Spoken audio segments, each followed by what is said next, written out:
wewe si wa injector sana. Kuja unisalimie mic testing, Mama Berry, Sahara. Let's do the mic test as we are waiting for others to join. Hi, Mama Berry. Sabi Shabari. Mzuri sana, nashukuru, alhamdulillah. Wewe? Uko salama, asante. Uko salama? Kabisa, kila siku ni siasa tu. Kila hapa tumesema kupumzika ni mbinguni. Lazima tuchape siasa mpaka hii nchi badilike. Lazima tubadilishe nchi. There is no rest for the wicked. So there is no rest for the wicked. There is no now, but I don't know now who are the wicked. Is it us or is it them? Because we look to be the more restless. Now that your statement looks a bit conflicting. Itakuwa ngumu kukujibia. No, it'll be a difficult one. Yeah, but in their eyes, we are wicked. But in the eyes and in the lens of humanity, they are actually the wicked. Usijali, tutatoboa tu. Tutatoboa, amen. You know, that is so inspiring word. You know, I like, ladies are oracle. And when you hear a lady or a woman giving you hope, inspiring hope in you, ujue mambo iko sawa. Kutoka block lazima bana. Msishtuke hivyo sana. Tuko pabaya lakini tutatoka block. Tuko pabaya. Lakini bado tutatoka tu hiyo block. Yeah. So unajua mimi always nasema we have to talk as it is. Tusidanganyane, lakini bado hiyo ndio kitu mimi nachukia. Yeah. Lazima tuongee vile mambo ilivyo. Sasa kuna hii kitu ambayo inaitwa the big weeks syndromes. Hiyo ni gani? Sasa ndio hapo sasa. So the big weeks syndromes. Hiyo jina. Bado tasiko nikuje. Unajua kile kitu ambacho tumekuwa tunaangalia what is derailing the movement. It is because there are some people, they join the movement having different perspective and different their self-interest. Sasa there is these big wig syndromes where they think that when a small group discuss, it doesn't matter, but atikuwa, critical discussions and opinions have to be made in those big wigs platforms. Ni about hiyo sasa. Na hiyo ndio imekuwa ina derail movement, because when people are building momentum and trying to discuss in the small voices and the small spaces, those are the things that will build the momentum. Then there are those people that they count themselves as big wigs that they think that they will only come when the momentum have been built. Alafu sasa, now they want to direct people on what to do. We cannot achieve.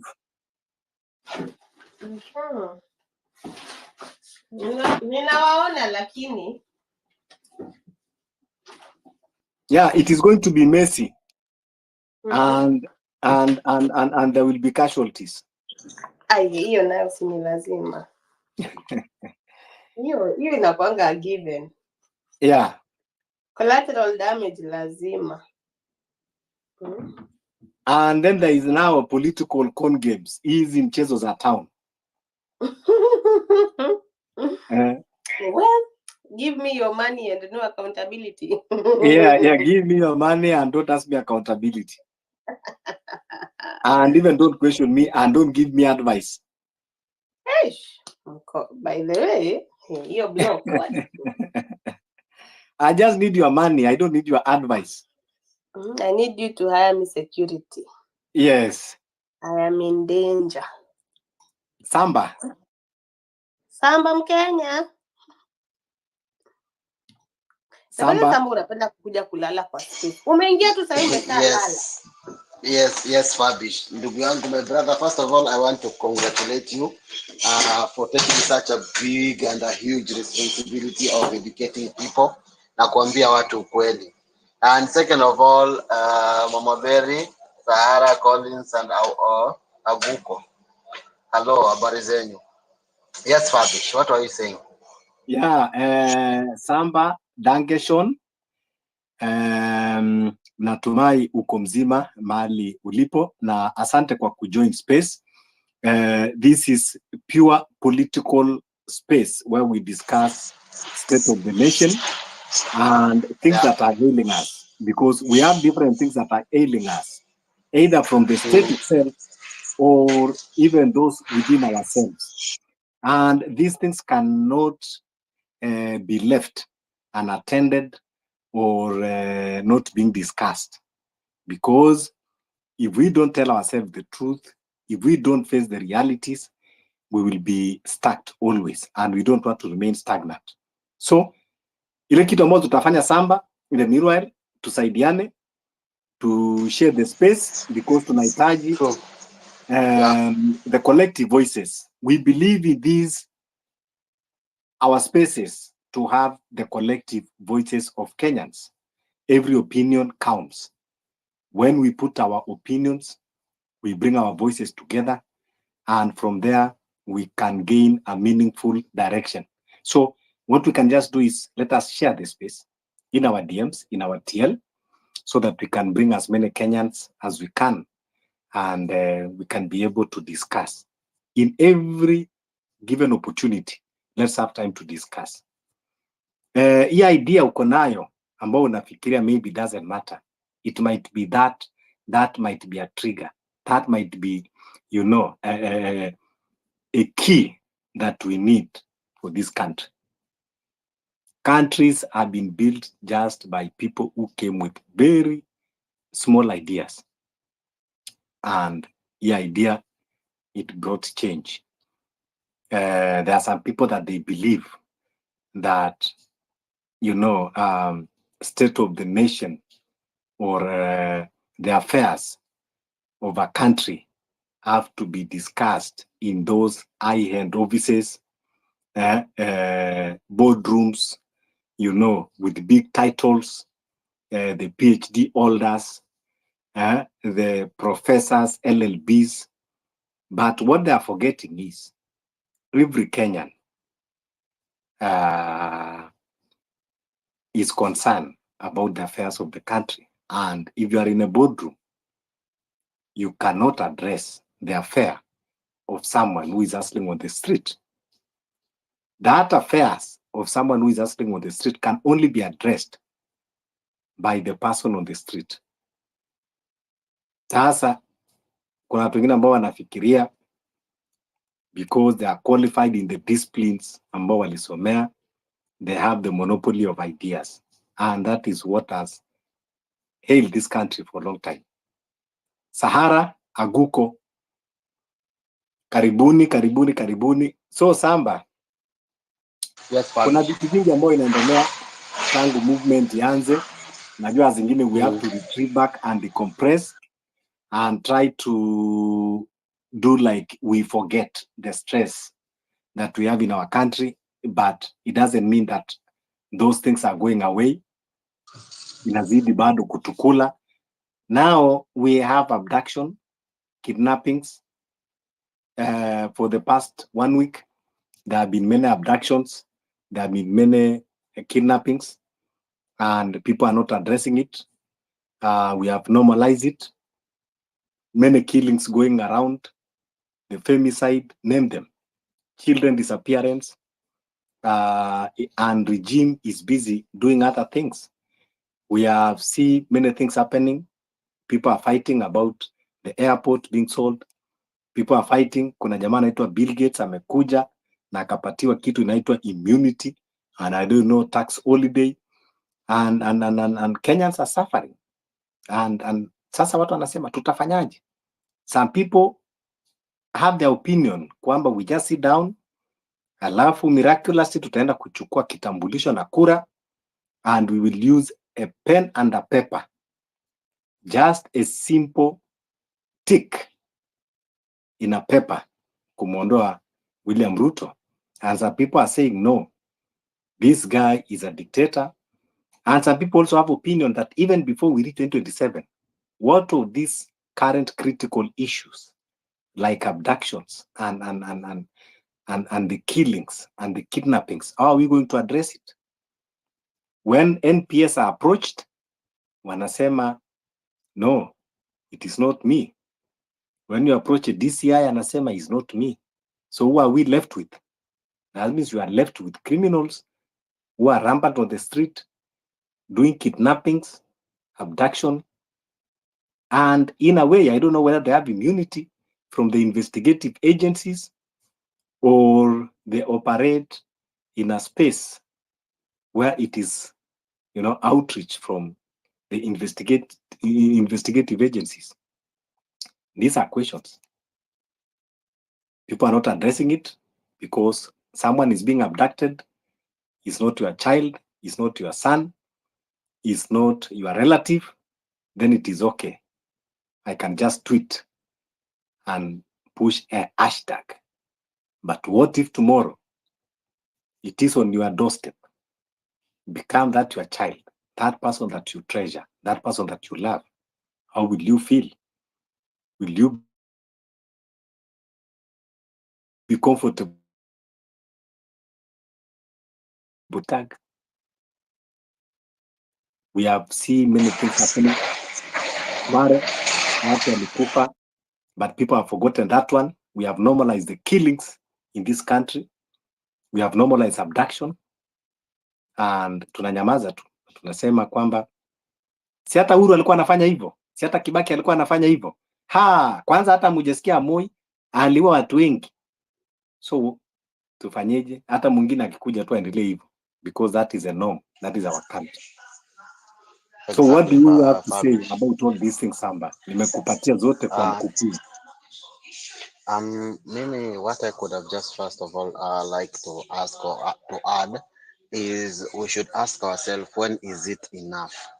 Okay, like when is it enough for that we are going to allow these people to steal the money for us? Because about the moment we don't allow them to do these things, the kidnapping will stop, killings will stop, corruption will stop. All these things, it needs to start with like wewe as Fabish vile umedecide kuweka space, you are trying to change, alhamdulillah, you are trying to change the nation through your voice, and I'm happy for you because some of the people that they joined movement, and I can remember there was a time mimi nilikuja kwa speak kwa nini kwa space, kuna space nilikuwa na nikasema that people are joining the movement kwa sababu of political things, na I think I was bashed kidogo, and then nikaona okay, acha ninyamaze tu kwa sababu wanasema if you don't see it now you will see it later.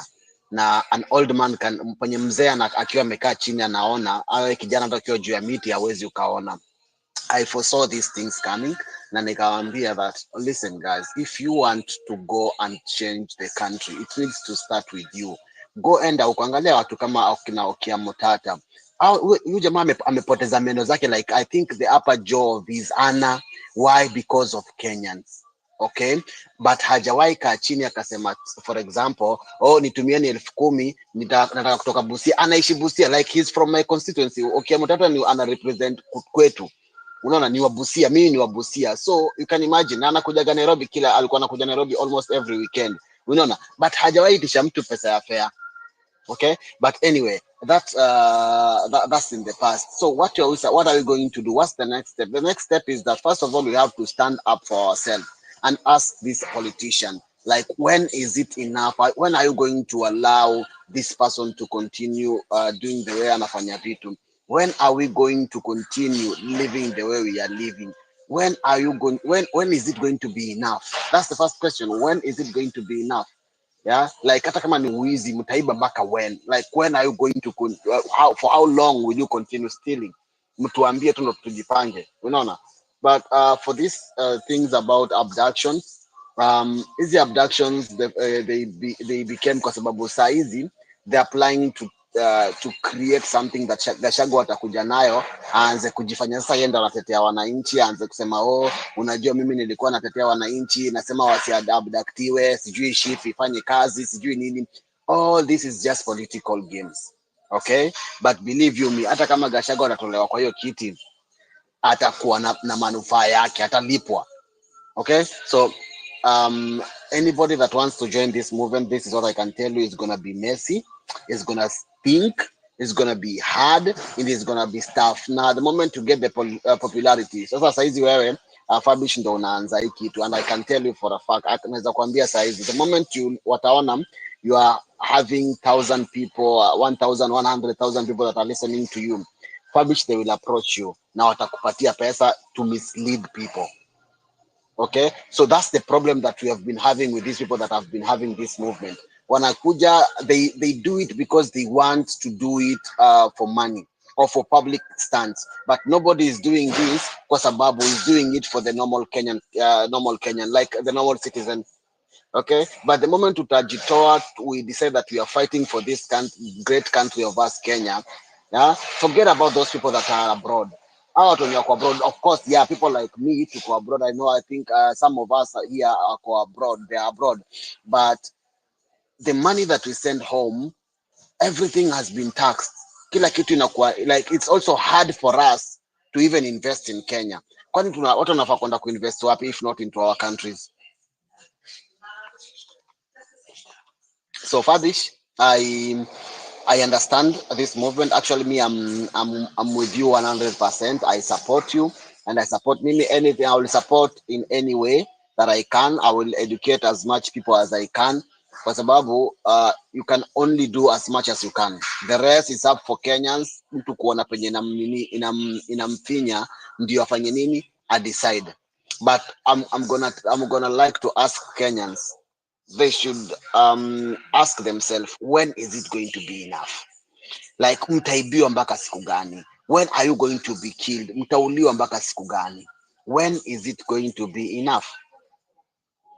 Because to be honest, this fool they don't care about Kenyans, the normal ordinary citizen.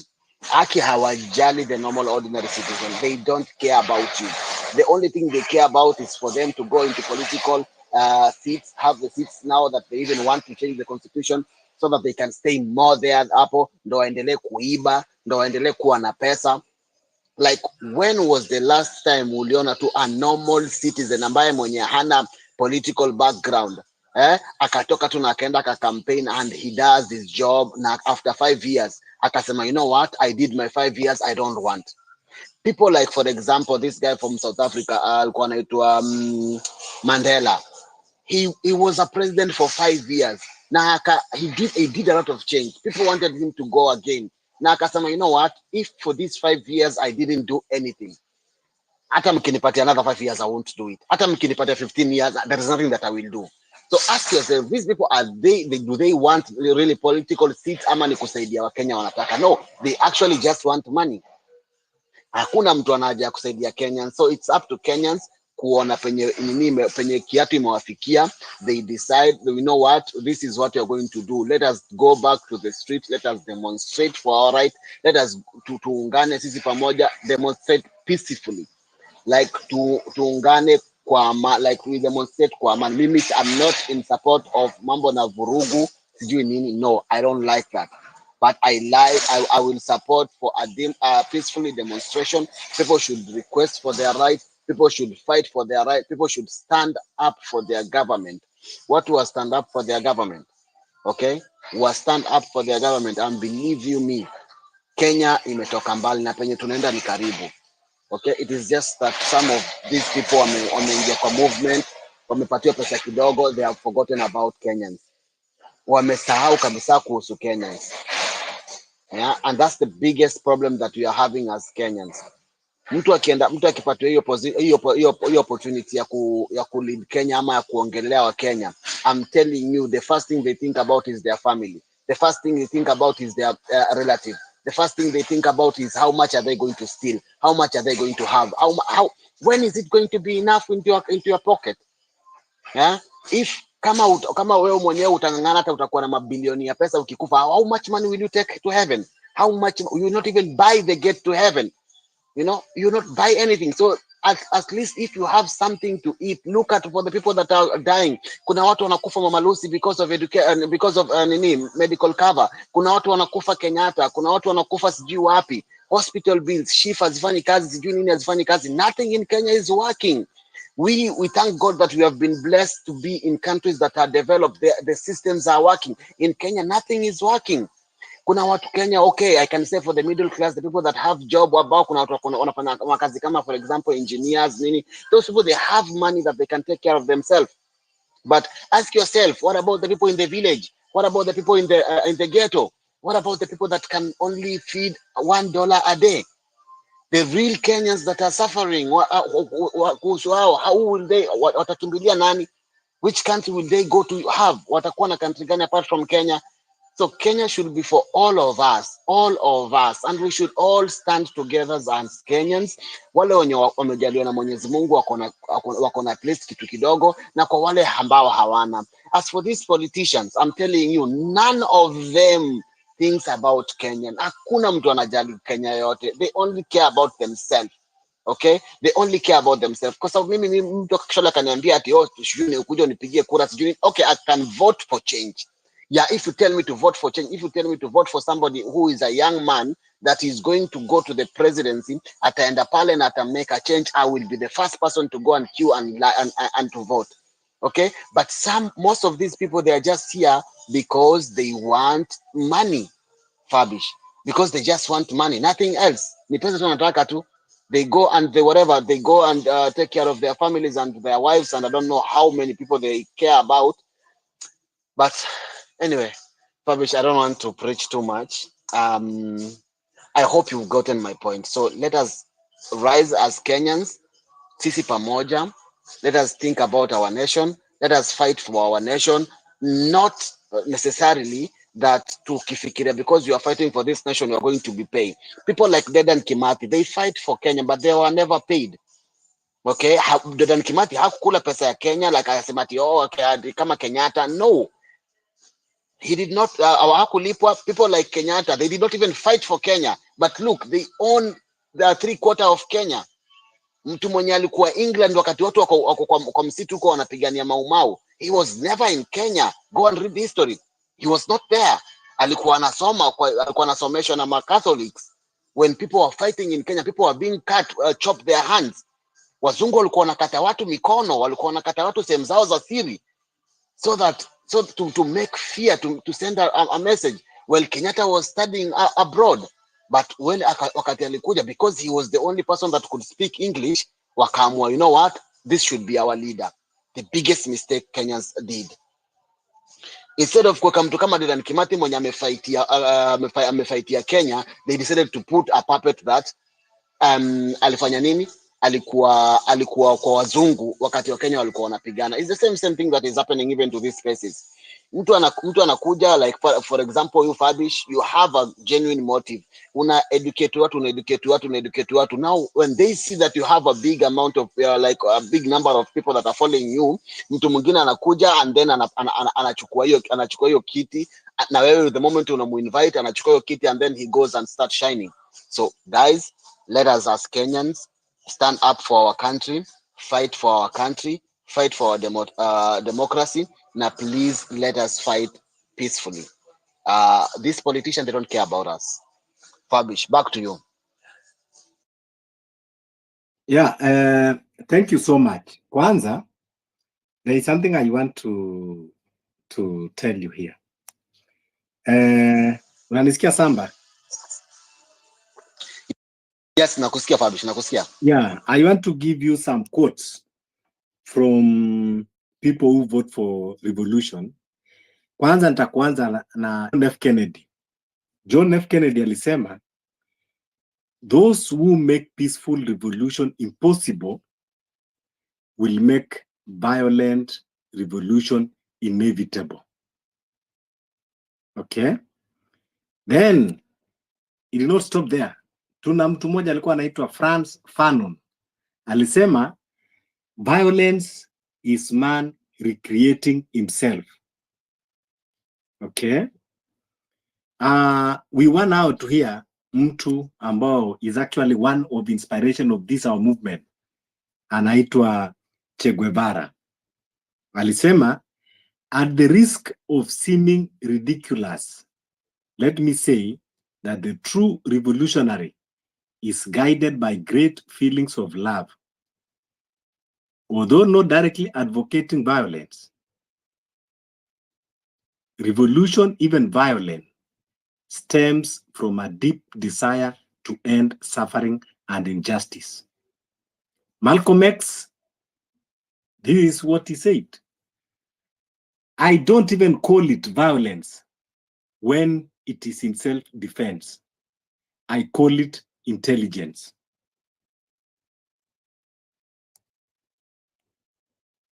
Okay? When you are in a self-defense, it is not violence. That is what we call intelligence. When you are being killed, you are being abducted, you are being tortured,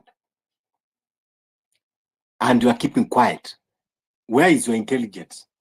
Sababu tukija kuzungumza hapa tunaambiwa, oh, you know, that is why nimesema the big wig syndrome, that they believe that they have the monopoly of ideas. And when you invite us there and you start telling us about constitutionalism, you say that you are PhD holders, you are LLB, you are this. And yet you cannot sit down the tyrant and teach him and educate him about constitutionalism and the respect of human rights. But when people revolt and want to reclaim their dignity and the human rights, then you say, I don't support violence. And you are claiming that you are educated lot. To tell you, sometimes people think they're educated, but they are just learned fools. I'm not ashamed to say this. Education is not just memorizing about information, but education should be your level and your capacity to reason. That's why sometimes when I get emotional, I can call somebody a beast, an animal. Because what separates a human being and animal is only the ability of reasoning. And when you lose that ability of reasoning well, then you are no different from animal. No difference. So, before we talk constitutionalism cannot come before humanity. I will not subscribe to anyone coming and teach me about constitutionalism and fail to address humanity. Humanity first, then now we come to constitutionalism. It is a human being that drafted the constitution, not the other way around. But now here you are not respecting the humanity and you want to put constitutionalism first, and you are telling me that you are a learned lot. Sasa zingine lazima tuongee hizi vitu and we put it the way it's supposed to be, instead of coming and massage things. And lazima tujue kuwa these things that we keep on ignoring, for how long are we going to normalize the killings in this country? And worst of all is not the killings by the criminal gangs, but by the state, which it is actually their fundamental rights to do, to protect its citizens and their property. And yet, we keep on forgetting that one. I don't even care about corruption. That's not my interest. Don't address me about corruption, because I don't value things, but I want to value life. Iba pesa kama unataka kuiba kwanza, lakini nataka kwanza nione kwamba you uphold maisha ya binadamu.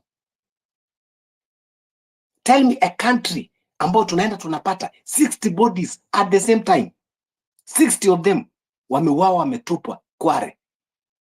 And we move on as if nothing happens. But we will be on these spaces talking of personalities. Oh, sijui Raila akishinda EU, sijui asiposhindwa, sijui ndio nini itafanyika, sijui watu wa diaspora, let us fund this political party so that 2022 Ruto, so that we stop to corruption, tufanye nini? Come on. Where is your humanity?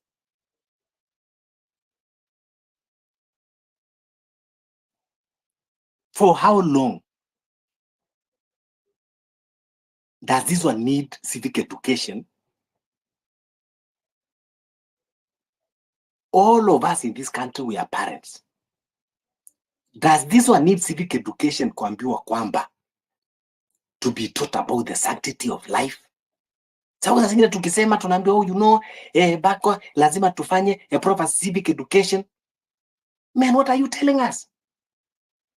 Hata ule mzee mwenye ako kijiji ajui maana ya maisha ya binadamu, hata lazima tuende tumfanyie civic education.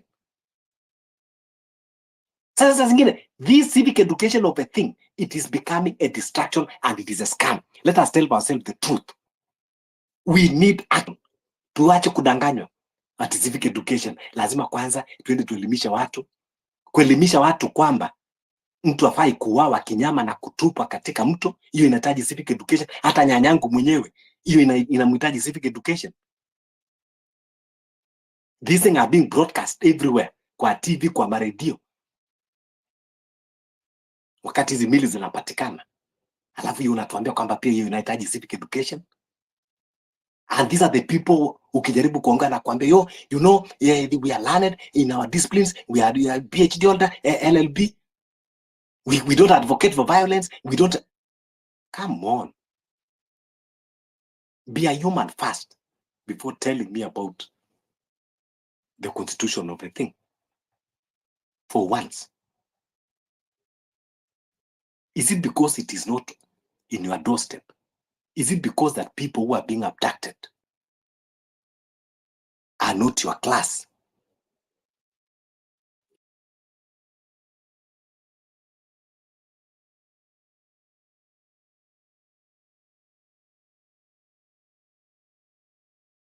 You don't share the social status? And now you want to come to spaces and use big English and telling us how you went to those fancy universities and now you have the monopoly of ideas. Come on. We will continue talking in these small spaces, using our small voices and talking the realities and things that is happening on the ground. We have to be real. To bring change does not need a boardroom.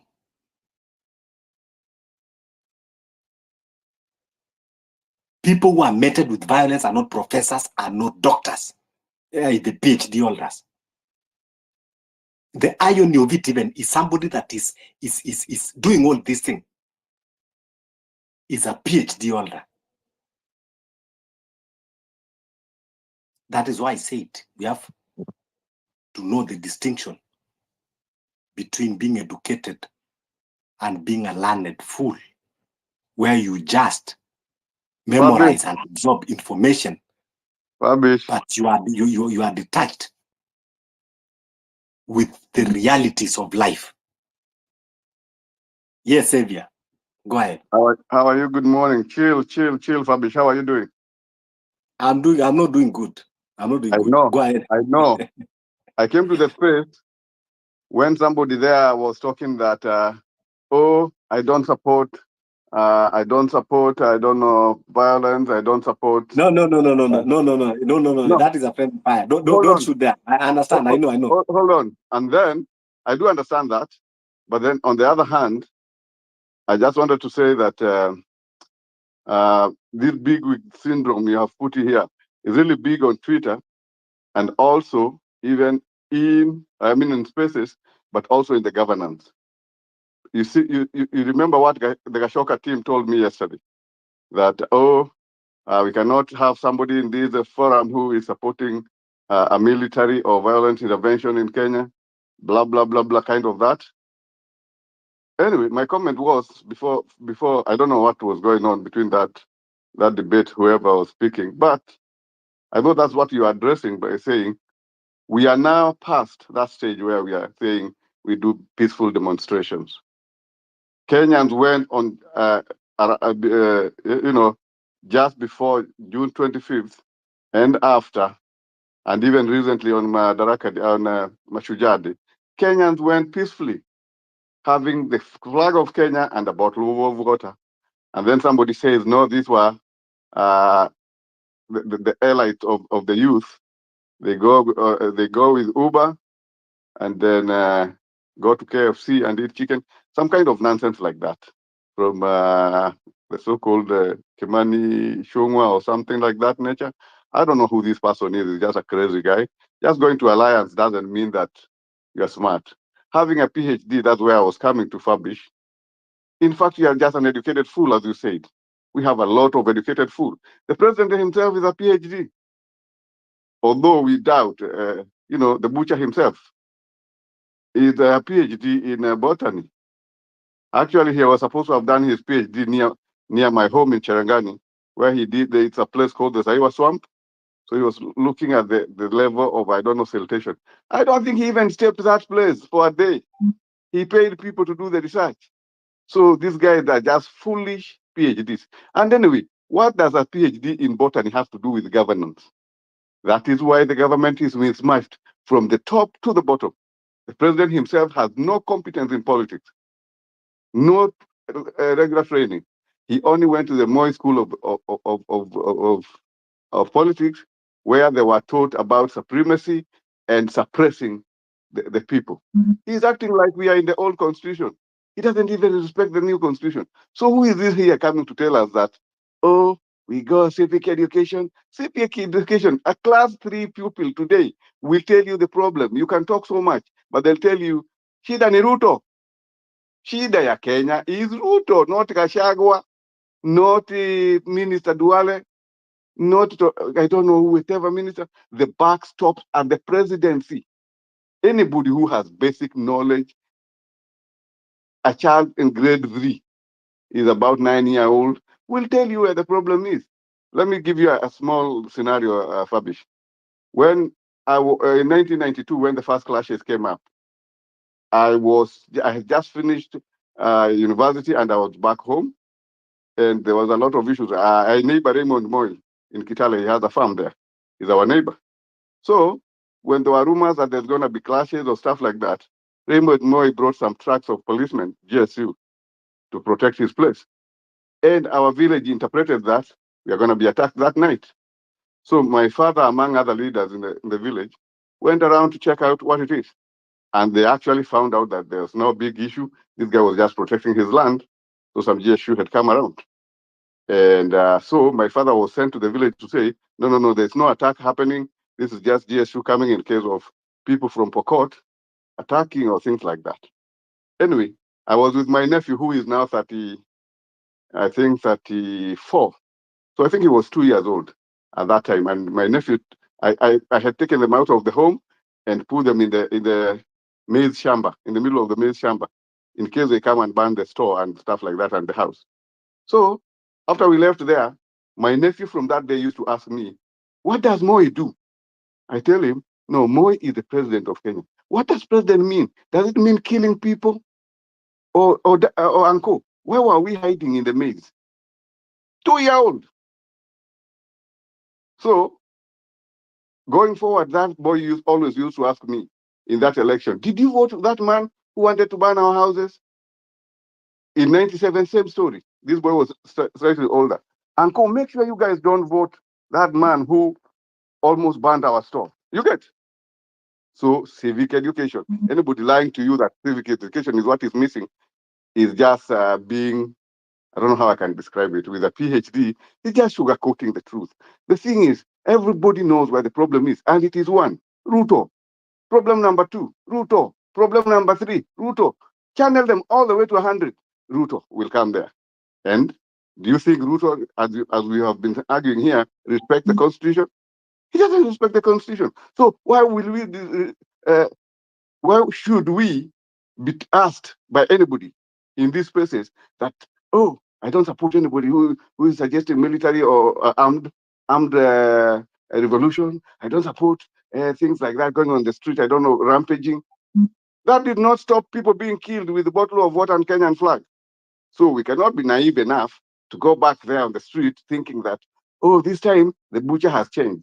Once a lion has tasted blood of human, the lions of Savo when they were building the railway, once it has tasted the blood of human, it will always go for humans.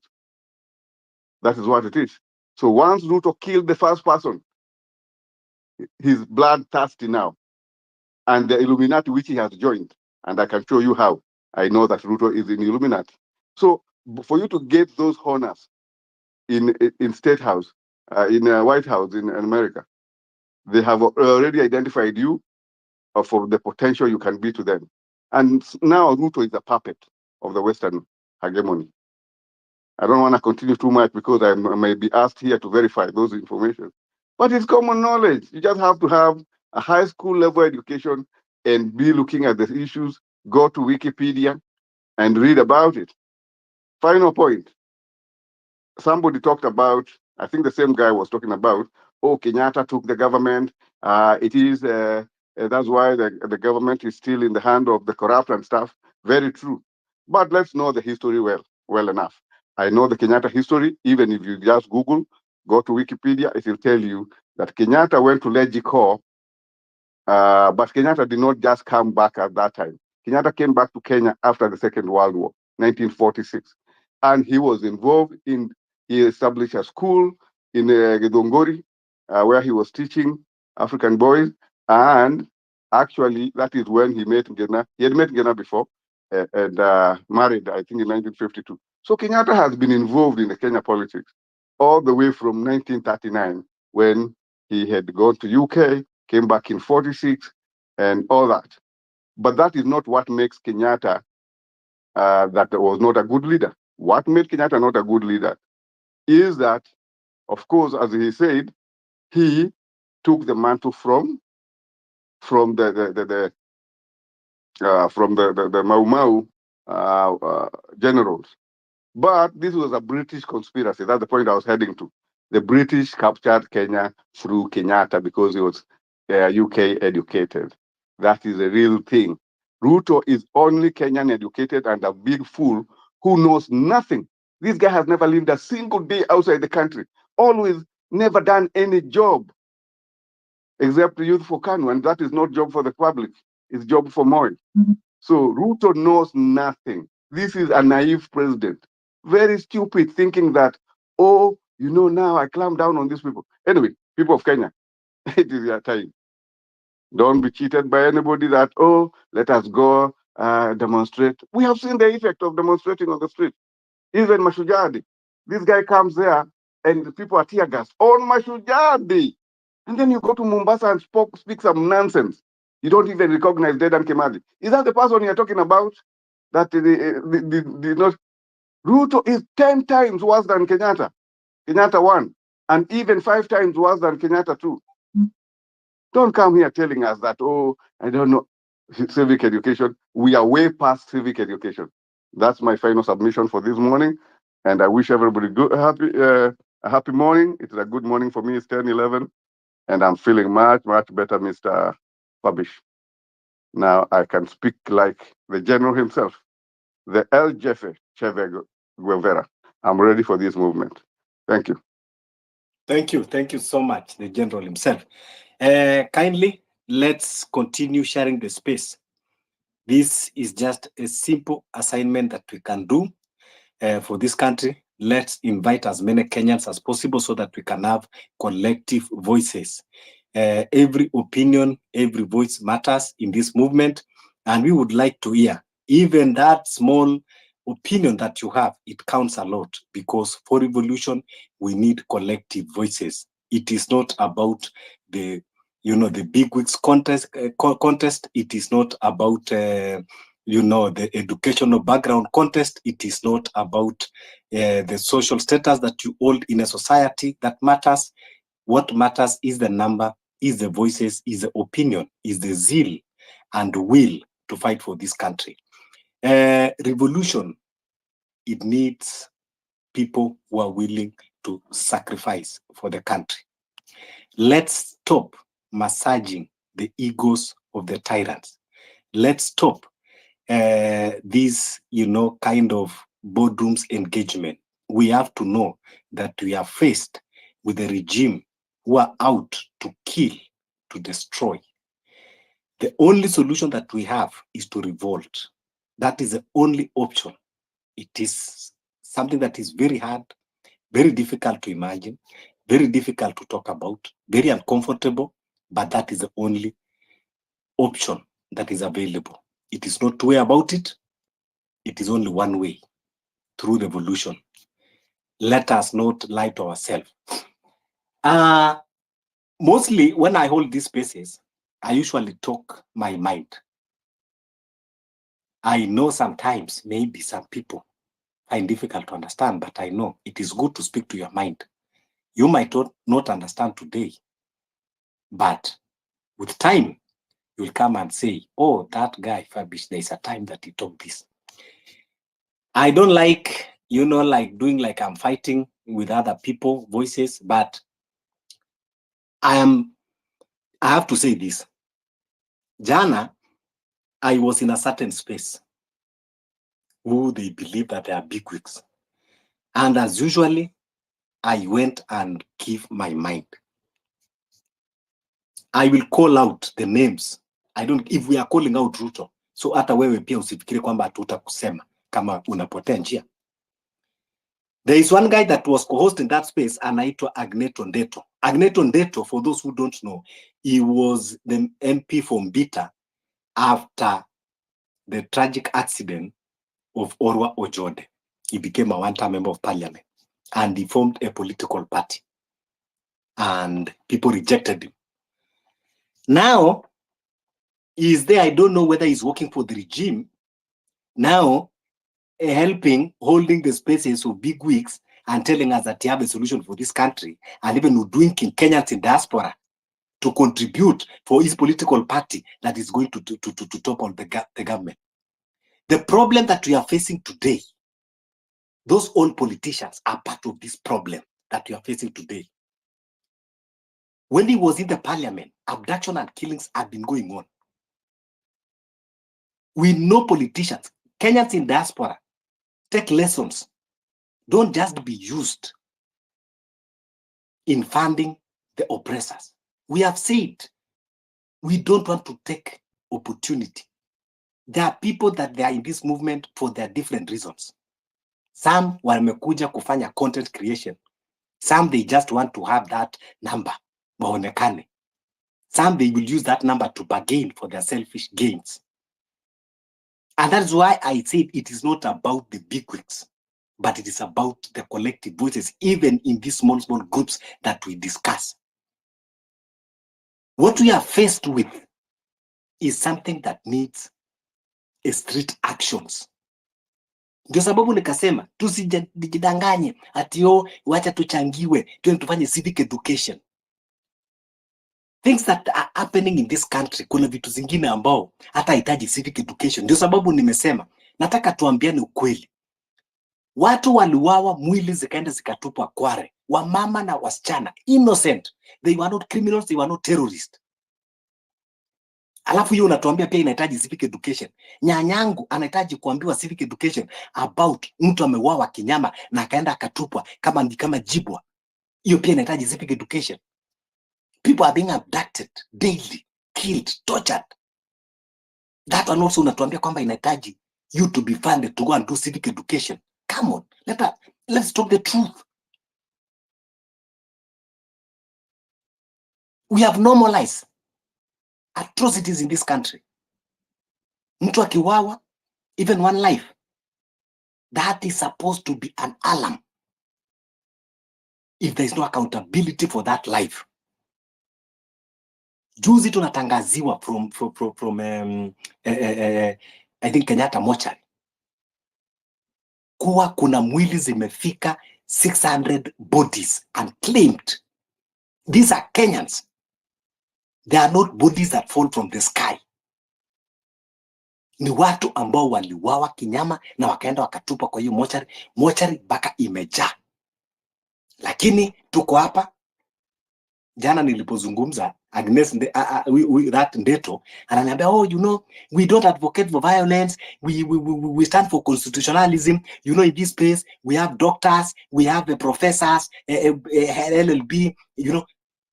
Come on, that is hiyo ndio ilikasirisha. You have doctors, you have professors, LLB, that they cannot call out the regime and teach the regime on how to follow the constitutionalism that you are talking about.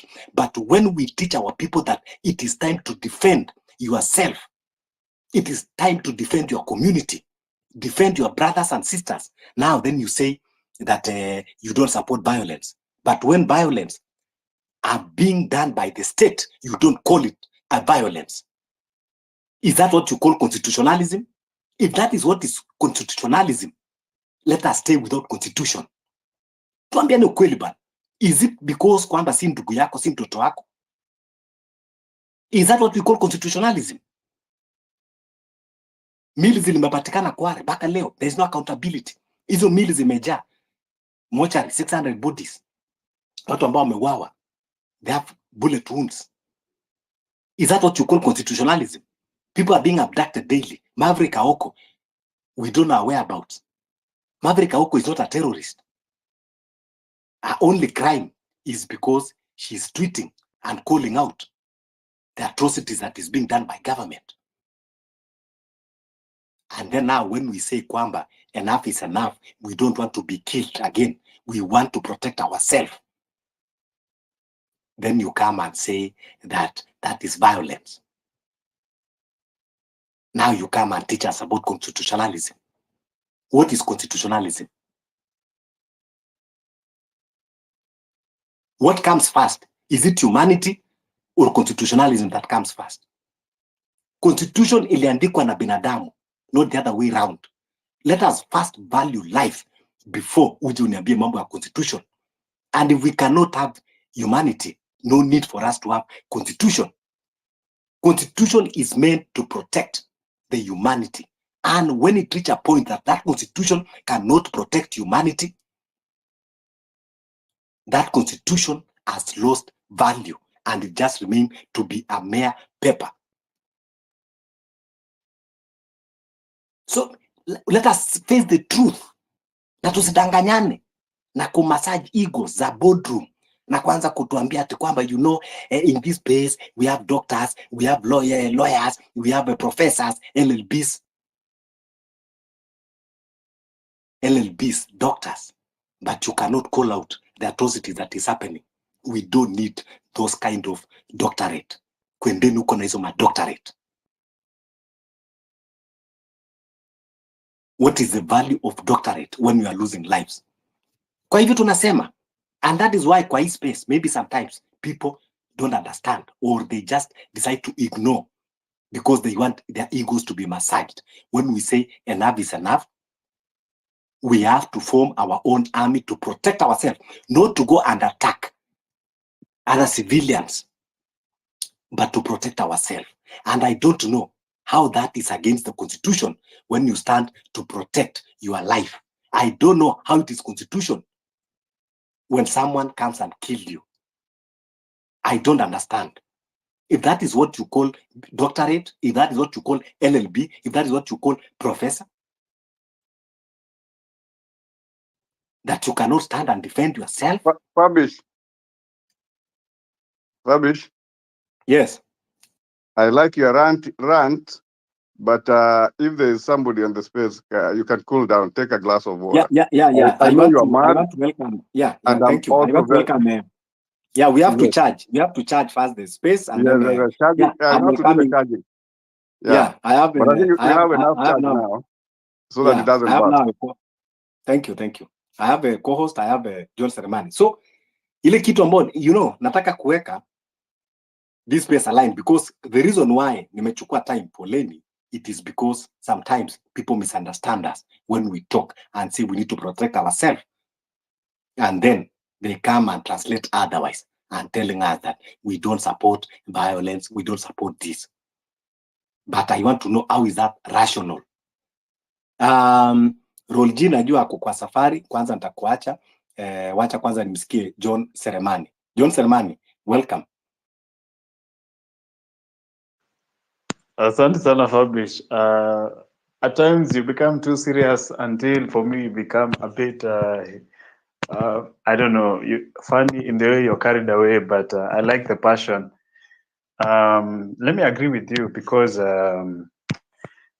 kuna games zinaendelea huku na pale, and you know, perhaps maybe I will ask a question to the panel, to everybody who's listening, maybe niwaulize, because by the way, hata ukisema that about the constitution, that same constitution has given us a right to a revolution in Article 1. And it doesn't particularly define how we are supposed to do that. It's always left to the wisdom of the people. And as far as I can tell, only the US and Kenya have that aspect in their constitution, that if government goes rogue, you have a right to revolution. Now, let me ask this question. I'm wondering, by the way, because of the way things are going, na hii swali pia niliuliza back in June, what exactly happened in June? Because was it just people hawakuwa wanapenda taxes and that's it? Ama were we really out to, you know, of course, at the beginning, it was all about the finance bill. But you can see there was a bit of confusion afterward. So I'm interested from the panel, was it a revolution? Ama ni watu tu unajua pia watu hawako wanapenda taxes. I'm sure no one likes taxes. But I'm wondering, because the real enemy, I think I've said this before, maybe on your space or elsewhere, that is actually the appropriations bill, not even the finance bill. Appropriations ndio inafanya finance bill ikae vile inakaa.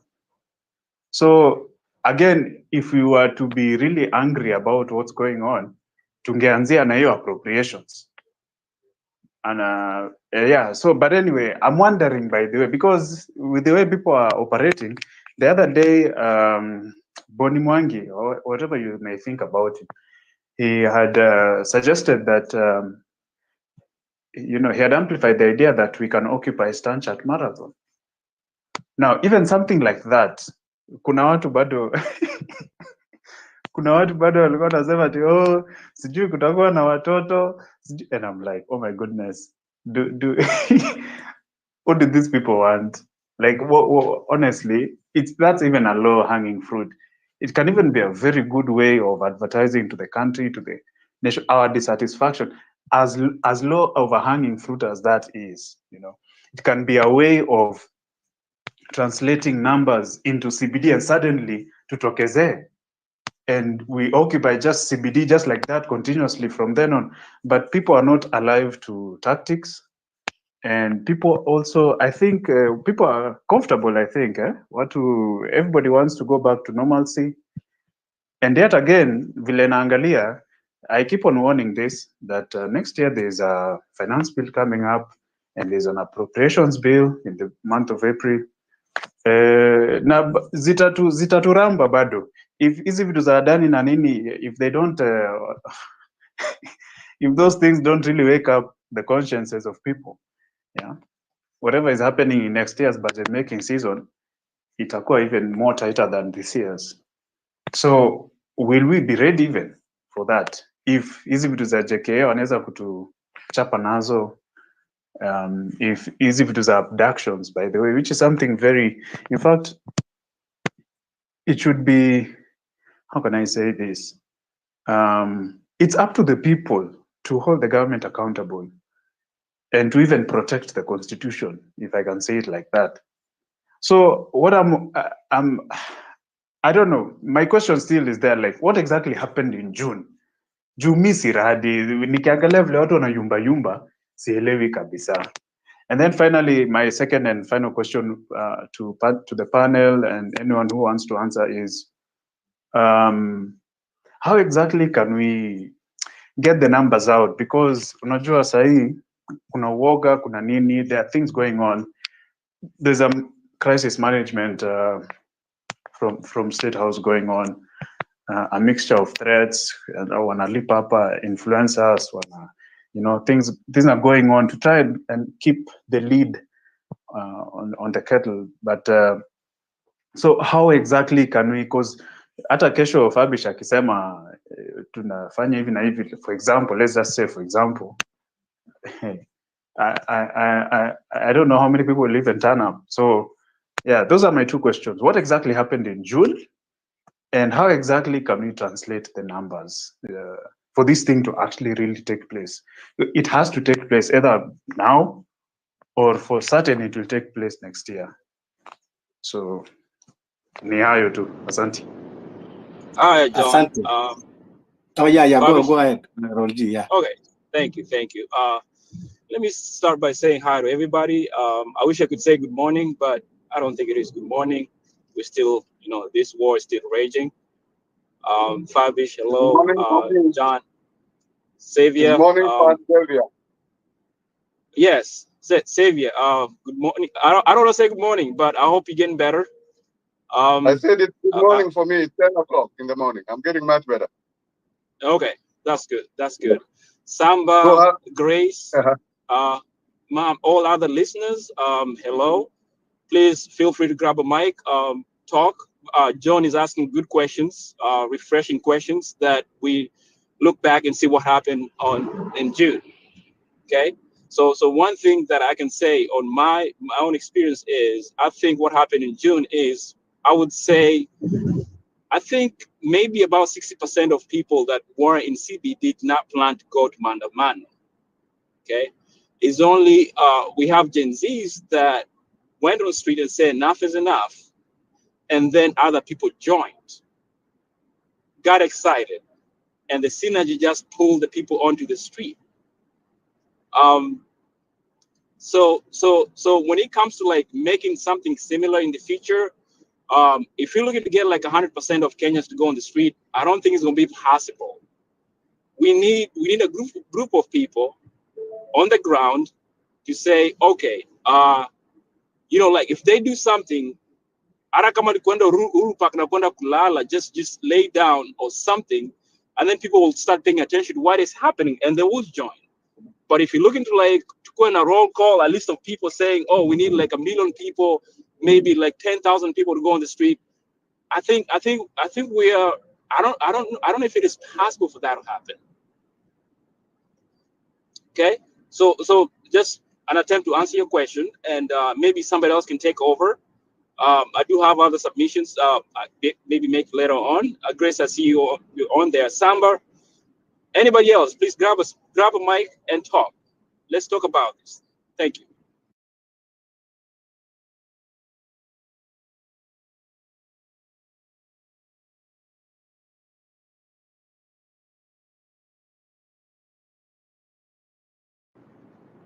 Anybody there?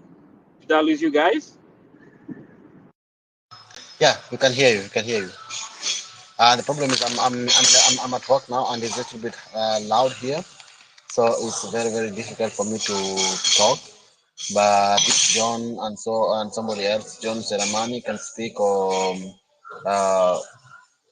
anybody else, then I'll appreciate it. Okay.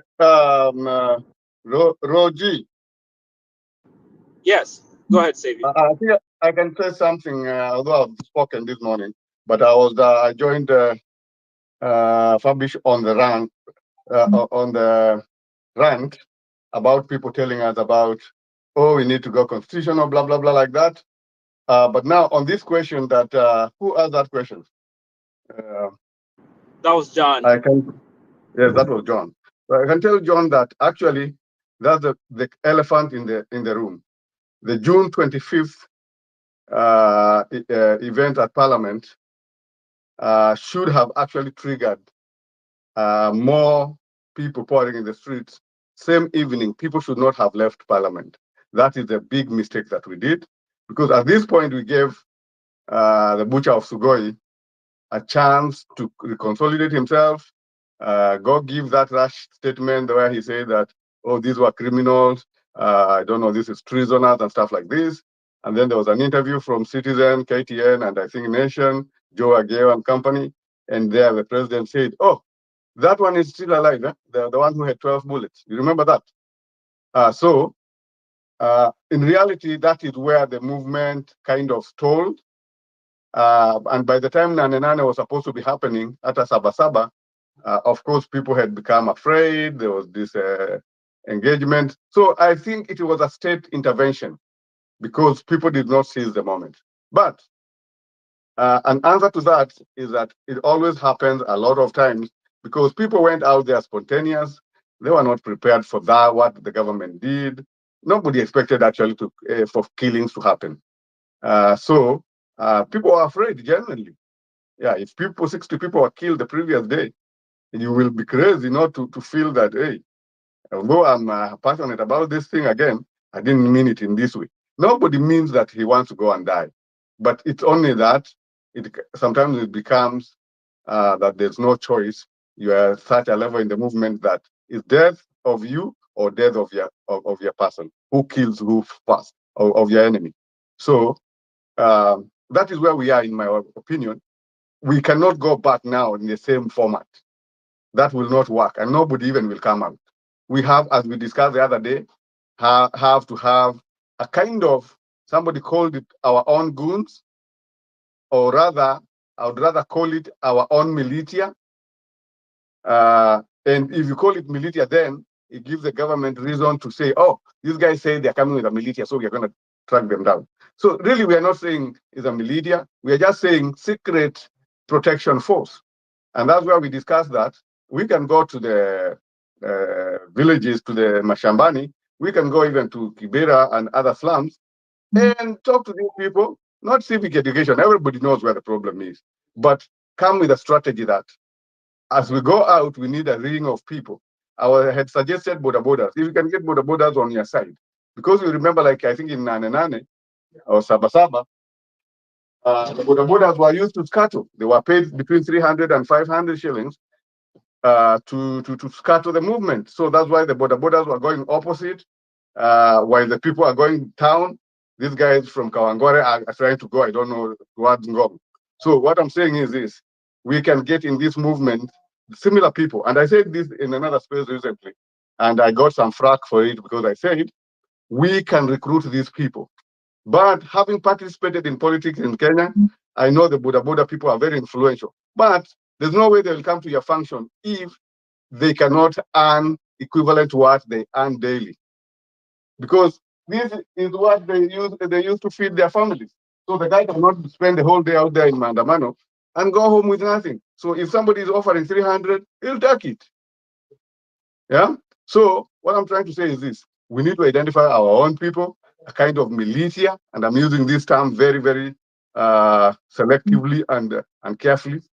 Our own protection, because, for example, look at Mwangi, who somebody has just mentioned. You know, he goes almost out alone, and I'm always afraid. But the minute he goes with a group of people, he has impact. Yeah, a group of people who are aligned and they are prepared, aura for aura. Yeah, these Subaru boys are coming to attack you. This is a quasi. It's not an official group, so they are not even responsible for whatever happens. The government can deny. We don't know these people, so we also have right to have people our own who, whether we are paying them in kind or in cash, and that is why I'm saying this movement needs money. Let's not cheat ourselves. There has to be a wing that is raising funds. There has to be a wing that is ready to go military, and there has to be a political wing that is on the ground spreading this propaganda, because this is a war of propaganda. Who will blink first? Anyway, that's my answer to what happened on the 25th. I believe the momentum was lost because people were afraid, and foreign mercenaries were brought to kill. It was not Kenyan soldiers who shot people at parliament. There's evidence there were Ugandan and Tanzanian mercenaries. So that's why even if you took the government to Hague, there's no number or face of a Kenyan cop you can show killing on the 25th. Those guys were Ugandans and they're mercenaries, and they're known for their job. Thank you. So that's what I want to say, and then somebody can go on. I'm trying to make some breakfast. Yeah, thank you. Savior. Yeah, everyone, let's continue sharing the space. Share in your DMs, in your TL, in your groups. Let's share the space. Just do that simple task. Let's share so that we can have as many voices joining in, opinions, because in a movement, every opinion, every voice matters. I want to just maybe talk something brief about what John, you're asking regarding June 25th. My opinion and how I take it. Kwanza, there are a lot of things that happened before June 25th. People really lose trust against this regime. Remember, there was housing levy ambao ilipiganiwa sana mpaka ikafika kotini, and it was forced to people's throat. There were a lot of issues, including even the deployment of our uniform police to Haiti, and many things that had culminated before even then.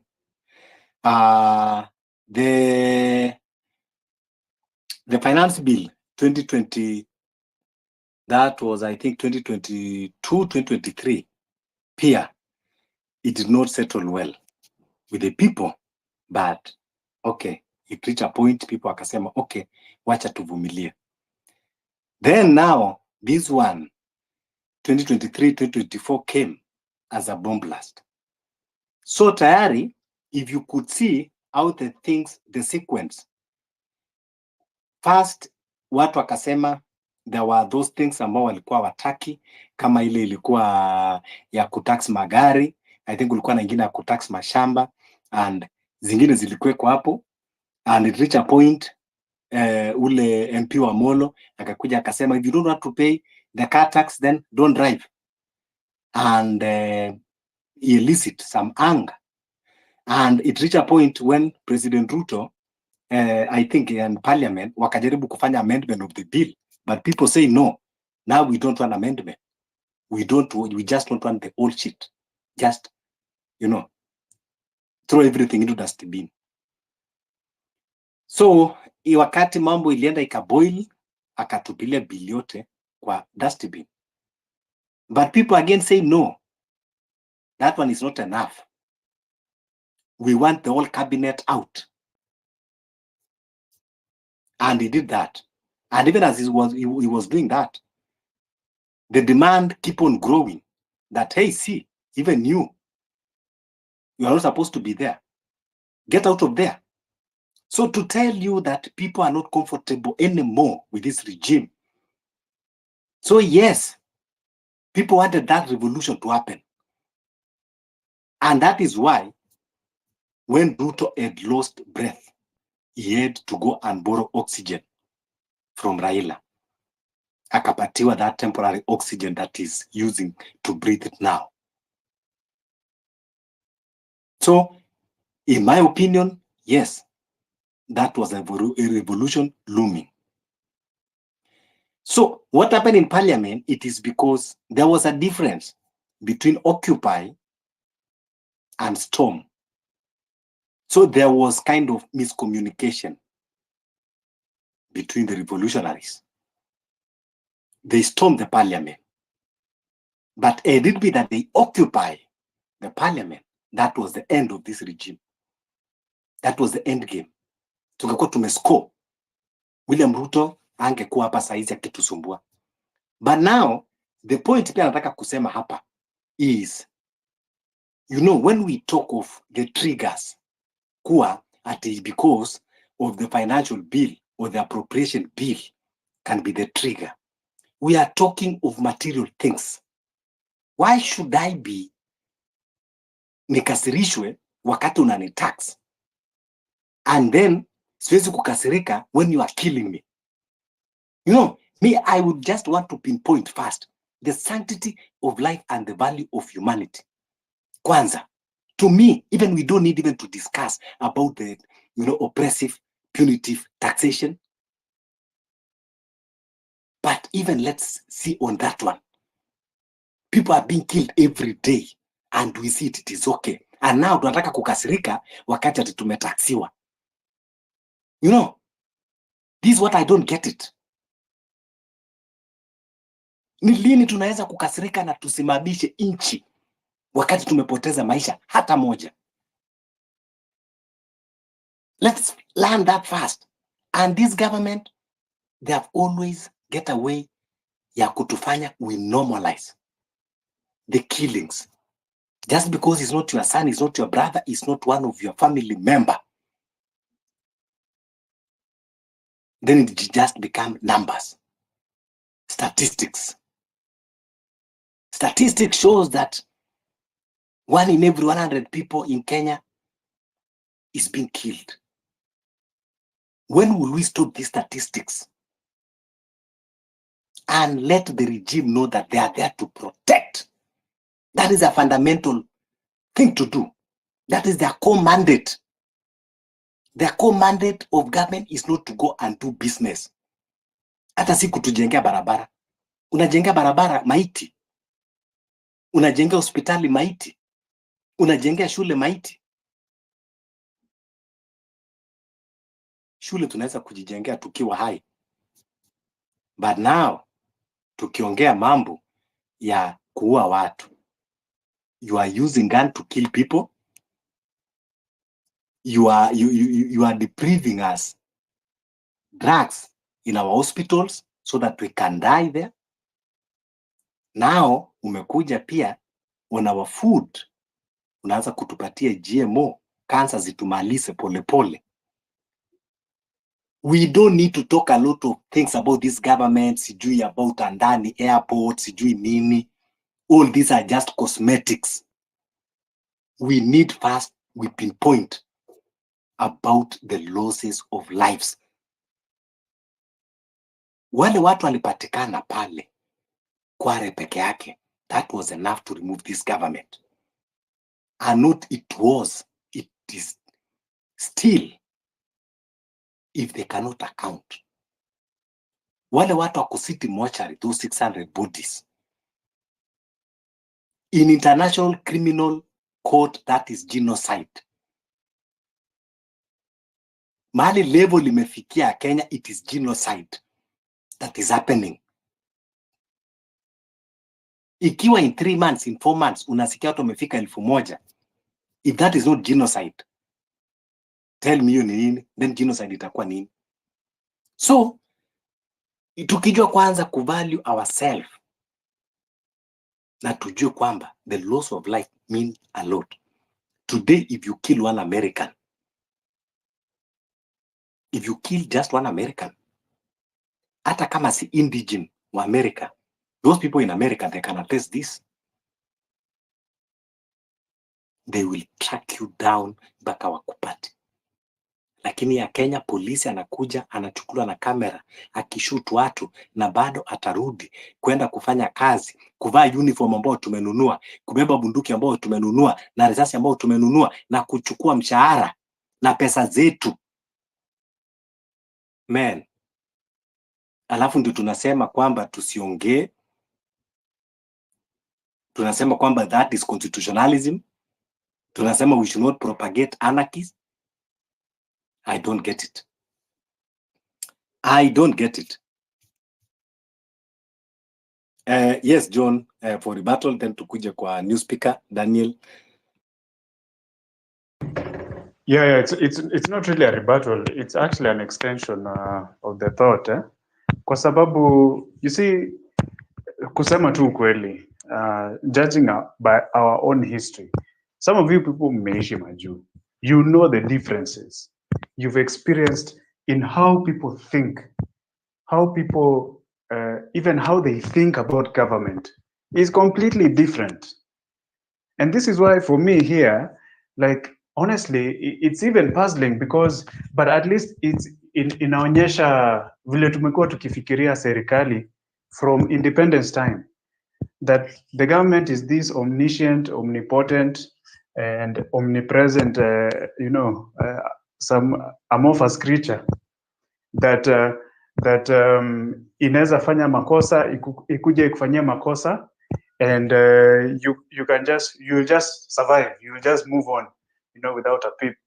And I think so, like ukiangalia, for example, yeah, that actually the fact that people are actually killed on camera, wachana hata hiyo ya nini, hiyo ya watu wakiuawa wakienda parliament, and this thing was even beamed to the whole world, and then watu wengine wakafuatiliwa hadi makwao, people like Denzel Omondi, picked from his own place, tortured, killed, and then, you know, thrown into some dump or some quarry, and many others, many who we might never even know their names.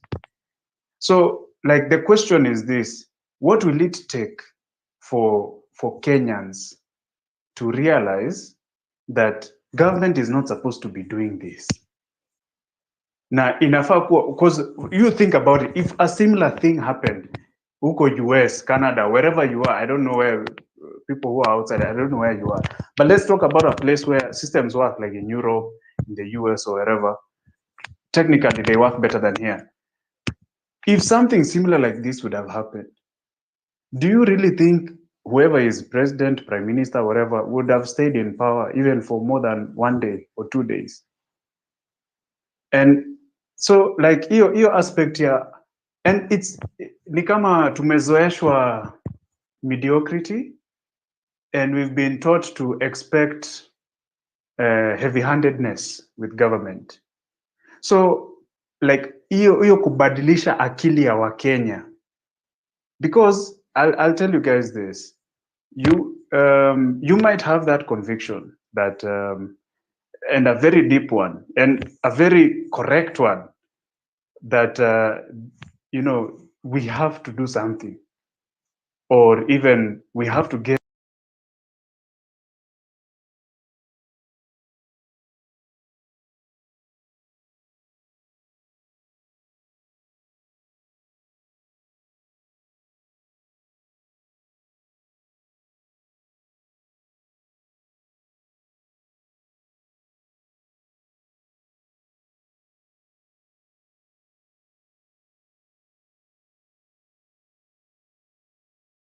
out on the street. But kesho ukisema hivyo utajipata uko peke yako kwa street. Why? Because majority of Kenyans wako na zile fikra duni zile za kuogopa serikali and not being willing to hold the government accountable, even for small things. So for me, my submission will simply be that I'm aware, I think Fabish, you've mentioned about 1111, yeah?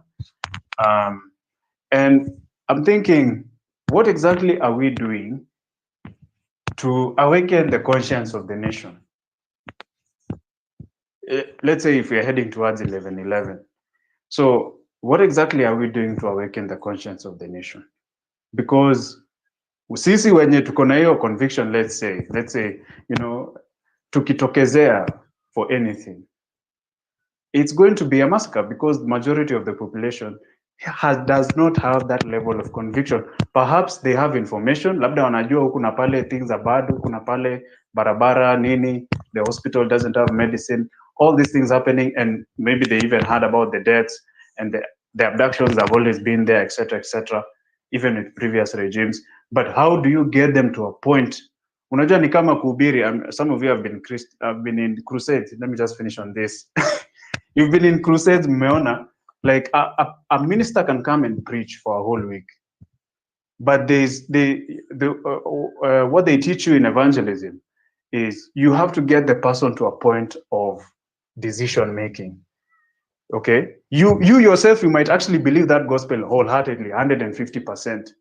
Lakini ye mwenyewe kama hajaelewa, and through your preaching been pushed over to the point of conviction in order to make a decision, you're not going to baptize anyone.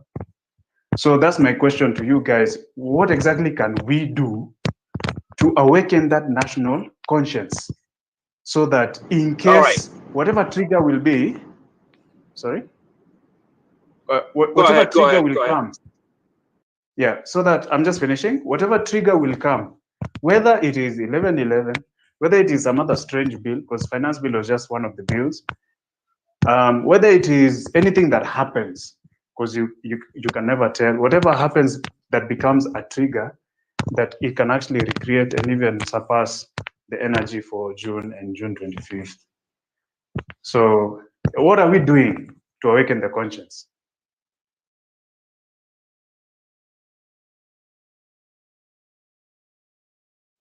Yeah, that is really fair. Yeah, go ahead, Rolji. Is it Rolji? Then you welcome. Or Daniel, then we hear from. Or Daniel, just hold your thought. Let's hear from a lady.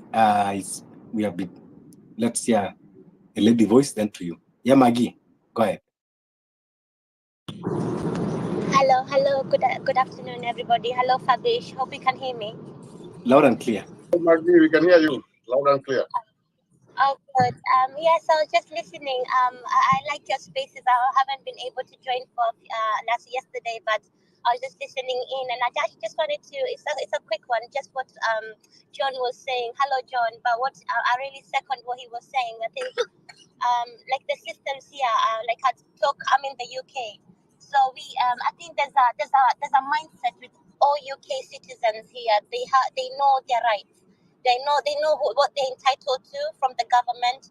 They know if they don't get what they're entitled to, they will make noise, and the noise has to be heard. And I think somebody mentioned that that if something was not done, let's say like there was a killing that happened, and the prime minister here was sort of involved, like what's going on? If that was here in the UK, I feel that systems here are in place that you that an individual is aware, okay, like that is he's a public servant. He's a public servant.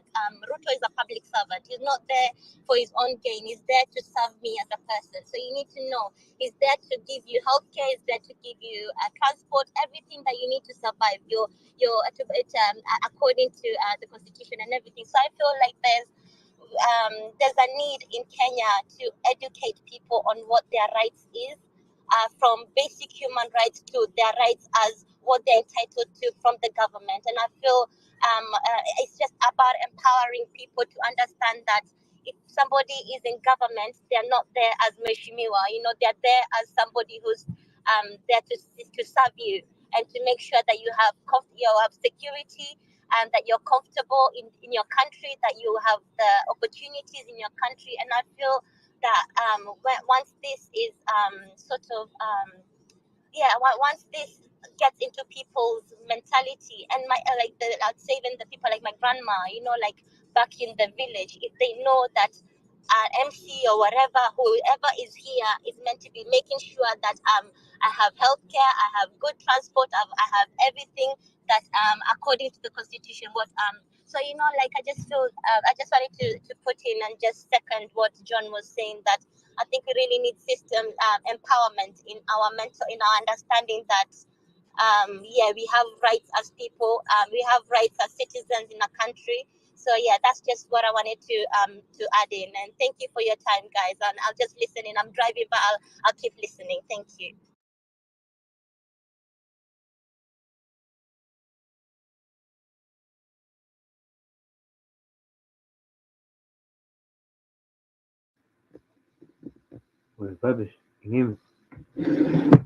Yeah, thank you. Go ahead, Daniel. Yeah, okay. Okay, I've been doing this more and more over the days, and I'm starting not to like it very much. It's putting perspective on some things people are saying, and it kind of turns out to be very discouraging, but I'm actually being honest, which is Fabish na kusikia kusema about the ideal, how the government should work, what we should expect from a good government, what we should expect as citizens. And I think we're all forgetting of something we were told again and again and again. It is not the government that is doing this. It is a single individual called Ruto. And the reason for that is because we're dealing with something called very dangerous levels of narcissism. Like, you need to look up that word. There is a grandiose narcissist, and then you have a malignant narcissist. Now, we don't know which one exactly he is because no one has actually done a day-to-day blow by blow account of his life, but you're going to find he is one of those things. And when you have a malignant narcissist, they're usually prone to violence. They have no empathy whatsoever. So they might be abusive, they might be ruthless, they might be like just the regular, just your regular dark human being. Okay. Then you have the grandiose narcissists who are very arrogant and have a very super hyper inflated sense of importance, and they're also zero empathy. You're going to find a lot of CEOs having this, like they can fire the entire company and not care. They don't have empathy, but they're not violent. They're just fucked up human beings that can be extremely rude, extremely unempathetic. Like they don't care about human beings. Now we don't know which one this two is. I personally I'm gravitating towards the malignant one, but you need to understand there is no cure for this. There is no reasoning in it. Even if you wanted, there is no reasoning with someone with this character. There is no reasoning. Even his own advisors can't reason him out of it. His own family can't reason him out of it. No one can reason such a person out of what they're doing. Now the problem is that person is in charge and they're the ones giving the orders. So if that person tells that person do this and this person doesn't fail and this person doesn't do it, that person takes it as a deep personal attack on their person and they respond ruthlessly. That is why I'm pretty sure if you were to talk to his aides, they're probably afraid of the person. If you were to talk to his MPs, they're probably afraid of the guy because they know this dude, and then they act out. These types of individuals act out without fear of consequences. That is what makes them very dangerous. You see, Akina Uhuru and the other guys, they might act out in vicious ways, but they also have a temperance to it. Like they will act out in anger, but there's a temper to it, and they might observe the consequences. Someone with this type of character I just described, consequences, they might not care about the consequences. They just want their revenge. And like you need to understand, you're not dealing with a system that is functioning.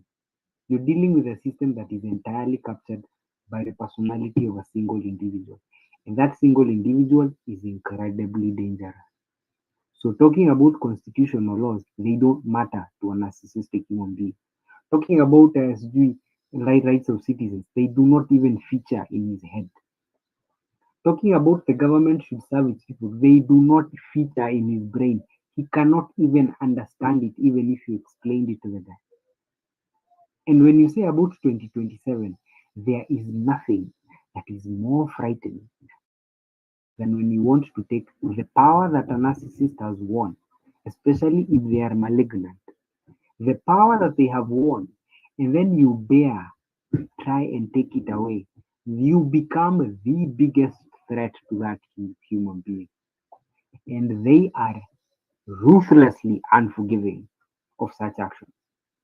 So when you hear us saying Ruto must go, and that guy listens to those words, the sheer amount of ruthless wrath that boils inside him at the thought that it might have happened or it will happen, that will explain to you why he is doing what he is doing. You're dealing with a severely ruthless human being, and there is no cure, and there is no law, and there is no regulation, there is no empathy, there is literally no ideal situation. It is either his way or ruthless suppression. There is no middle ground, and the constitution doesn't matter. Bwana Fabish, can I enter there kidogo? Sawa, go ahead, John. Again, I'm not trying to make this into a podcast, but no, it is okay. As you go on, we request other people. Please request the mic. Kujeni tuongeleshane. Ladies, come request the mic. Everyone here on the listeners panel request the mic, and let's continue sharing the space in your DMs, to your friends, to your groups. Share everywhere, including WhatsApp groups, Telegram groups. Share. We need to have as many voices as possible. And if you know any lawyers, those people at the constitutional bars, please, I would want them to come here, because as we said that in this space, we will not just be ranting and talking, we'll be ranting and looking for solution ambao tunaweza kuchukua kwa wakati unafaa. So tumeongea a raft of solutions and we keep on injecting more solutions. So today I would want to engage some lawyers in some aspect of it. Thank you. Continue sharing. Okay, thanks, man. So, how can I put this? This is I agree with what Daniel has said, and I think the kind of conversation we need to be talking about is also how exactly can we get this done? Of course, there are people who may not really know or understand the nature of Ruto. I've not met the man, but I've heard reports of, as you've mentioned, narcissism and stuff like that. And honestly, by the way, almost everyone who gets into power has that temptation to get into that, but it seems yake ilianza kitambo. But either way, still, whoever he is, however he is, how do we get the masses to, let's say, get out on the street and do this thing? Because telling them that this guy is so bad and so this, even though it is factual and true, like we can have a conversation about how bad he is, and it will be factual and true.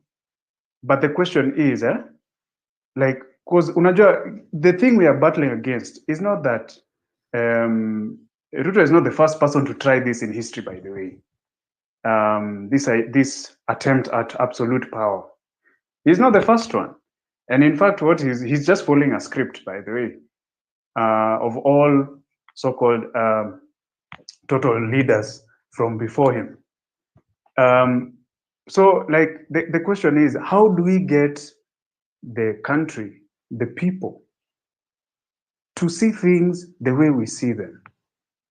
So that whether it's Ruto, whether it's whoever comes after him, whoever it is, they will be so afraid to do the things that previous presidents have done.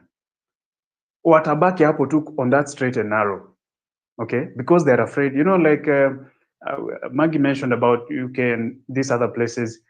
And by the Uko, some of you've been there, you know how it goes. Serikali ndo inaogopa watu. But here ni watu wanaogopa serikali. So how do we change that? So again, I'll just reiterate that question, because that's the $1 million question. Once we have that figured out and we work it out, I think Fabish, you've talked about looking for solutions.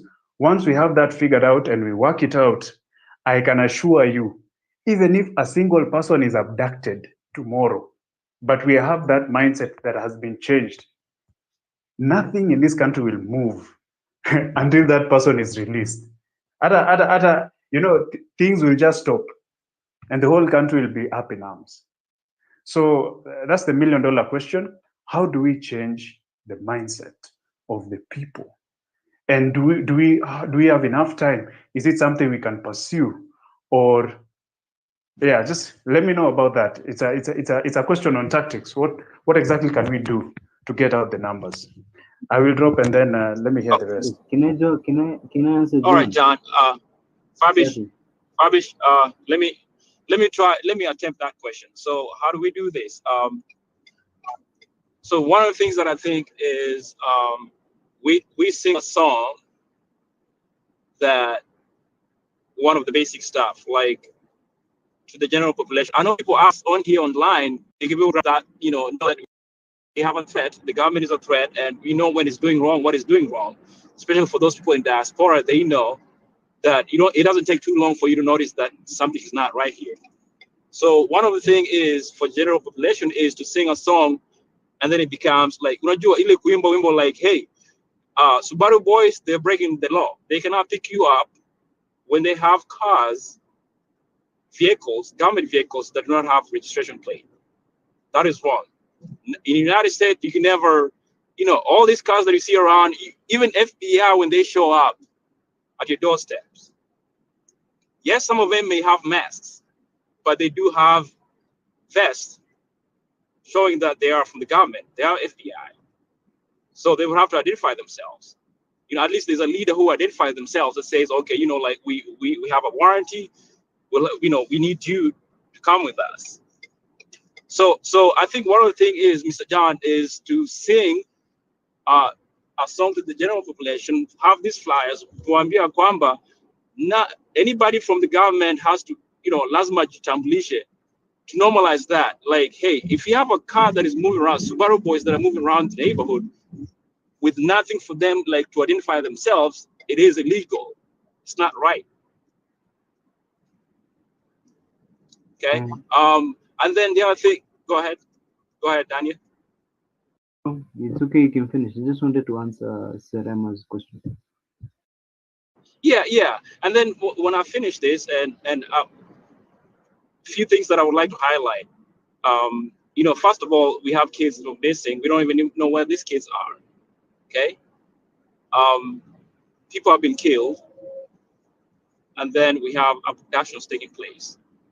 I think those are reasons enough for Kenyans to get angry and stop this madness. I usually think this way. Like, I've been thinking lately, like, I've been talking to Fabish about it. Like, if these people that were killed, were abducted, people katakatwa, what if they had 1 or 2 more days to live, knowing that they will die for the country? What if they had 1 more day? How much of civic education would they need for them to go fight for this country? I'm talking about civic education.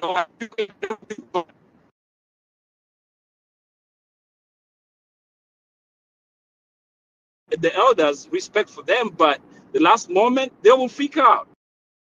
They will like, oh, better the devil that you know. And we all know this. If it comes to 2027, if Ruto is still in the power, we might as well forget about it. I've said it before. Like, funga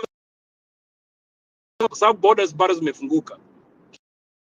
Watafunga borders. It's going to be hard for Kenyans to get out. So 2027 is not an option. Anyway, that's what I wanted to say. Thank you. Yeah, Okay, thank you. I see Maggie. Hi, sorry, I didn't want to speak again, but the conversation got really good. So I just want to I agree what the co-host Raula said. I'll always say we have a reference point of how this movement became something with the finance bill.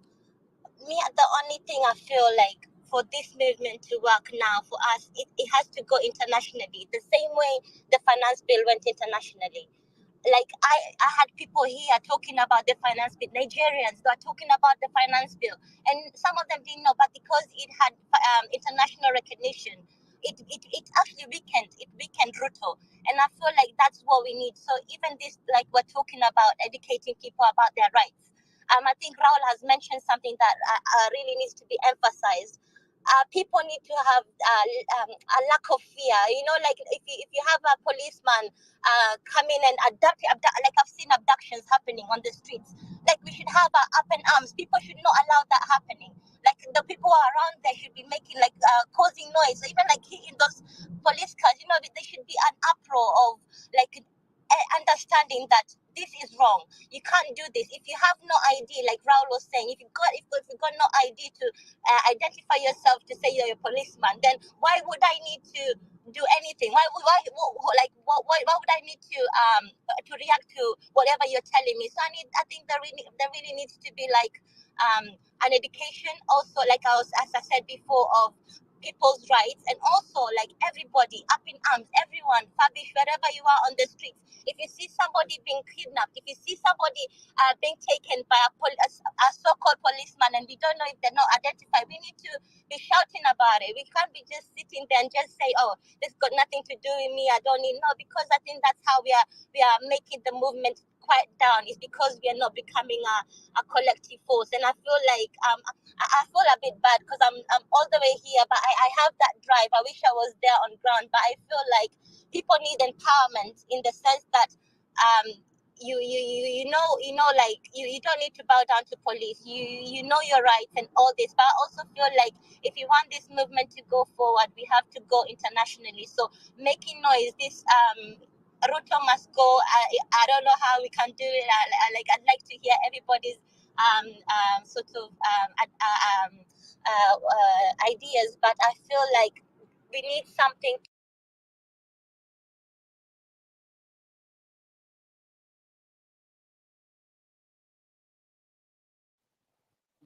to make this.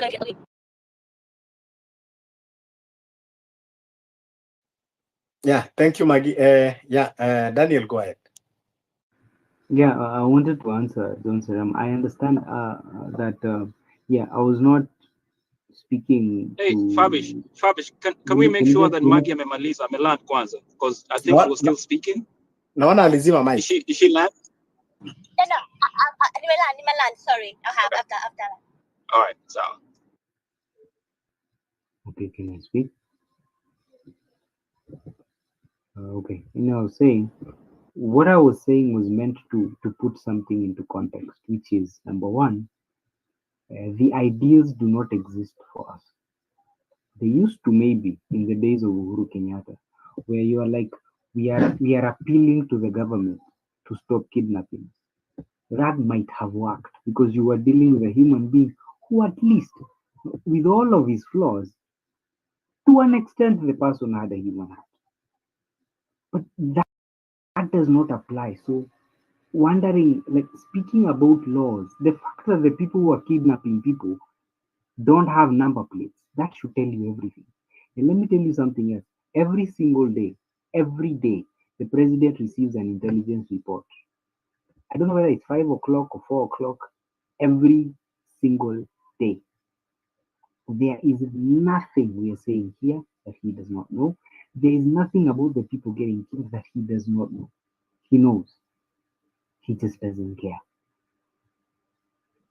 So expecting an ideal from this human being is like, do not be surprised if something ruthless happens and you have to fight against it. Do not be surprised if you make an appeal that seems human and it is not answered. Like the people who are found in that quarry. Ideally, there should have been a national outcry and they should have been in the news. There should have even been a commission of the police formed. We found human beings chopped up in pieces and thrown in a quarry. Like, how is that not a massive thing for a president to respond to? But no, nobody cared. Like, it only showed up in the news for a few days. The police never even put out anything. They just arrested a single guy and the guy escaped. Like, that's it. Like, the fact that is the stuff you're seeing, like, that should tell you what we are fighting is not like the law does not matter as much as you think it does. It only matters when it is the judiciary that is holding it. If we take something to court, then we have hope. But if you are telling the government, please don't do this because the law says this, the government, Ruto doesn't care. When the judiciary, when we are taking something legal to the judiciary, they care and it will work. But when it is something to be done by the government and we are questioning whether it is legal or not, and we can't take it to the courts, the government doesn't care. So if it is to fight, you're fighting something that you should not expect any kindness, any goodness, any legality. Do not expect it.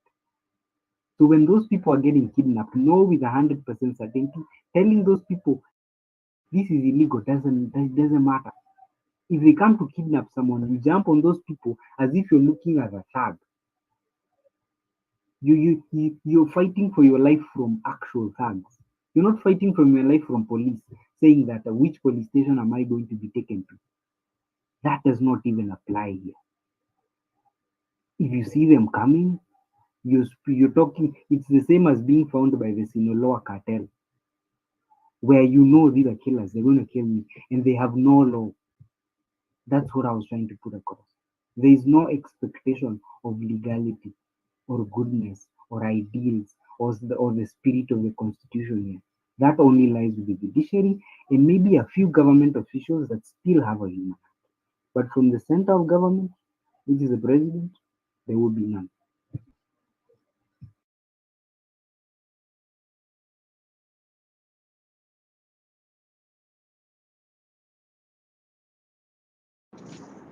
Daniel, back to you. thanks for that submission. Yeah, let's have the next speaker, please. Talk or request. I think we have a new person on the panel. G-Des, talk to us.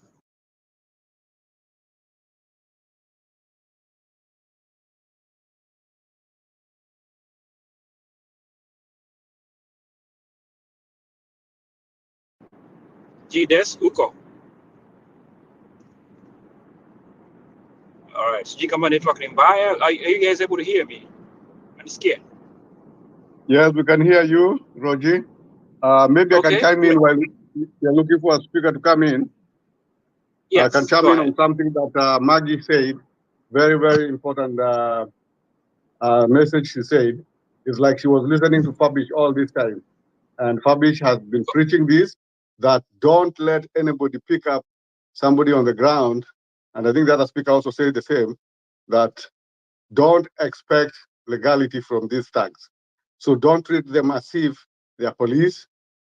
Be suspicious at all times. And that is a only consciousness or civic education we should be giving that. Don't let anybody be abducted within your sight.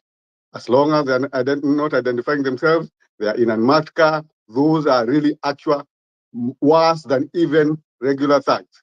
They are like the Sinaloa cartel. They come to kill, they come to destroy. In other words, they are working for the devil. So you have to treat it with the seriousness it deserves. That's what I can add on that. And then on Maggie, the point she made about that these systems work, where we are, I'm in Canada, anything like that happening, like even just a regular street tag killing in the city, the mayor will intervene very fast. And if it becomes too much, the premier will know it within the same period. And by the second day, even the prime minister is aware and will dispatch the minister for defense of the local, So at the end of the day, the prime minister, if he doesn't act right within, like their killings continuously for a week, that prime minister is out of office. The speaker, he himself, actually the speaker of parliament will ask him to resign because he has been unable to provide security for a number of Canadians. So in short, we know our systems don't work that way. We are dealing with a raw government, and that's why we have chosen there is no another route to this government is to take it. Power is taken, never given. Thank you. Yeah. Okay, right. Yeah. Sevi, you know one thing I was thinking, those bank robbers, they do have cars, yes. Right? Yes, they do. And have you ever seen one without a license plate? Have you seen any without a license plate? They have license plate, but they are fake ones, not real ones. At least at least work on a fake ones. But we have a government that is sending police to go kidnap. It's not police. Those people. are thugs. There's no police there. Fabish has already told us who they are. Yes. Yeah. If you've been following Fabish in the space, we know who they are. So even the criminals that we call these bank robbers, somehow they try to follow the law by at least having license cars, so they can be able to say, hey, at least we got something. And now we have these I want to call them pigs, coming to kill our children and our brothers and sisters, and Kenyans allowed them. The general population allowed them. One of the speakers on here says, "Wachome tu Subaru moja." We respect life. We respect life. We're not kill anybody. But we're just saying that kama kuna Subaru, if there's a Subaru, any kind of car that shows up, no license plate, wake a ground, turn into ashes. Just one of them. One. Just to reiterate what you're saying, somebody here said that, Baba Jackie, I can see you listening. Somebody here said that, let us turn one of these Subarus upside down. Let whoever the occupants go to their fate. We are not going to kill them.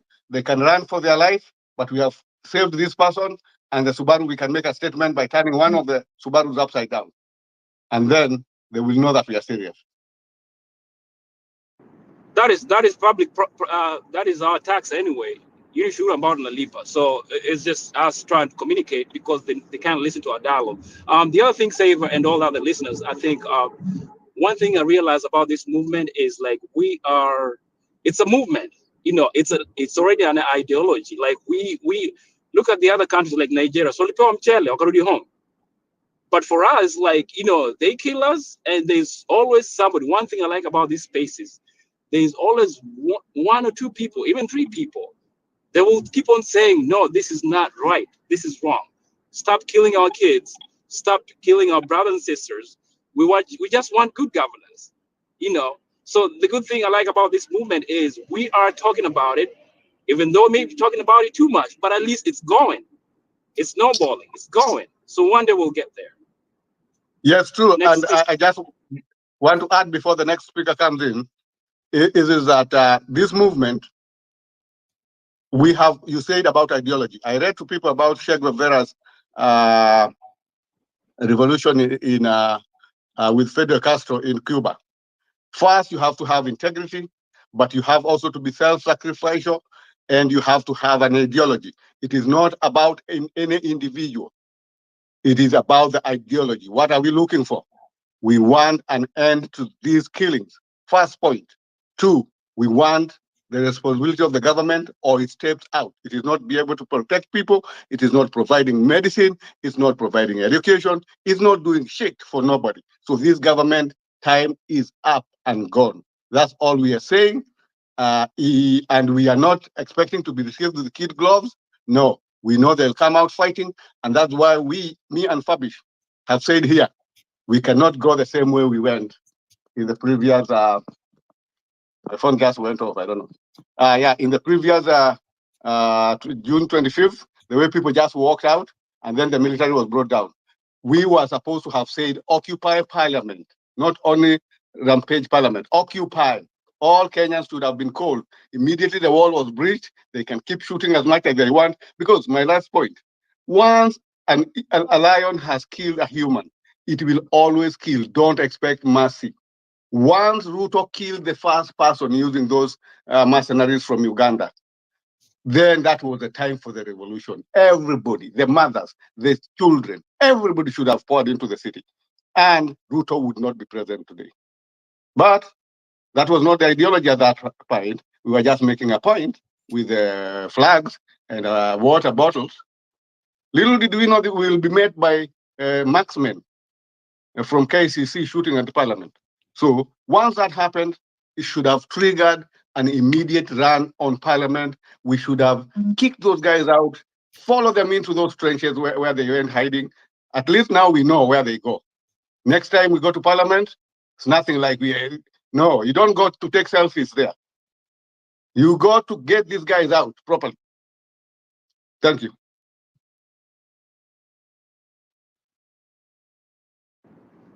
Thank you, Xavier.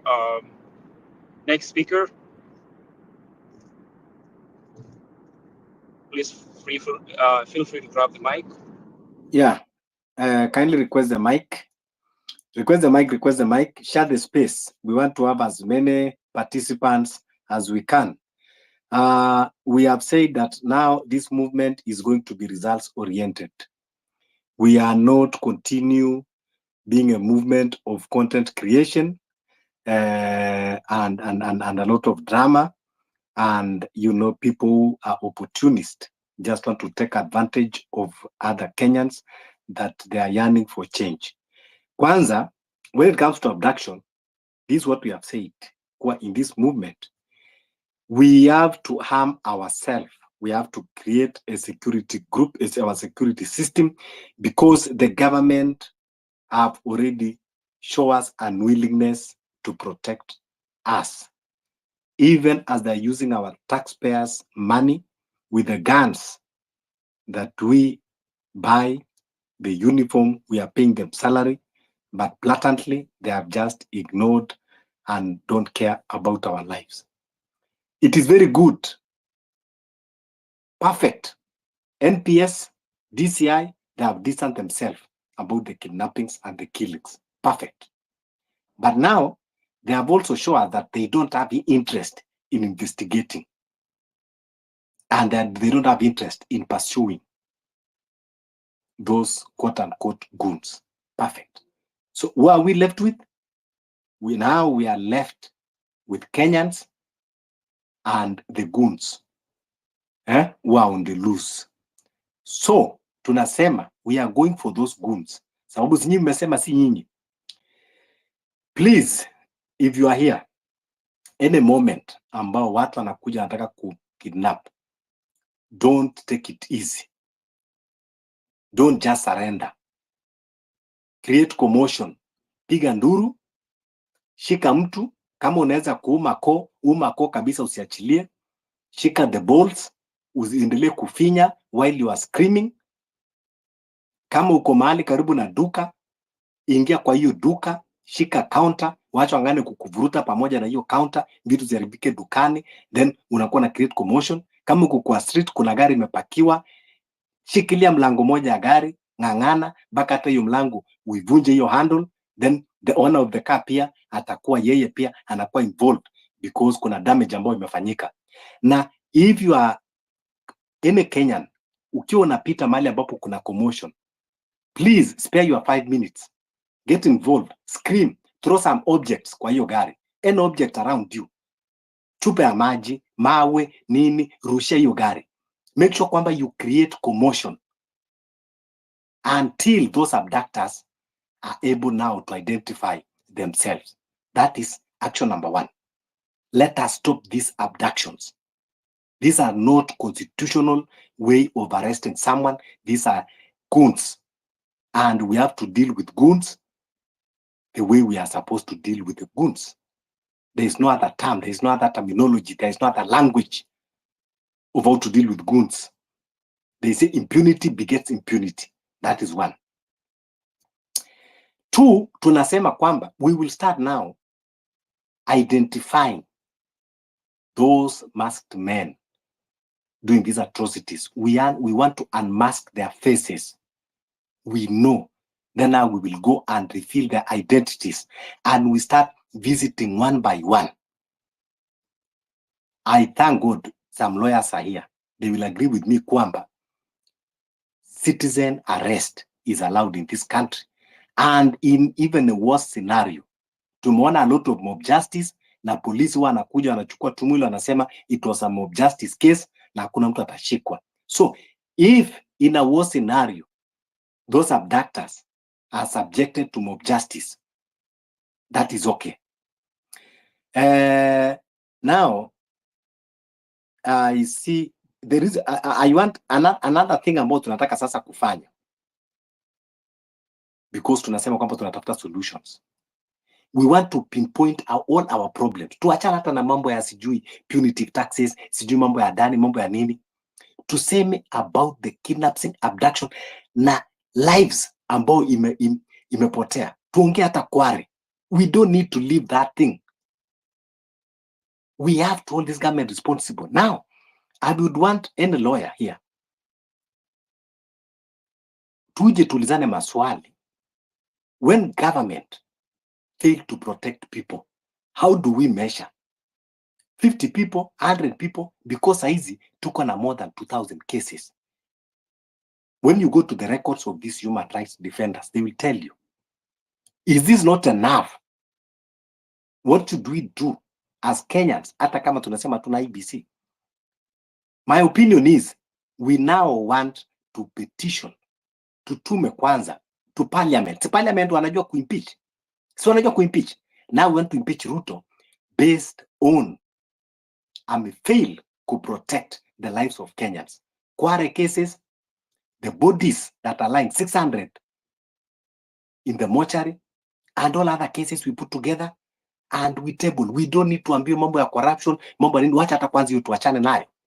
Tukuja hapa kwa lives.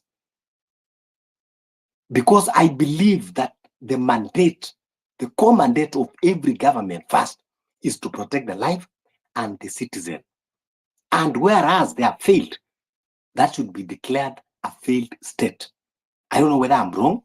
So please, Baraka, I know kwamba uko busy. Thanks for honoring the invite. Kindly request the mic. Then you can give us on this legal aspect, even as we are doing the streetwise and arming ourselves to protect ourselves.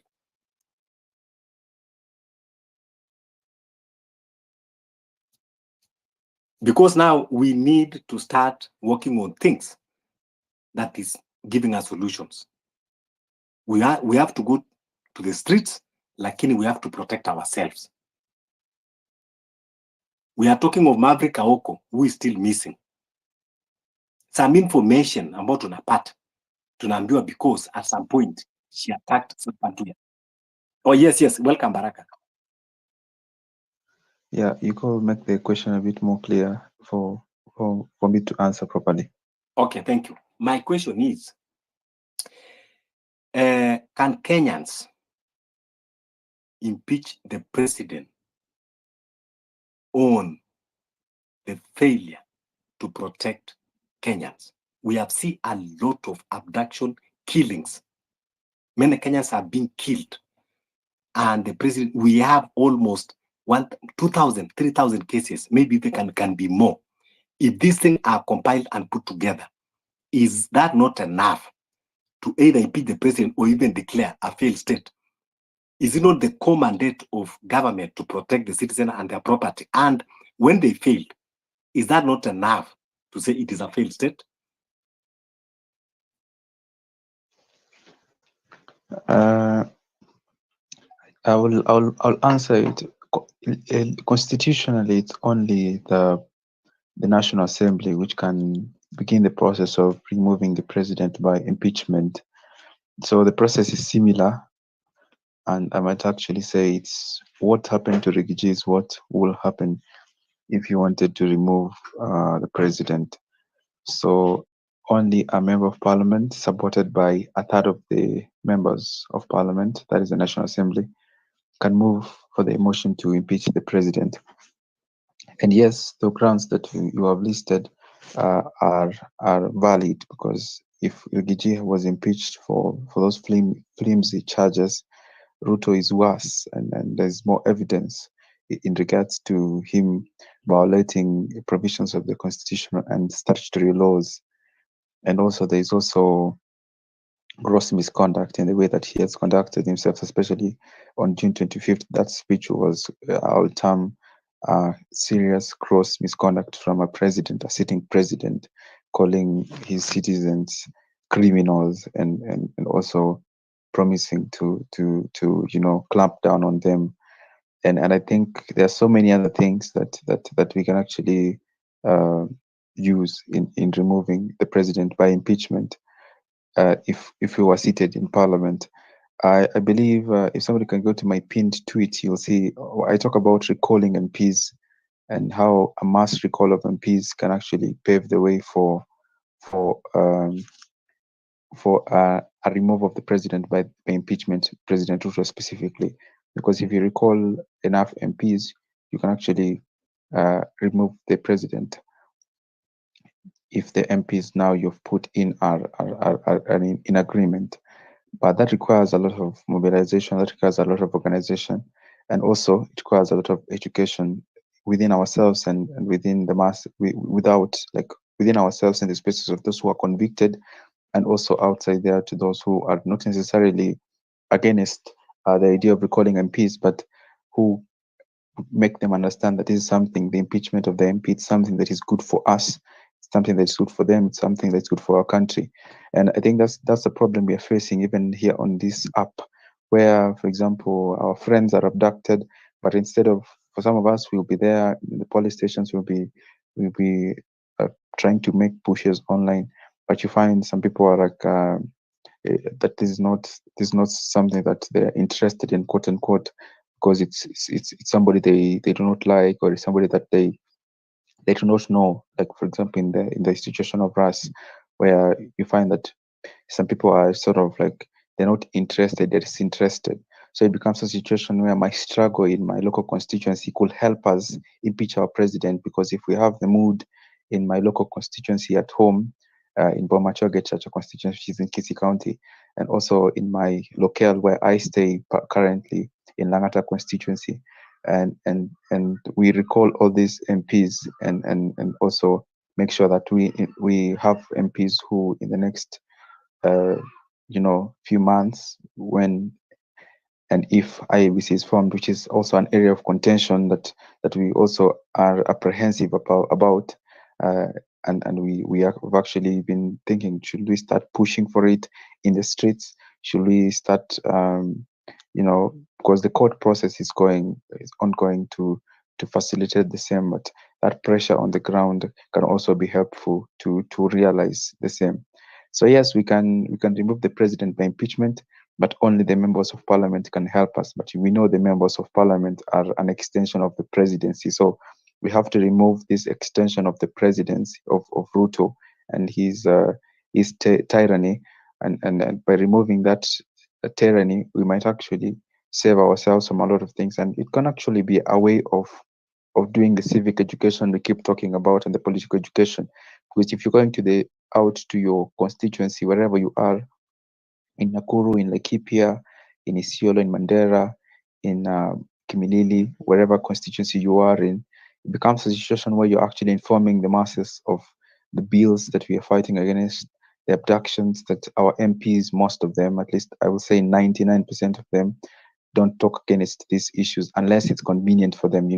MPs from the NASA, the Azimio side, who are talking against them now that they are quote unquote in the government. They're no longer talking about Boni being abducted, Ras being abducted, and this guy, how is he? What's the name of this guy? The Pio Wandai guy, Gabriel Oguda. They're no longer talking about our plight. They're actually even castigating us even more. And even Pauline Njoroge, now they're in government here on this app. I'm talking about people on this app. Now that they're in quote unquote in government, they are not talking about our plight. So if we can actually sensitize people across the country of our plight as we recall our MPs, or as we prepare to recall our MPs, because that's what I'm doing in my local constituency, as I prepare to have, because I already started that process of recalling my MP, but because of this issue with the IBC and having written to them and getting a response that there has to be a chairman or a commission for them to process the same. It was a situation where obviously they're frustrating because they should even accept the signatures and certify them while we wait for the commission, but they refuse to do so. So for me, I'll continue to prepare to impeach, to recall my MP, and then if we get into an election, if I'm in the ballot or somebody else is in the ballot, who we can support on push for, or I can campaign for myself and with others, get into that parliament, then becomes a situation where we can actually make the petition, because nobody is willing to do so in the current parliament, and then bring the change we want, not necessarily having to wait for 2027. Yeah, I think you will let me leave Fabish, because I had other things going, but I hope I've tried to answer you as much as possible. Thank you so much, Baraka. You have indeed answered even more than expected. Thank you so much for honoring the invite, even at your busy schedule. Thanks also to the Law Society of Kenya. You guys are doing tremendous work. You have stood with the movement. You have stood with Kenyans. When the history of this nation will be written, I think your name will be among the top. Thank you so much, Baraka. Always, you are on these spaces, giving us advice and opinions on legal matters. So yes, we are continue. We want to strengthen the movement, and now we are saying that we want to protect ourselves. We don't think that there is anything wrong in constitution for Kenyans to protect themselves against the arm when the government is failing to protect them. So when we go to other spaces, people want to tell us that is outside the constitution, that is, being violent, but we don't know which one is violent, being killed or by protecting yourself. So thank you so much, Baraka. Asante sana. Wakati wote unakaribishwa. When we are having the space, join us and inject. Let's continue sharing. You see, on that legal matters, of course, we don't have serious parliament. If we had serious parliament, Ruto could not be the president. President and the parliament are our enemies. We elected parliament to oversight the executive. But now they went and sleep in the same bed. Kenyans are left alone. When we call you to come on the street, you think it is a joke. When we say that we are at war, Kenyan is at war. Kenya is at war. Citizen versus the regime who are ready to kill, destroy, so that they can continue reaping this country. We must say no as Kenyans. We must arm ourselves as the regime. Arm to protect yourself. You are not arming to kill or distract our fellow citizens.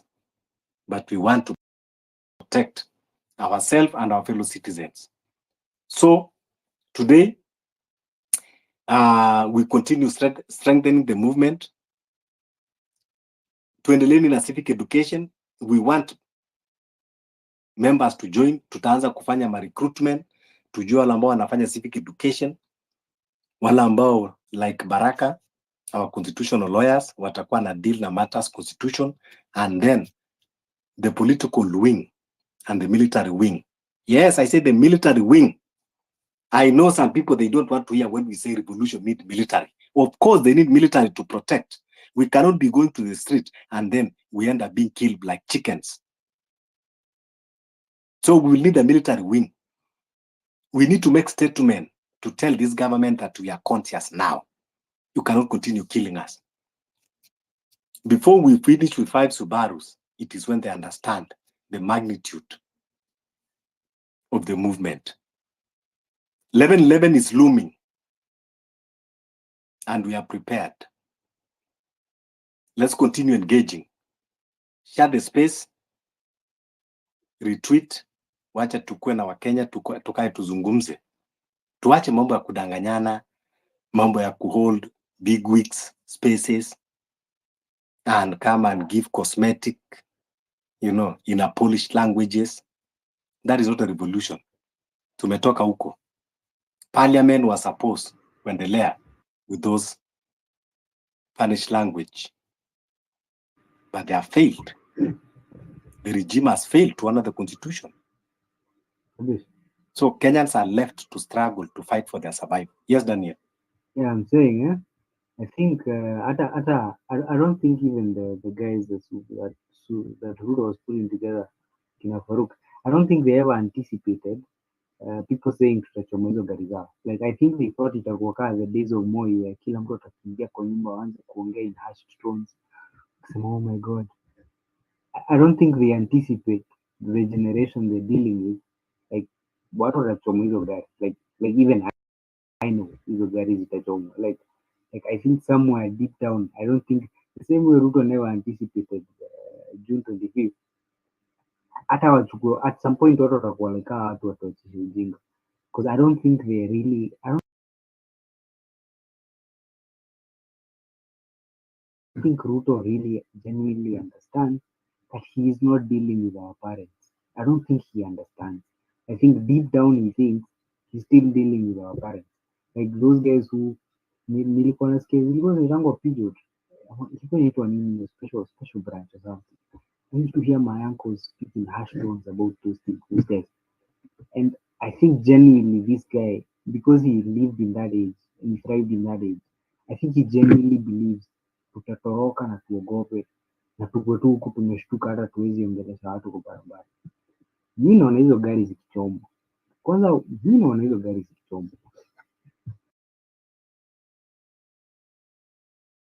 No, hizo gari zitachomwa, na tumesema please, kama uko hapa usipite mahali ambao unaona commotion, kuna mtu anataka kuwa abducted. You don't need even to know that person. Usiulize anywhere there is commotion, unaona kuna mtu ako whether you are a lady, whether you are a man, the first thing you do, you just scream. Don't even ask question. First scream and throw objects. Baadaye sasa ndio utakuja kuuliza what was happening.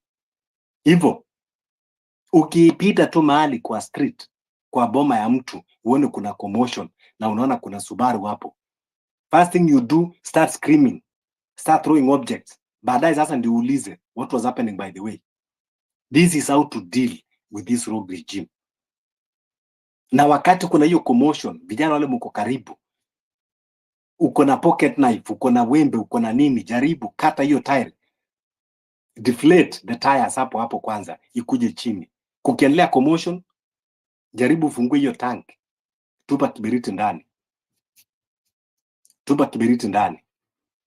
If mukipata hawa watu kama ni moja, you can take him to somewhere and discuss with him in a low tone voice, in a language that they will understand. You know what I mean?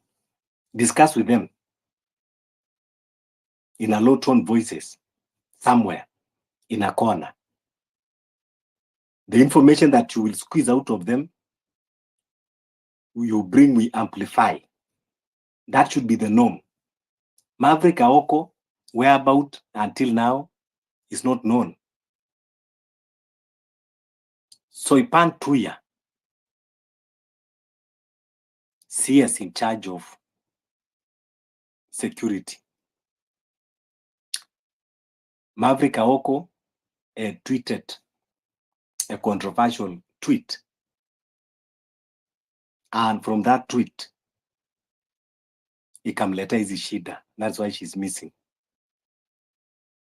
So we are allowed to think outside the box. That Soipan Tuya, wherever you are, you cannot tell us that you don't know about the missing of Maverick Aoko. William Ruto and his rogue regime, they don't want to be criticized. They want to silence the voices. So I'm talking here. Mahali Soipan Tuya yuko, come out clear and tell us, convince us that you are not part of it. Yes. Yes. Let's keep us propaganda, but come and clear your name.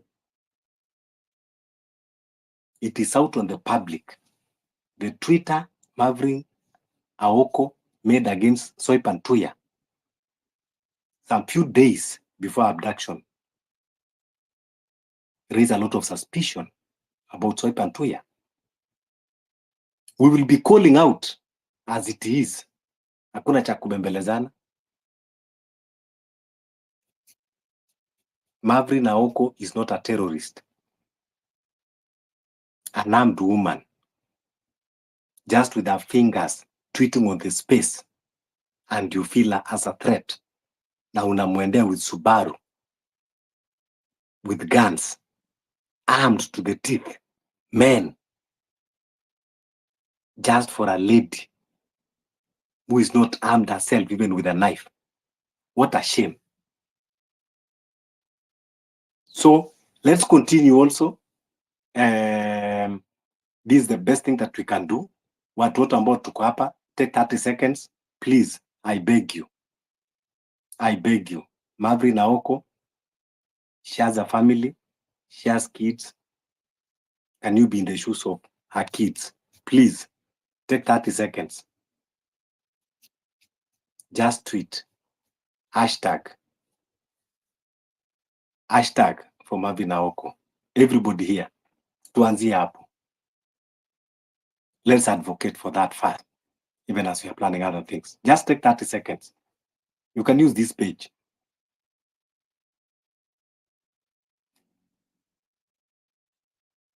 Free Maverick Aoko. Hashtag stop abduction. Hashtag Ruto must go. Let's do that, please. Let's do it. 30 seconds, everyone. Let's do it. And let's keep on sharing the space so that we can have as many Kenyans join me. We cannot normalize killings and abduction in this country. Request the mic. Let's discuss as Kenyans. Ladies, bring your voices. We need to hear. Tell us. It is even, you know, like Maverick Aoko, among the few ladies who have been vocal. Babish, Yes. those hashtags should also include 1111 and the ideals we have. 1111 Ruto must go. And then don't forget June 25th movement. June 25th, very important. because that is what will lead us to what we are looking for. And then eventually we're going to transform it into a political party after we get government. Thank you. Yeah, thank you. Thank you for everyone who is tweeting. Yeah, let's continue pushing the hashtag. Marvin Naoko, one of the few ladies who have been vocal. This government, vile wamezoea uongo, wamekuwa wakituambia about two-third gender rule. But you are suppressing the voices for those even vulnerable lady that amekuja tu kukuwa vocal. Why is that parity that you keep on preaching to us? A big shame. So Kenyans, we must stand and protect our democracy. We have been having peaceful revolution, but the government is trying to make it impossible. And when you make peaceful revolution impossible, you make violent revolution inevitable. No two ways about it. So yeah, continue requesting the mic. Kuja, tell us. We need collective voices. Request the mic. Share the space. Tweet. Free Marvin Naoko. Let us push the hashtag. Yeah. Request the mic. Justus, come tell us. Raul G.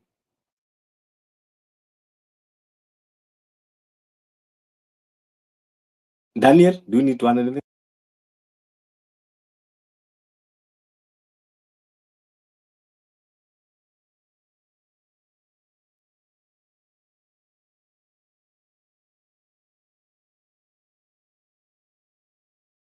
Fabish, can you hear me? I can hear you. Yeah, I have a question I wanted to ask about Maverick Aoko. Maverick Aoko.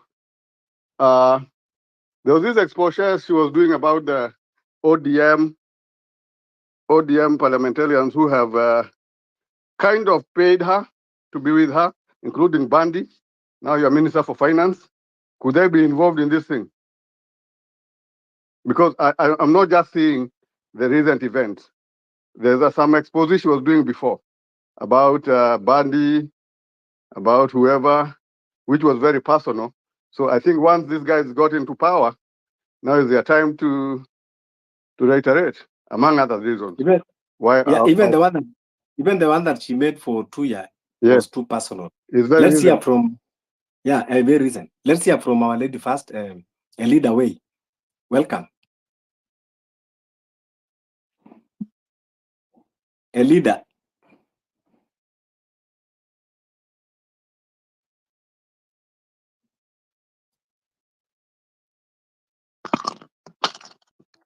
Hello? Yes, welcome. Can you hear me? Loud and clear. Yeah, thank you for giving me this opportunity to talk. Actually, I'm a Kenyan. I've been observing the things that are happening in the country with so much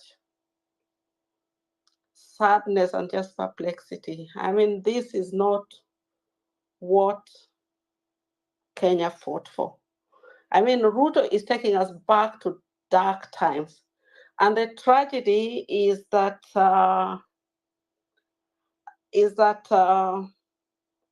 they are abducting people and people are just silent. During the Gen Z revolution, so many Gen Z came out. That is the time everyone in Kenya should have come out and supported the Gen Z. That is the time we should all have come out. And, I don't know if, I once tweeted that, going to the street continuously, they are killing young people, they are killing us, they are abducting us. What about, I even just suggested, we should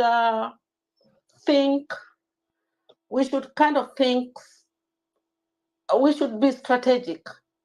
And I was just thinking, how about if we just decide we are downing our tools? We don't go to the office. We know we'll all suffer. We won't get a salary. By the way, people are working. I have a friend who is working at NSSF.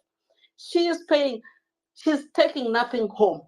So actually, this, you're working for the government and you're not taking anything home. What if we all just down our tools? This government will not collect any taxes, and you, even just for a week, 2 weeks, and we just decided we are all in this together. Because I think sit in.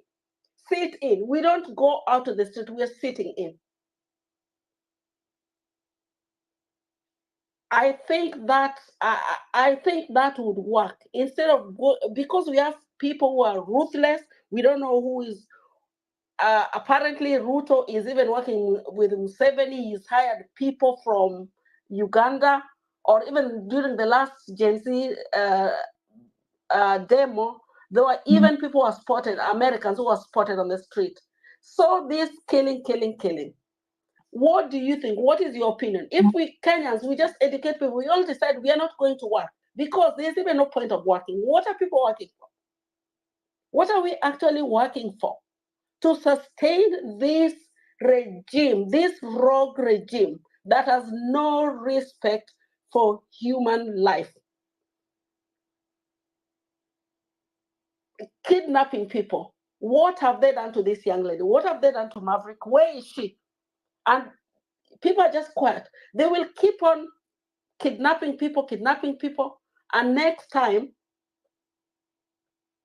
when they've taken all of us, who will speak for us? Who is going to speak? So I think we must just all come up with a strategic how to take this government down. And I think the best place to hit them is financially, so that they won't have any taxes to collect. Me, that is the only, that's what I'm thinking, because I'm just so tired of seeing young people bloodshed. And these people, they don't, actually, they're just ritualists. They don't care. That's all I can say. I don't know what you people think.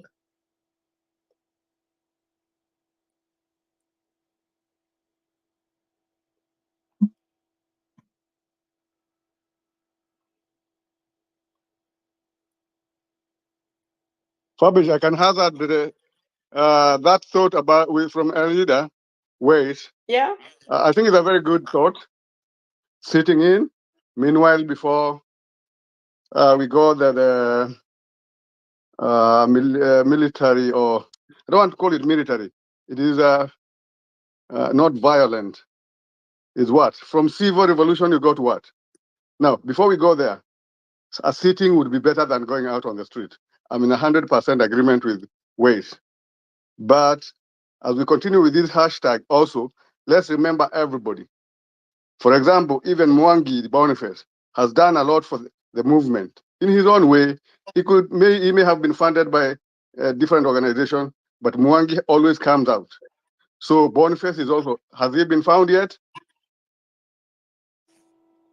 At least maybe for Boniface, he has a very senior friend in retired emeritus Chief Justice Mutunga.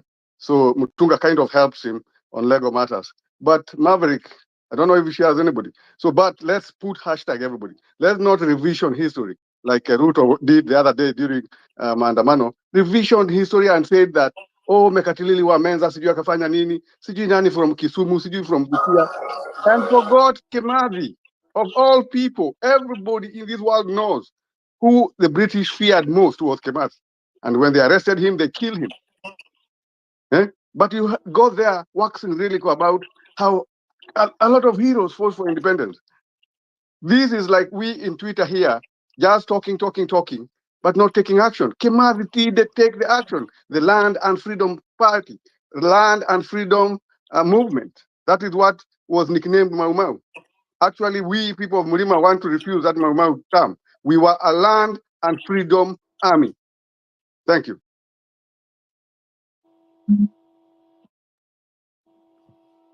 So yeah, I agree with the elder, 100%. Sitting could be a tool for the time being.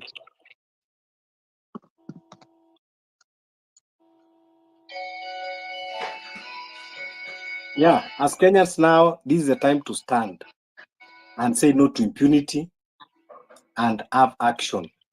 We cannot wait. There is no time. There is no laxity. We cannot tolerate. And yet we are told about the constitutionalism. When the people who are sworn by that constitution themselves, they are not adhering to it, saying no. There is no peaceful revolution now because we have had peaceful revolution and they did not give it a space. So when you fight a peaceful revolution, that means violence becomes inevitable. People are arming to protect themselves. If you are a victim, don't allow to be abducted silently. Scream, cause commotion, do whatever you can. If you have pocket knife, use it. If you have sharp nails, use it. Go on someone's throat, go on someone's eye. Hold the balls. Hold those balls while you are screaming louder. Any Kenyan who is passing by, whenever you hear there is commotion that someone wants to be abducted, you don't need to know the person. Just you observe the environment, kwamba ni commotion, mtu anataka kuwa abducted. Your first reaction, start screaming. Start throwing objects. Chupa ya maji, kiatu, mawe, nini. Throw the objects onto that Subaru. Cause commotion. And you that you are being abducted, hold on to anything. Naenda kwa duka iliyo karibu, vutana nao, naenda kwa hiyo duka. Ingia ndani, shikilia kitu kwa hiyo duka. Then my customers na wenye hiyo duka, they will be part of the commotion. If uko kwa street kuna gari hapo, shikilia hiyo mlango. Usitaki kujua gari ni ya nani, shikilia while screaming. And let us, Kenyans, let us support each other. When you hear someone screaming, you don't need to know that person. Na don't buy kwamba mara uambiwe kwamba ni mwizi. Sema no, hata kama ni mwizi, who are you ambao mnataka kumshika? Can you identify yourself? Yes, ni mwizi, ni armed robber, no problem. Can you identify first yourself? Tunakubali kwamba ni mwizi. Hebu identify ndio tujue mnampeleka police station gani. Even as we want to come identify huyu mwizi, tujue kama ni huyu au amekuwa kituangaiza. Demand for accountability.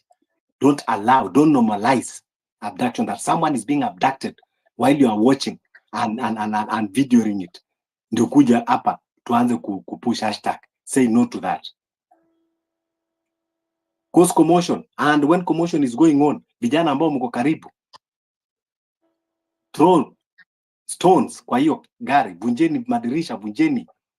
Ukiweza, kuna petroli hapo, rusheni hapo ndani. Tukichoma 2-3, then now there will be order. Waswahili wanasema dawa ya moto ni moto. You come with firewood, then now you bring matchbox and petrol.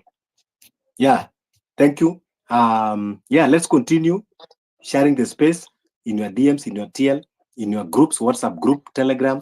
Wacha tukue na, many voices as we can. I see my new co-host, Ayabe, karibu, and then please, after submission, mpatie the next speaker, Yasa KY. Thank you sana Fabish. Acha nisalimia on the speaker panel, the co-host Roji, and all the listeners. I hope you've all had a good day and a lovely evening. This conversation is very interesting. Nitapatia Yasa kwanza ongee, kisha mimi nitarudi na submission yangu. Yasa. Thank you so much my guys. Na this is a great platform. Kitu tu mimi nataka kuemphasize more ni Fabianski Kenya unasema manze. We are so afraid as citizens. We are so afraid to an extent. Tunaabductiwa na wase wana watch tu. Na hii gava yetu imemaster the art of being narcissists. Watudanganye, watucheze. They play games around. Ukiangalia what Boniface Mwangi did. They play the word of divide and rule. Kumshika yeye jeopardized everything. Ukiangalia what happened jana pale Stanchat, makarau na magari zilikuwa mob kushinda even the people who are going for marathon. So this shows the government is so fearful. They are afraid of its citizens. na pia sisi citizens, sisi tuko afraid manze. We have to make sure, we have to know that sisi ndo we hold everything. Gone are the days when people used to be abducted, then it takes 3 days ndo mtu ajulikane, it takes a week, kwa sababu mwenye anashikwa Kisii nikiwa Nairobi siwezi jua. Lakini right now we have tools, we have social media platforms, na kitu mimi ninaweza sema ni tuanze kutoka huku nje. If it is all about being to katae even paying taxes, because we cannot be paying taxes to a government which doesn't listen. We've had Japheth Koome up to now hajashikwa, hajafanyiwa anything. Over 63 people wamekufa, nothing has been said. Kindiki ndo huyo, we all know yeye alikuwa ni lawyer wa the president himself. Sahii amekuwa proposed as being the DP.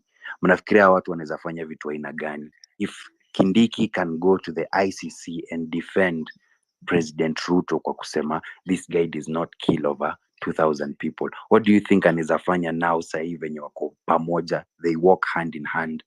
We have to wake up together. They have so many things ambazo wanaziweka, wanazilaunch into mixing us na confusing us. So sahii we need kila msee, wherever you are, whichever department you are, we need to hold these people hostages, because kitu I've seen this government doing, they will launch the issue of impeachment of DP, watalaunch issue ya SHA, watalaunch issue ya maisha namba, watalaunch vitu zingine to confuse Kenyans. So we need to raise our voices together, na sisi wase tuangalie kama ni mambo na SHA, professionals wa health tushughulikie huko. Kama ni mambo na accountability, wase professionals wa accountability, let's focus on that. Kama ni mambo na human rights, wase wa human rights, to focus on that.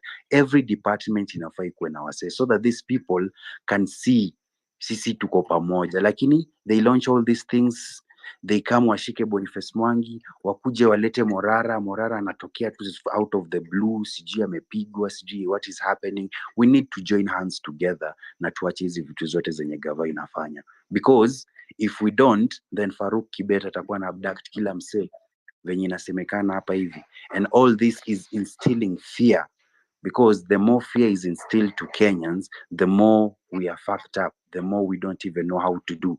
Kitu ingine, guys, tuchukue ID.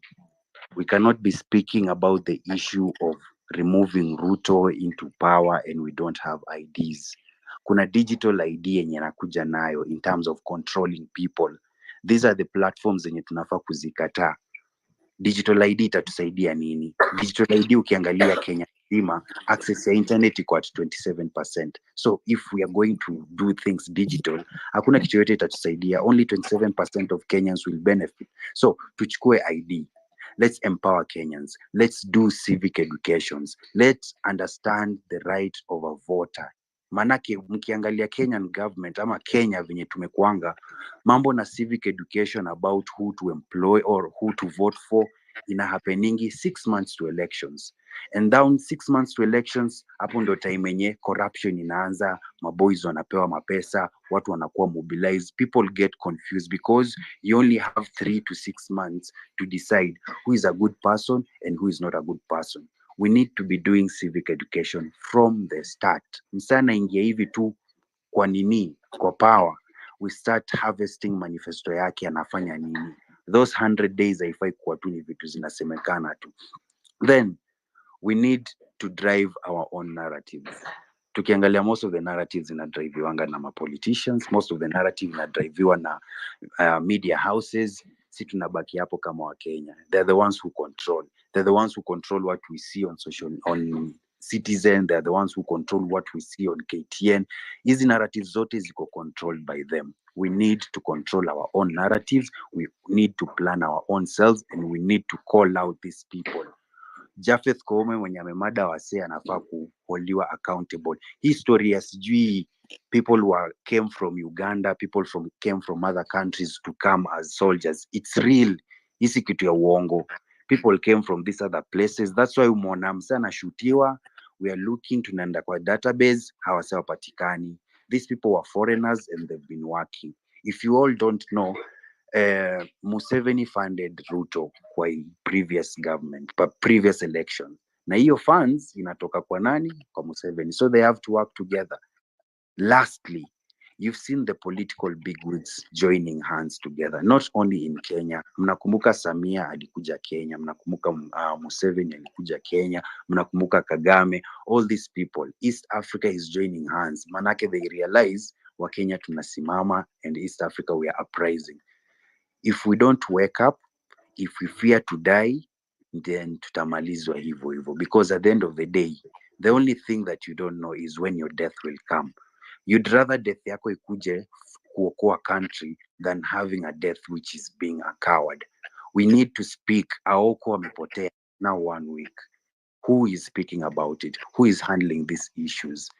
Hizi threats zenye tunapewa every single day. Tunaishi maisha ya kuzima simu, unawasha, unazima simu, unawasha, just because you fear a state, a country that we can be able to hold hostage. We've done it before. June 25th tulifanya hii mambo vizuri, tukahold na tukabring into a stance. It is not late. It is not too late. We can be able to hold hands and let's sure nafanya mambo na civic education so that unajua the right of an MCA, unajua MCA kazi yake ni nini, unajua MP kazi yake ni nini, governor kazi yake ni nini, women rep kazi yake ni nini. If we all don't know all these roles and these positions, then come 2027 Ruto atakuja tuna another way of convincing Kenyans, and that's how to take share. Thank you so much. Can I ask a question? Sure. Yes, go ahead. Yeah, my question is, like everyone is looking to 2027 that we're going to remove these people from power. But there's a saying that says that he who counts, Kenyans, I really believe Kenyans want a change, and many of them will go out and want to vote this regime out. But it is he who counts the votes that decides the election. So how are we going to deal with that? How are we going to circumvent this problem? Because that is really going to be an issue. And Ruto is wicked, he is not stupid. He's already started stealing money because he's preparing for the next election, and he is going to buy, and the people is going to put there to count the election. So we must even look ahead and strategize. That is what I just want to say. Yeah. First, allow me first to answer. Kenyans are not looking for 2027. Maybe few people who are doomed.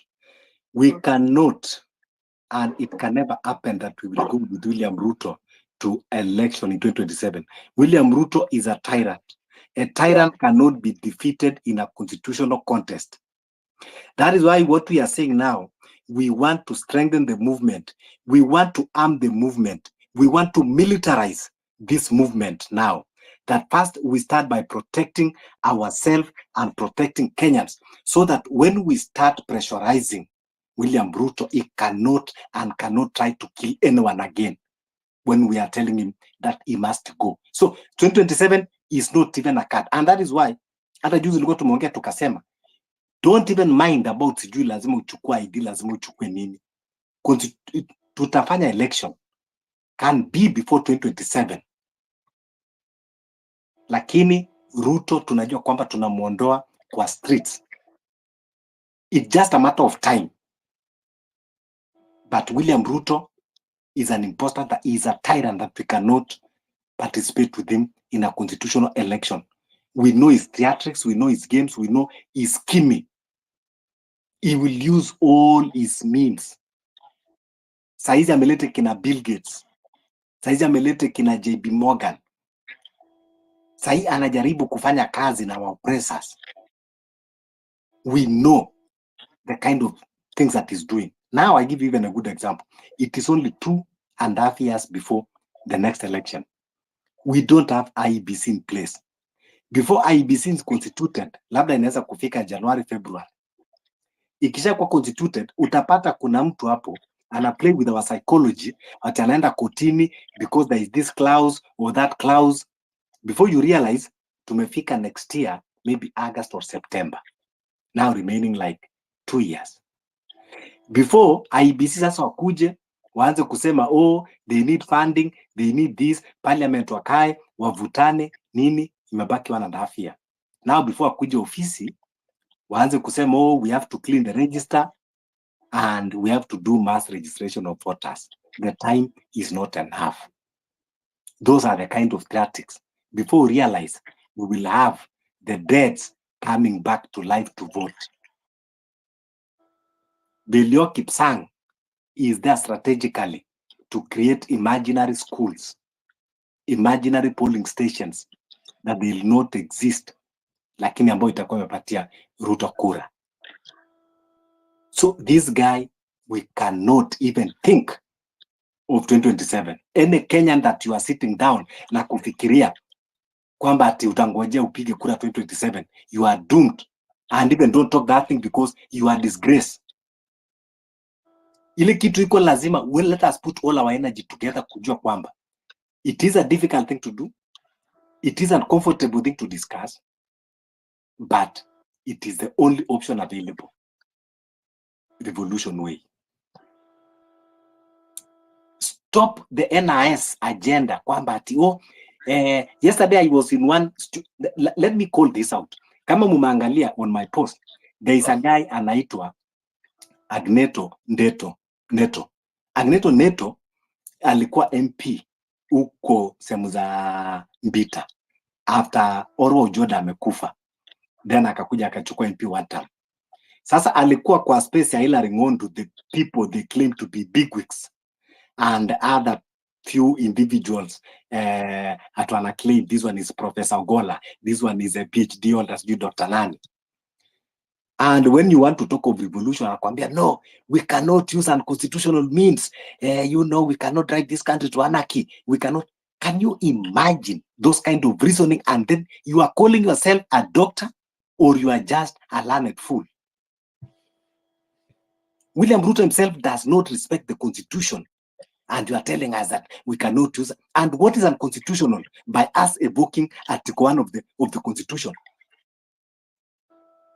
By exercising our powers that is vested on us. What is unconstitutional about it? And now anakuambia, oh, these are big spaces. You see, we have PhD doctors, people who are qualified in that discipline. Nikaangalia nikauliza. And that is why Agneto Neto is Agostino Neto. Sorry, that is the name, Agostino Neto. Sasa is a political conman. Now, anajialign in the movement, alafu anaambia wa Kenyan in diaspora that, oh, you need to fund this political party. Please, Kenyans, wherever you are, if you are a Kenyan in diaspora, don't be conned by this political conmanship and kuchangia. If we are to fund this movement, we are not going to fund a personality. We are not going to fund a private. We are going to create a fund trust or a trust fund ambao every coin can be traced na ile activity ambayo imefanya. We have to have our military wing. We have to have our political wing. We have to have our legal wing. That is how the movement works. Including those who are at the medics. That whenever we are marching, protesting, and there are some casualties, we know that are being taken care of. That is why we need collective voices. We don't need big wigs. We just need to converse in our small ways and pass the message. And Kenyans who are willing. Forget about the boardrooms.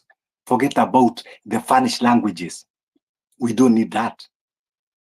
Tunahitaji kuzungumza lugha wa Kenya ambao tunasema sasa kwamba tumechoka and we need action. Kwa hivyo tusidanganywe kama vile Morara alikuja, a content creator. Anakuja kidogo kidogo, wameenda kushikana na William Ruto through Kipchumba na Oscar Sudi.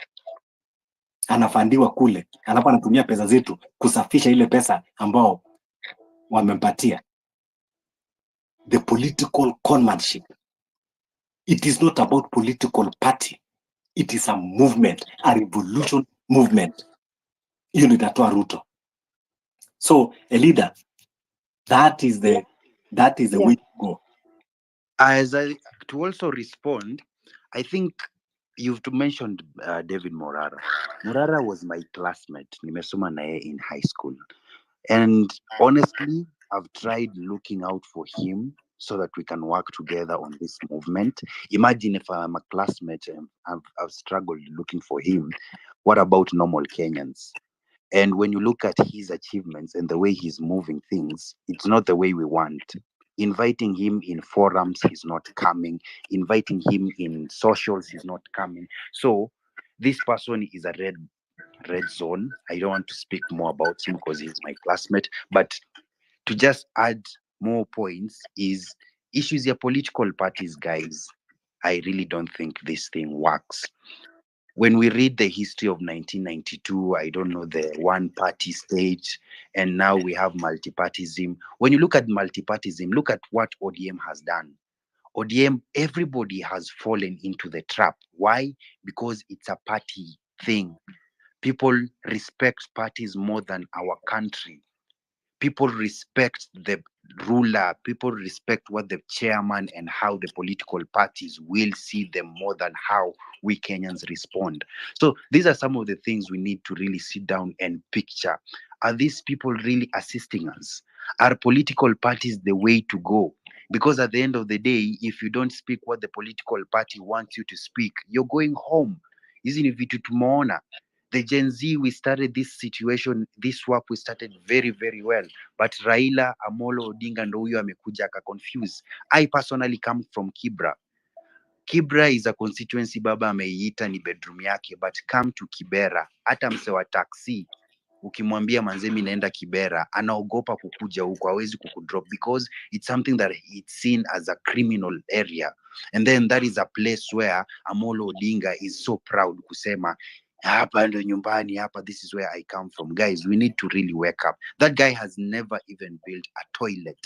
When you look at Kibera, which is being seen as the home of Baba, even a toilet imeanza kuconstructiwa in 2015.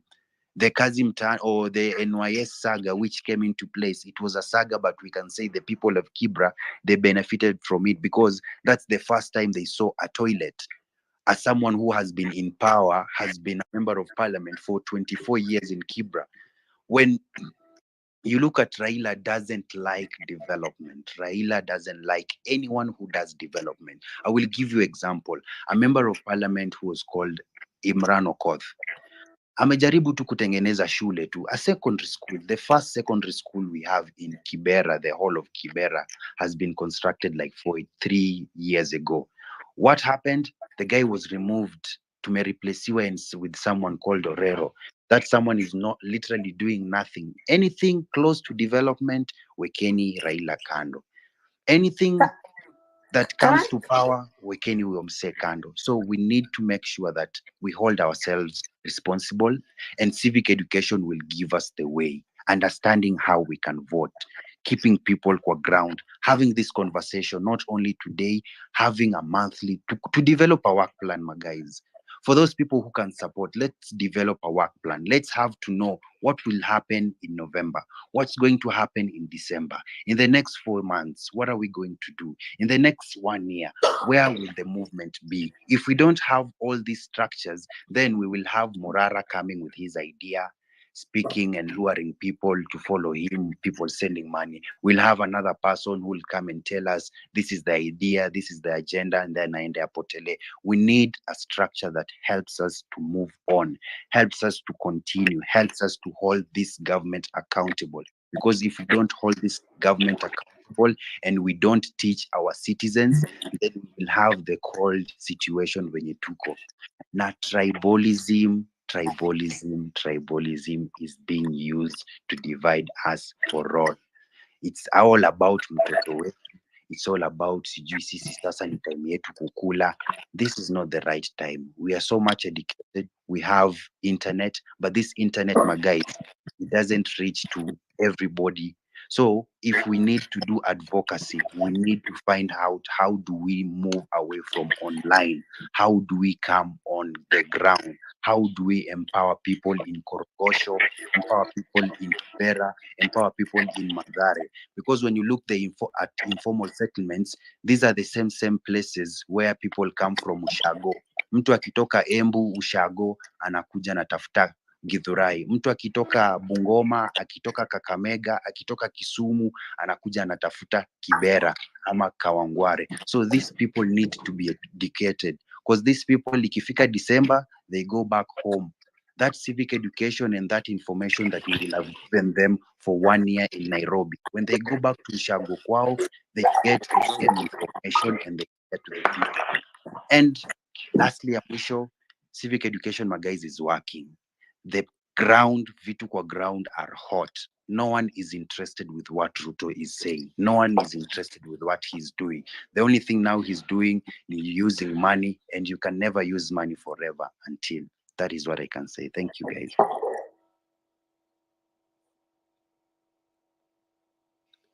Thank Can you. I? Yeah. So, a leader, there Yeah. are people who joined us and they've not been able to give their submission. I'll give Okay. Jides, then you can take it away. Yeah, so Jides, you can hear us.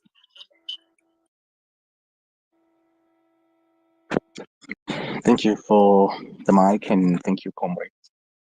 I want to add my voice to the continued discussion on, what's happening in the country. For starters, it is really startling to see, perpetual lawlessness that is being exhibited and perpetrated by one Mr. William Ruto. The brutality, the abductions, they are absolutely abhorrent. We shouldn't really, allow this thing to continue in a free society, in a free country like Kenya, as it is today. It is unfortunate that I've said before that autocracy,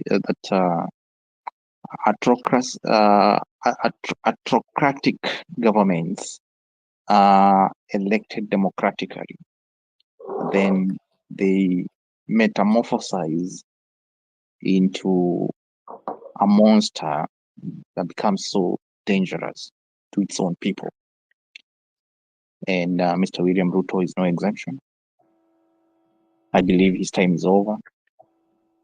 And I believe that if indeed we are fed up with what he has done to our nation, we should be ready to do something. We should be ready to respond.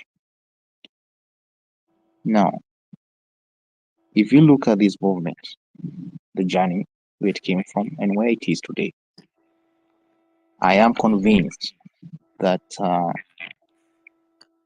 having an anomalous approach all along has had its virtues. It has given us success to some extent. But I believe that perpetual holding to inflexibility in the movement will not give us better results. It will leave us as a movement that is stingless, and we need to ask ourselves hard questions. The hard questions we are asking ourselves today is, if, for example, we are told Mr. William Ruto has decided to seek power in the next 60 days, we need to go to elections. What shall we do?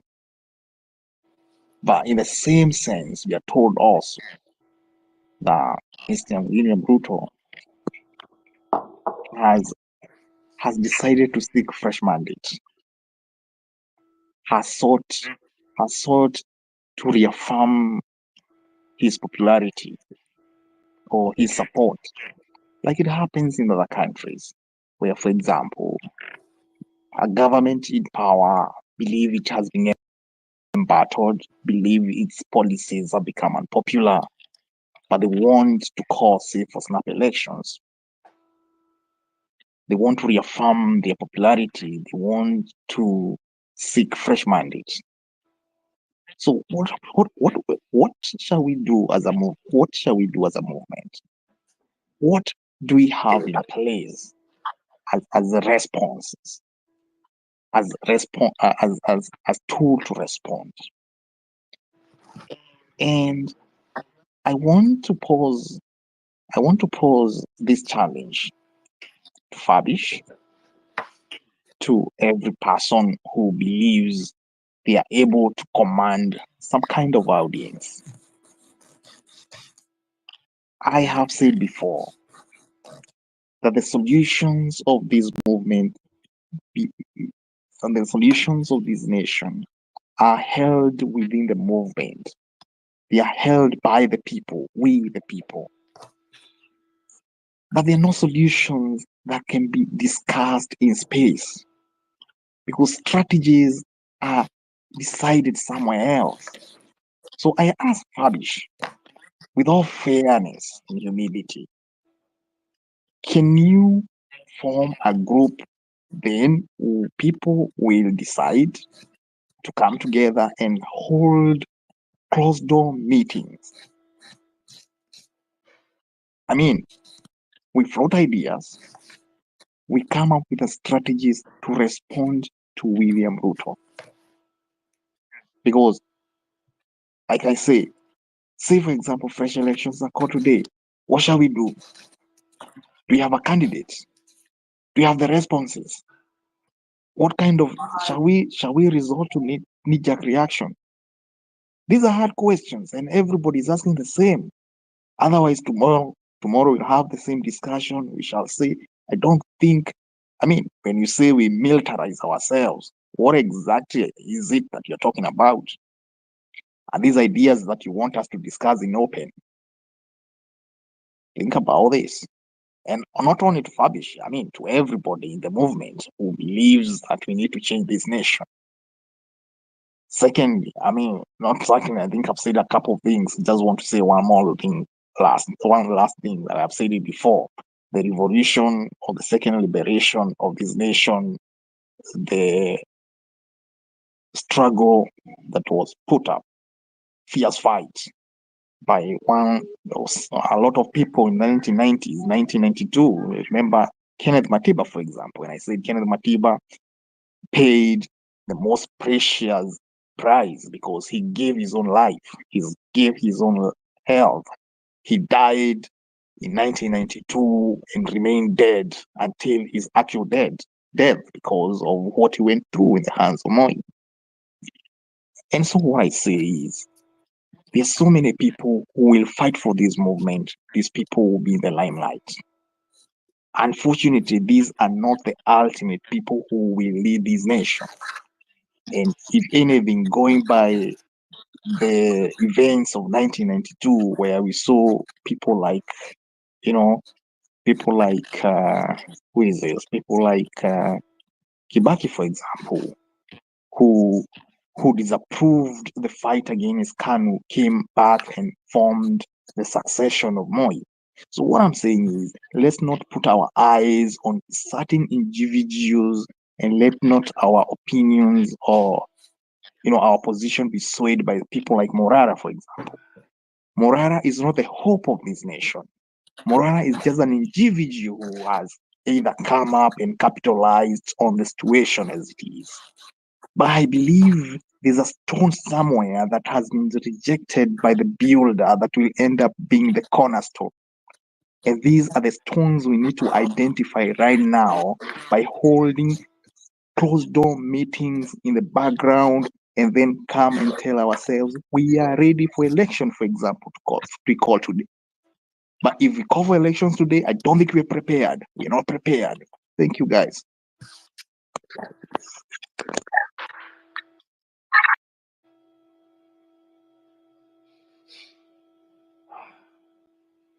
Yeah, thank you so much. Yes, The time of just talking and talking, it is over. We need to start having plans, because they say failing to plan is planning to fail. Yes, we have said first thing first. We need to protect ourselves, and then now we need to structure the movement, because when you don't have a structure in a movement, you cannot focus. And we don't want a movement that is pegged to an individual personality. That is not a movement, because movement is different with a political party. Movements are made of collective voices. So now, kwanza, we need first to educate ourselves on a leader.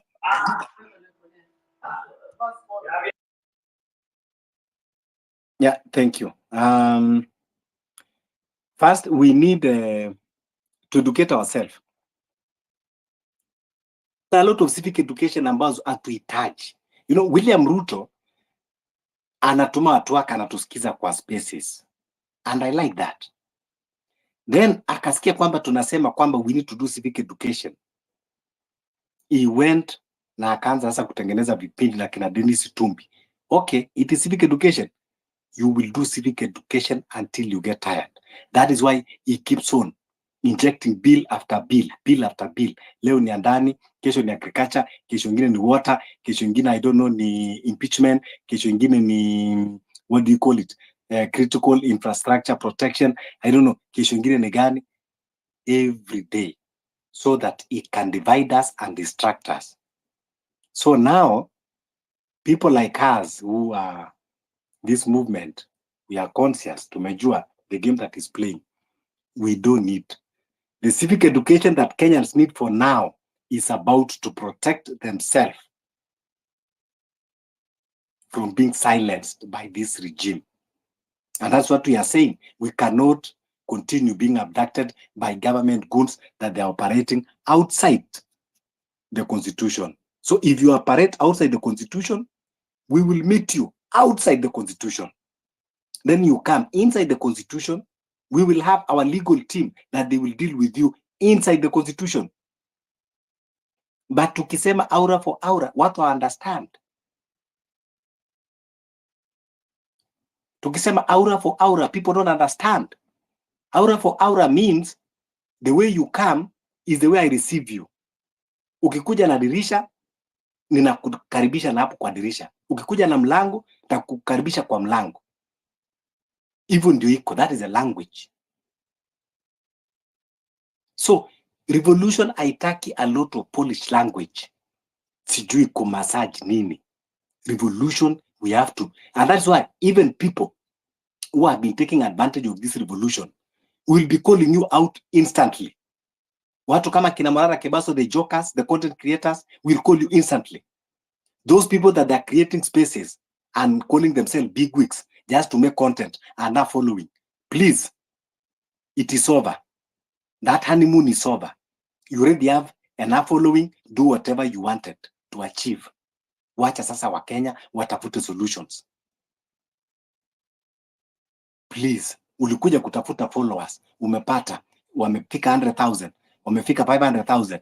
Now it is okay. Continue with whatever you wanted to do with the numbers. But don't use that one to be bargaining for your selfish interest. Until you go and tell politicians, you know, in my space, in my platform, I have 500,000 followers, I have 1 million. If you want, no. You cannot continue gambling with people's lives. So even those people that they are jokers in the movement, we are going to deal with them. Because anytime you betray a movement, it is a blood that you are spilling. Yeah, I see we have new speakers, Kanage, and then our good brother Ajuoga. Fabish, before Carnage and Ajuoga go, Yeah. I wanted to, yes, agree with you that it's time we stopped massaging people. We stopped trying to be cordial and acting nice when we can all see that there's nothing nice about this thing. There's nothing to smile about it. So it's time everybody realizes that this fight is a fight for each and every one of us. And sometimes I think people forget, when you walk around, you hear some people, especially those people who consider themselves as maybe comfortable. And probably these are mostly the middle class, the people who are either employed or employers, the ones that earn a sizable salary. Those people always feel like when a revolution is happening, they don't want their status quo to be touched. They feel they don't want to be uncomfortable. What they're forgetting is it will start with the people at the bottom. Then it will come to the middle class, okay, the lower middle class. But within no time, it will come to them. And I think they should learn. People should actually be able to learn. You should be able to look at even what is happening at the top. A leader, kindly mute for a moment. Yeah, so when you look at what is happening, then you realize that these people actually, it doesn't matter. Today you are safe, tomorrow you are not. Even those people who actually paid the 520 bob and whatever, even those people who actually paid the 520 shillings, is this 527 shillings, the bloggers and all those, the Moraras and others, those people in the end it will still come back to them, because this is not clean money. It is not, as you said, it's not a constitutional means, so it's not fair game. So, and when you decide to engage in unfair game, trust me, it will come back to you. What goes around comes around. So it will come back to you. And when it comes back to you at that point, there'll be no one to stand for you. So yes, let's really think about it. Well, let's all fight this war in our own different capacities. If you're, for those who are employed, if it's possible for us, in fact, even me, I've been actually trying to talk to employers and even employees and asking them, why can't we actually just stop paying these salaries, these taxes, especially the private sector? Because at the end of it all, let's face it, the government does not, there's no benefit the government earns from the salaries that we pay. They pay because they pay the salaries from the taxes that we produce. So basically, they can continue to pay those taxes if they want to. But for us, the private sector, those are the people who actually bring this money. They're the people who actually their taxes make sense. So it is time the supermarkets, the retail chains, they stop remitting the VATs, consultancies stop remitting the withholding taxes, companies, they stop paying income tax, we stop paying payee, we stop paying NHIF and SSF. After all, those things don't help anybody. We stop paying all those things, these people will be paralyzed. And even those people who are lending them cannot lend them, because they lend them against the fact that they know, oh, these people can pay back because they can collect maybe revenue. But the moment the revenue cannot be collected, then they are paralyzed. And that is what we need to do. Once they are paralyzed, then it becomes a useless kind of an organization. Because even right now, the reason why they're fighting, I think, is because most of them have realized they've eaten. Now there's whatever is remaining to be eaten is very little, and now they're starting to fight over it. That's why you're finding now Ruto is realizing, hey, I can no longer share this thing with Gachagua. It's becoming too small. So they are trying to push each other around. So yes, if we make sure that these monies are not available for them, then trust me, within no time they just fall by themselves. So yeah, let's try, if you're able to maybe influence, if you're able to do something in your own capacity, do it. It's just a matter of time before these people crumble under their own pressure. So thank you very much. I'll give Carnage, then a jogger.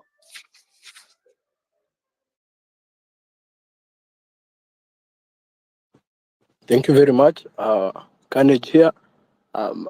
Mine is just brief. I believe that before we are able to organize, collectively, we should organize, individually, in the groups we have, the small groups, 10, 5, 15, 20, that share a common objective. If we are going to militarize, we cannot have those discussions open. And I'm for military. There is no There's no revolution that did not have a militarized wing. And if that is where those in government, corruption in parliament and institution, they have degraded, the standing of the august house, the parliament. They need to be out of parliament. There's nothing they can do to legitimize anything they do when they are bribed by a corrupt executive. We also need to know how we are going to protect the judiciary. We cannot have the executive, having all the power with the police, and our judiciary, when a judge makes a decision that is against the police, they withdraw their security. That is intimidation. And the only place that the people have to run when government infringes on them is judiciary. We need to know. We need to know how we are going to take over an institution like judiciary, or how we are going to minimize its dependence on the executive, whether constitutionally, because we cannot continue. If it is a judicial police force that we shall demand for, we cannot be on the street fighting police that are shooting us, and we have no force that is shooting them. They need to know that there is going to be equal fire or equal force against them. But when they are using militias, some drawn from DR Congo, it's about our sovereignty. And Kenyans need to understand this guy has sold us out, to colonialists and to foreign governments, whichever they are, with their carbon credits and all that. He's almost about to eat up all Kakamega forest, or whichever forest it is. This guy needs to go, and we need a deed that tells him and his crooks that anything after the 25th of June is illegitimate. We will not recognize it, whether it is those bills, those agricultural bills that are being forced by the Gates and and those globalist organizations. They need to know, but they need to understand, because they're in these groups, that we are not going to take them to the ICC. They went there and they came back here. We are going to deal them with our local justice system, and we have good lawyers. We have great minds. We also need to hurt them economically. We need to organize. We need to have each family, if it is possible, have a kitty that removes money from the economy. Have a kitty, in your house or somewhere buried. We would rather bury money in safes and put them underground. But we need to take money out of the economy. They are looting money. They are stashing it in foreign accounts. They take more loans. I've seen there is a new loan from the UAE, which is one of the investors on those carbon credit things. They need to understand that whatever they are doing that we have disagreed with, as of the 25th of October, of whatever time we feel, we disagreed with their evil deeds, that is when we shall go as much, however long they stay in power. Thank you.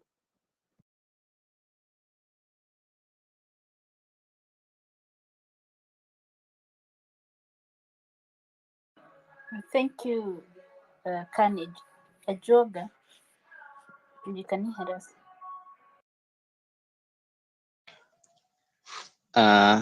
Good evening, everyone. I hope people are doing well. Basically, what is in here is that I don't know why unajua Wakenya wamekasirika sana, lakini ile I wanted to say that someone is dating or crossing a river. I think it's Rol G. I think anaweza mute or a river. There's a lot of noise.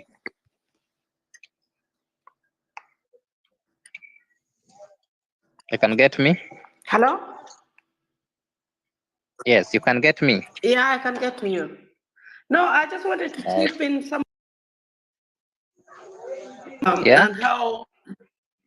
Please see, allow I one just person wanted to go first, then you can comment. Elida, kindly let Ajoga finish, then you can chip in. Okay then. Okay, yeah. Sure. Yeah, so that's fine. I mean, I'm very happy for Kenyans for doing what we are doing. And thanks so much, Fabish and Bay for giving us this platform. One thing I wanted to say is that I think now it should be clear that Kenya is a crime scene. And I think this is something we need to make peace. There's a lot of nonsense really not settled. Maybe you can mute people and then you unmute.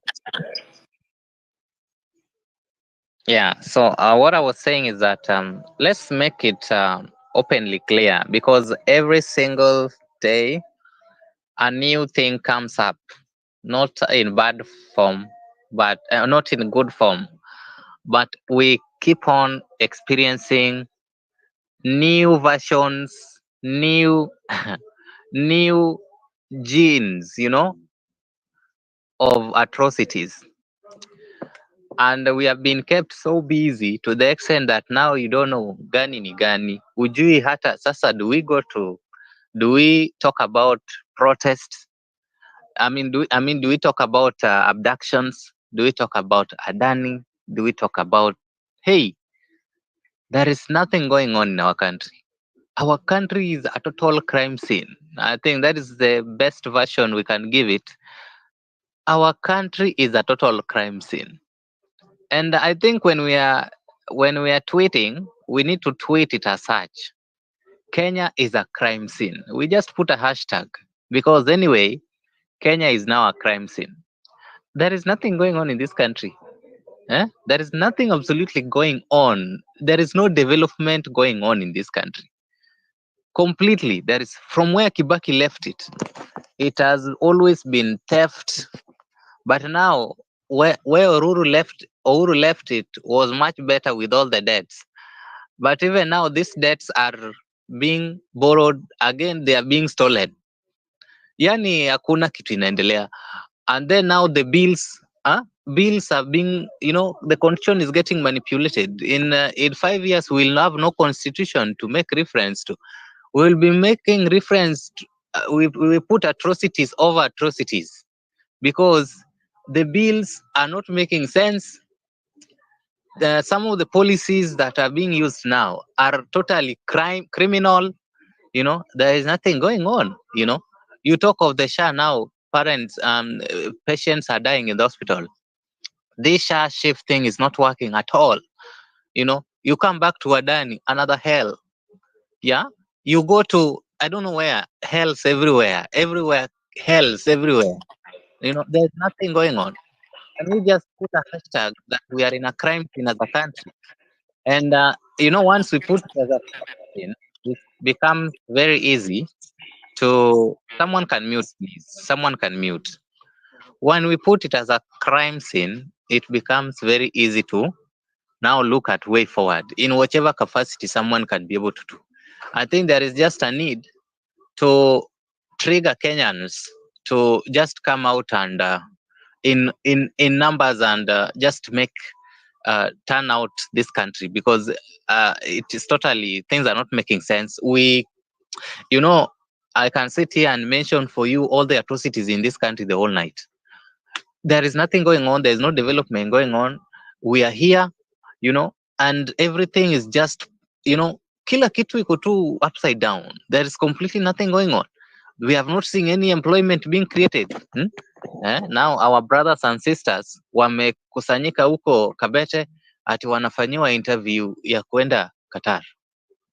Na that is a government taking well-educated citizens who are supposed to serve the country outside the country so that they can bring back something. They don't care. They don't care that whether you'll die there. Yani, there's a lot of PR. There is a lot of PR. There's nothing going on in this country, by the way. It is theft. It is theft, including pesa inaombwa huko nje ikifika Kenya. There was a time Crazy Kena, came up with a very good demonstration of what happened. That's exactly what happening. Unaomba huko nje, ikifika hapa Kenya umeenda na 70%. Sasa 30% Like now, I saw them borrowing money to pay salaries. How do you borrow money from international lenders to pay salary? Every money, and those are what we call odious debts. No Kenyan should be allowed to pay debts. I just saw like this is something I've never seen. I saw like elections. The last election we used 35.5 billion Kenyan shillings, and that is the most expensive election, including yani imeshinda mpaka ile ya US.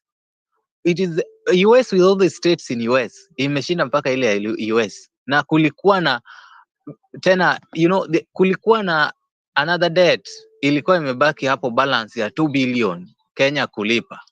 Na hapa tena unapata from the election circles from 2013 to date, it has been theft. The chicken gate guys wengine wengine walishikwa huko wakawekwa huko ng'ambo. Sisi wetu they are just hanging around. They are not even being prosecuted, and it has been theft. It is a cynical theft, well choreographed.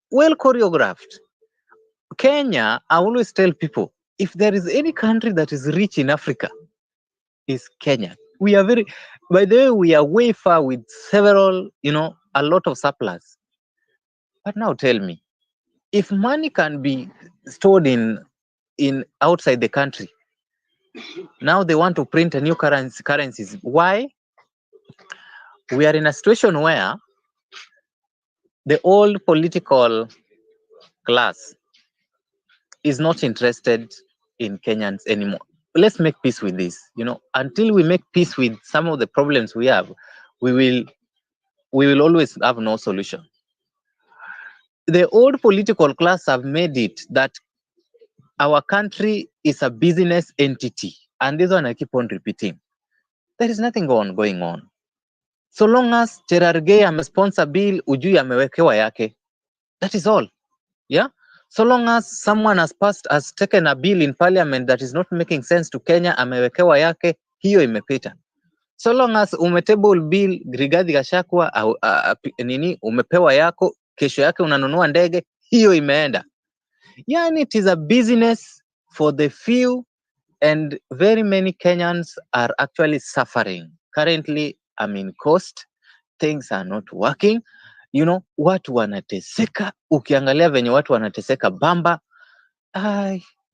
we are a crime scene. Let's put it like that. We are a crime scene. We have been made to believe that politicians are small gods. We have been made to grow in a system where we enjoy suffering and we clap for suffering. Yani, the system has made us to appear like we tumezoea kuteseka, and it is a generational thing that circles. It comes in, it goes, it comes in, it goes. Your child grow in poverty, your grandchild grow in poverty, and the circle continues and atrocities continues. We have grown a very serious root that for us to peel it out and to remove it will take not anyone, irrespective of how late you are doing it. Let Morara do what he's doing, whether he's taking money from Kenyans, hiyo ni shida yake. We know what he's doing. So long as you've known what someone is doing, if you can run away from it, settle on your course. Let's fight these people. Let's ensure that for the little thing, if Fabish is calling for a demonstration today, you feel you can join the street, twende, anyone who is doing anything, let makes them very busy the way they are keeping us busy. And someone said they're indeed keeping us busy. Kenyans are busy everywhere. Aoko is not there the whole day. We are tweeting, Aoko is missing. Tomorrow, we are just like, and they are looting, that is the worst thing. We are here busy, they are keeping us busy doing all those kind of things. They are looting, and they are killing. They are looting, they are killing, they are doing every atrocities. Na sisi tuko tu. Can we just run a hashtag that this is a crime scene? We have to deal with it now. And if we don't deal with our country today, remember the mistakes that were done during Moi's time are haunting this generation. Because Moi managed to silence everyone. the few who came out to fight actually were killed, and it was very easy. We have never known some of them were wapi. So it is a very high call, ladies and gentlemen. Our country is in a very serious mess, and if you want to know the mess, just go. Paracetamols ziko upper hill all the way to town. Walk in those few paracetamols and get there, and just be served. Go to the Ministry of Land, go to the Ministry of Agriculture, go to MOH. Uniambie. In fact, when you get in there is when you will know this country is in problems. Sahi tunaongea tu, but ukiingia Ministry of Health to be served, you will know this country is in a problem, is in a total mess. We are really struggling with things that were rooted long time ago, and the earlier the better. Tuamue, let's agree, and let's treat everyone who can be able to do whatever you can do at your level. Please do it for the interest of Kenyans. Ensure you do anything you can do, whether you are being supported or not. Let us do what we can do. Thank you so much. Thank you, Allow me to Jordan. interject 1 minute. Okay, Add go. on. Just a minute. Okay. Yeah. I think at this point we need to understand, just as he has said, we make peace to know that if there is any development that is going to be done in our country, it is going to be done by the people, and people need to start. I believe, I could be wrong, but majority people in this group here today might be, whatever chamas or organizations, those chamas need to now metamorphosize and become now the avenues in which the ideas we are nurturing now. Because for us it's gone. What we are doing now is not for us, it's for our children. That we have destroyed our academic institutions, the quality of education. We have allowed people that are embroiled in a genocide to be seated in our parliament telling us what bills to move. The other day there was that lady who is a billionaire but an ambassador, to be involved with our electoral officials. It is gone for us, but for our children and for the future generations, we owe them this fight. Otherwise they will look back and say, what did you do? We need to do something very big.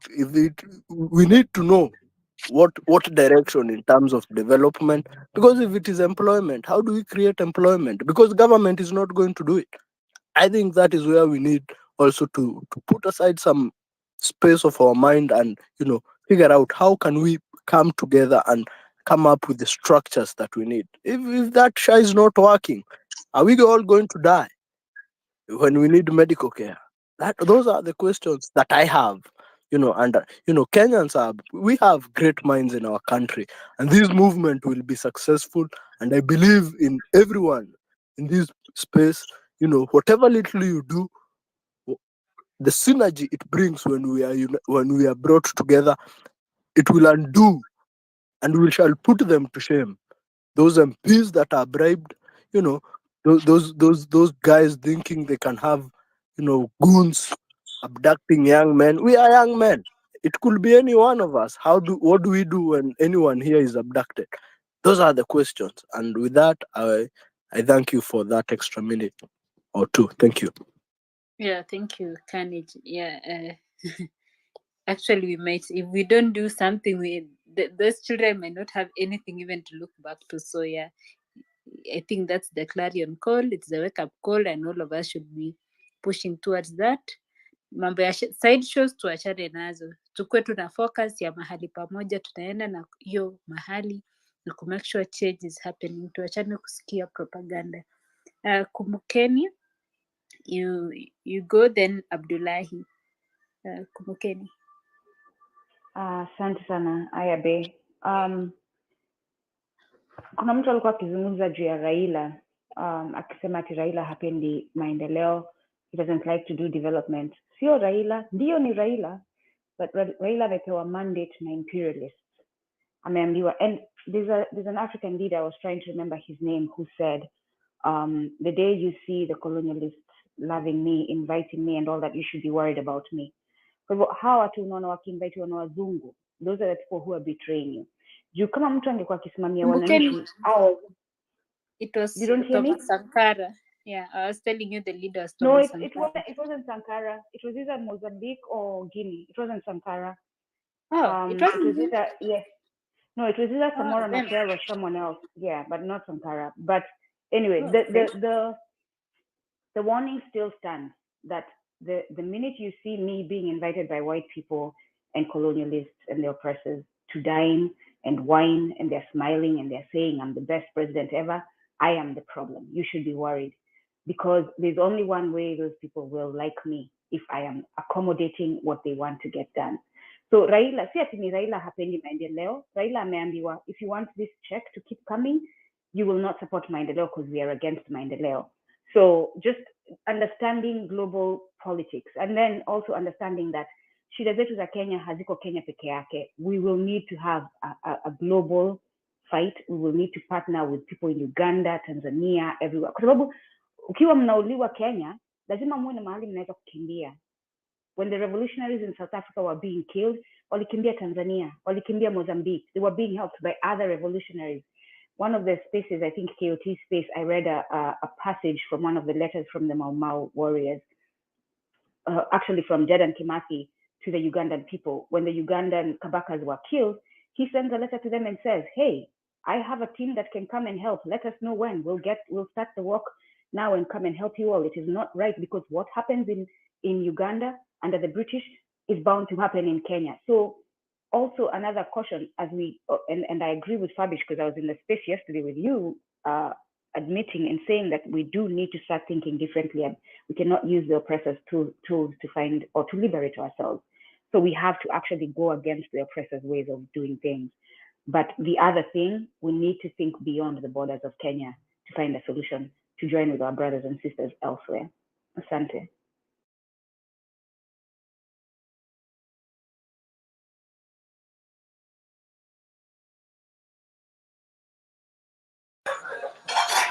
Thank you, Kumbukeni, Abdullahi. Yeah, hello everyone. Can you hear me?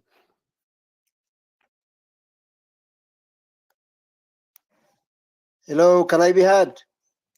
Yes, go ahead, Abdullahi.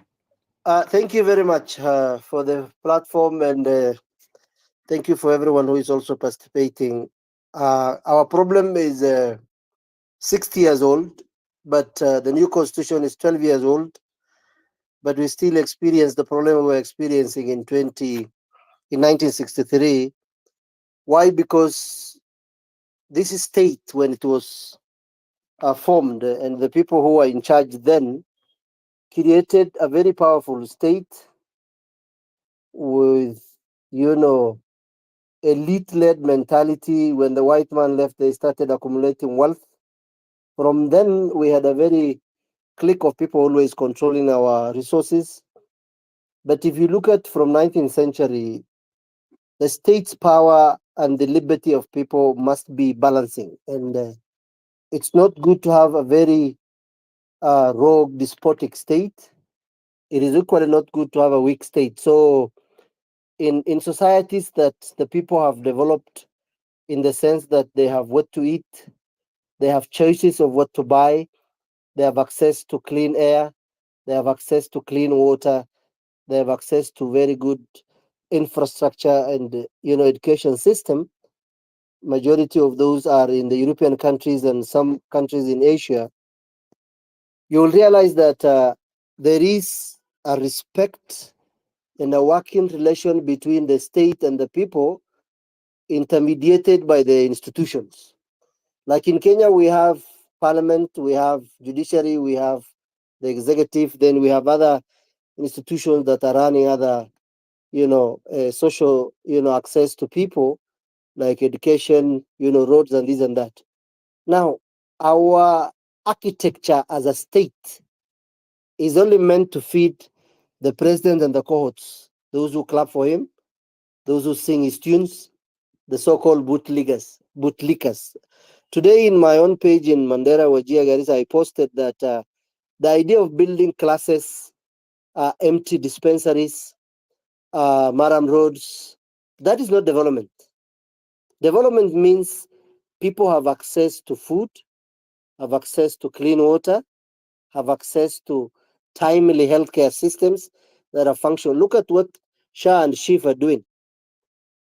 Today, I had sources at the Ministry of Health in Nairobi. I was told the accounting officers have no clue on how Schiff and Shaf works.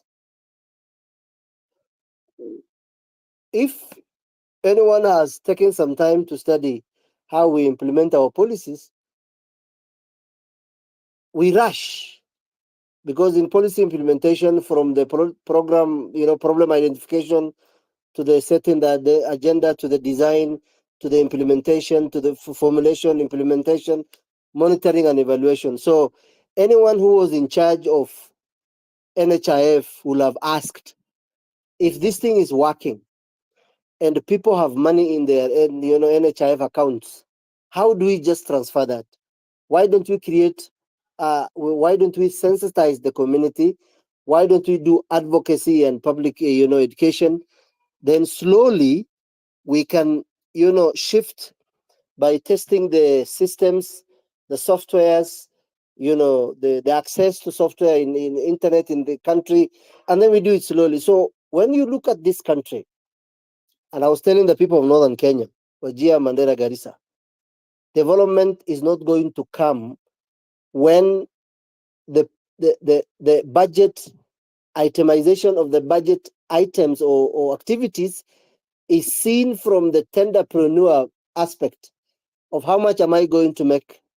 And where you make money is supplies and constructions. So what do? You supply books, you supply food, you supply fuel, you all supply all these things. And then on the other end, you do construction. Yet the county is not a production county. It's not producing anything.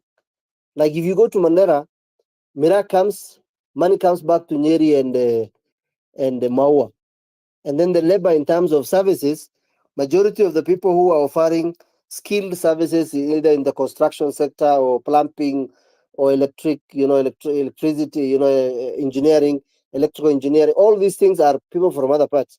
So you see, instead of training local people to be doing, hand-on skills, money leaves Mandera, yet they are not producing anything. The rest of the money have gone to roads, medicine, what you call the service departments. Health is a service department because it's a foreign service, it's consuming money. Roads, transport, they're consuming money. Water is consuming money. Education is consuming money. So if you had a budget of like 6 billion for development and you have spent 4 billion on service, what are you going to do for production in terms of, enhancing livelihood value of animals and livestock and then agriculture? Nothing. You have seen the schools in Baringo, the hospitals in Baringo, where they built dispensaries from 2013 up to today, they're not functioning. Why? People do not look at how many institutions or hospitals do we have today that first we need to equip before we build new ones. So we are going to have these problems for a very long time. The issue of the state killing people, you will only die when you're meant to die. We have lived up to this far. We have survived accidents. We have survived, some of us, crocodiles in Mandera River. We travel from Mandera for 36 hours if you come by bus. Why do you fear death when we have never died? How do you fear death? We have never died. So if someone wants to kidnap us, we have the powers, because if they sent 6 people to go and bring Boniface Mwangi, who is my friend, or you bring another 6 to come and abduct me, I am the guy with the power. I mean, if you are a man enough, you will have come 1 person.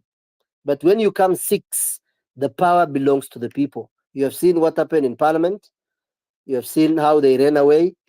Ichungwa has stopped his nonsensical chest stamping, arrogance. And these days you will see him in small computer donations. He will always go to function where he's giving money. So these people fear. So I would like to tell Kenyans we are in the right track. State building is a very difficult thing. Liberty and freedom takes time, like the mental development in our own brains that take some time for you to know things, because you have to read, you have to research. Kenya is a very educated country. We have very unfortunate people. You have a president who thinks he's right. He doesn't know when he's lying. He doesn't know when he's telling the truth. Because someone told me today, the problem with Ruto is that he wants to make money. What Kenyatta's and Odinga's made in the last 50 years, he wants to make it in 5 years. Now, for you to do that, then you have to rip this country apart. And that's exactly what he's doing. Adani, Shaf, you have heard of the scandal at Kemsa. You knew about the fertilizer. What are they doing? They are accumulating what I call primitive accumulation of material wealth. So I think we have to champion. It didn't start easily. 1992 up to today is almost 32 years. That is how much it took to deliver a constitution after 20 years. So I think we Kenyans must. And I want to tell also, you need to be very careful in terms of your security. You should know where you're going. Tell people where you're going. Do not stay out if it's not necessary, especially at night. Immediately after 6, if you have nothing to do in town, go home, because everyone who is kidnapped, everyone who is taken, it's between 5:30 or 6:30 or 7:30 and thereafter, or 2 a.m. when they break into houses. So make sure someone knows where you are. If you know you are a target, like many of us are, make sure you are in company of 3-4 people. If you have 2 million in account, get a gun. Those of us from Mandera have knives in our homes and pangas. I mean, we champion. There's nothing else we can do. Thank you very much.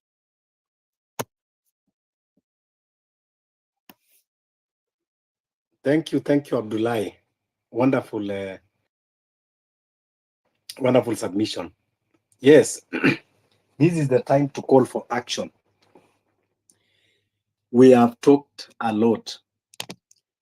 I want to believe that we have done enough in civic education. The messages we have been sending have gone far and wide. We cannot keep on talking year in, year out.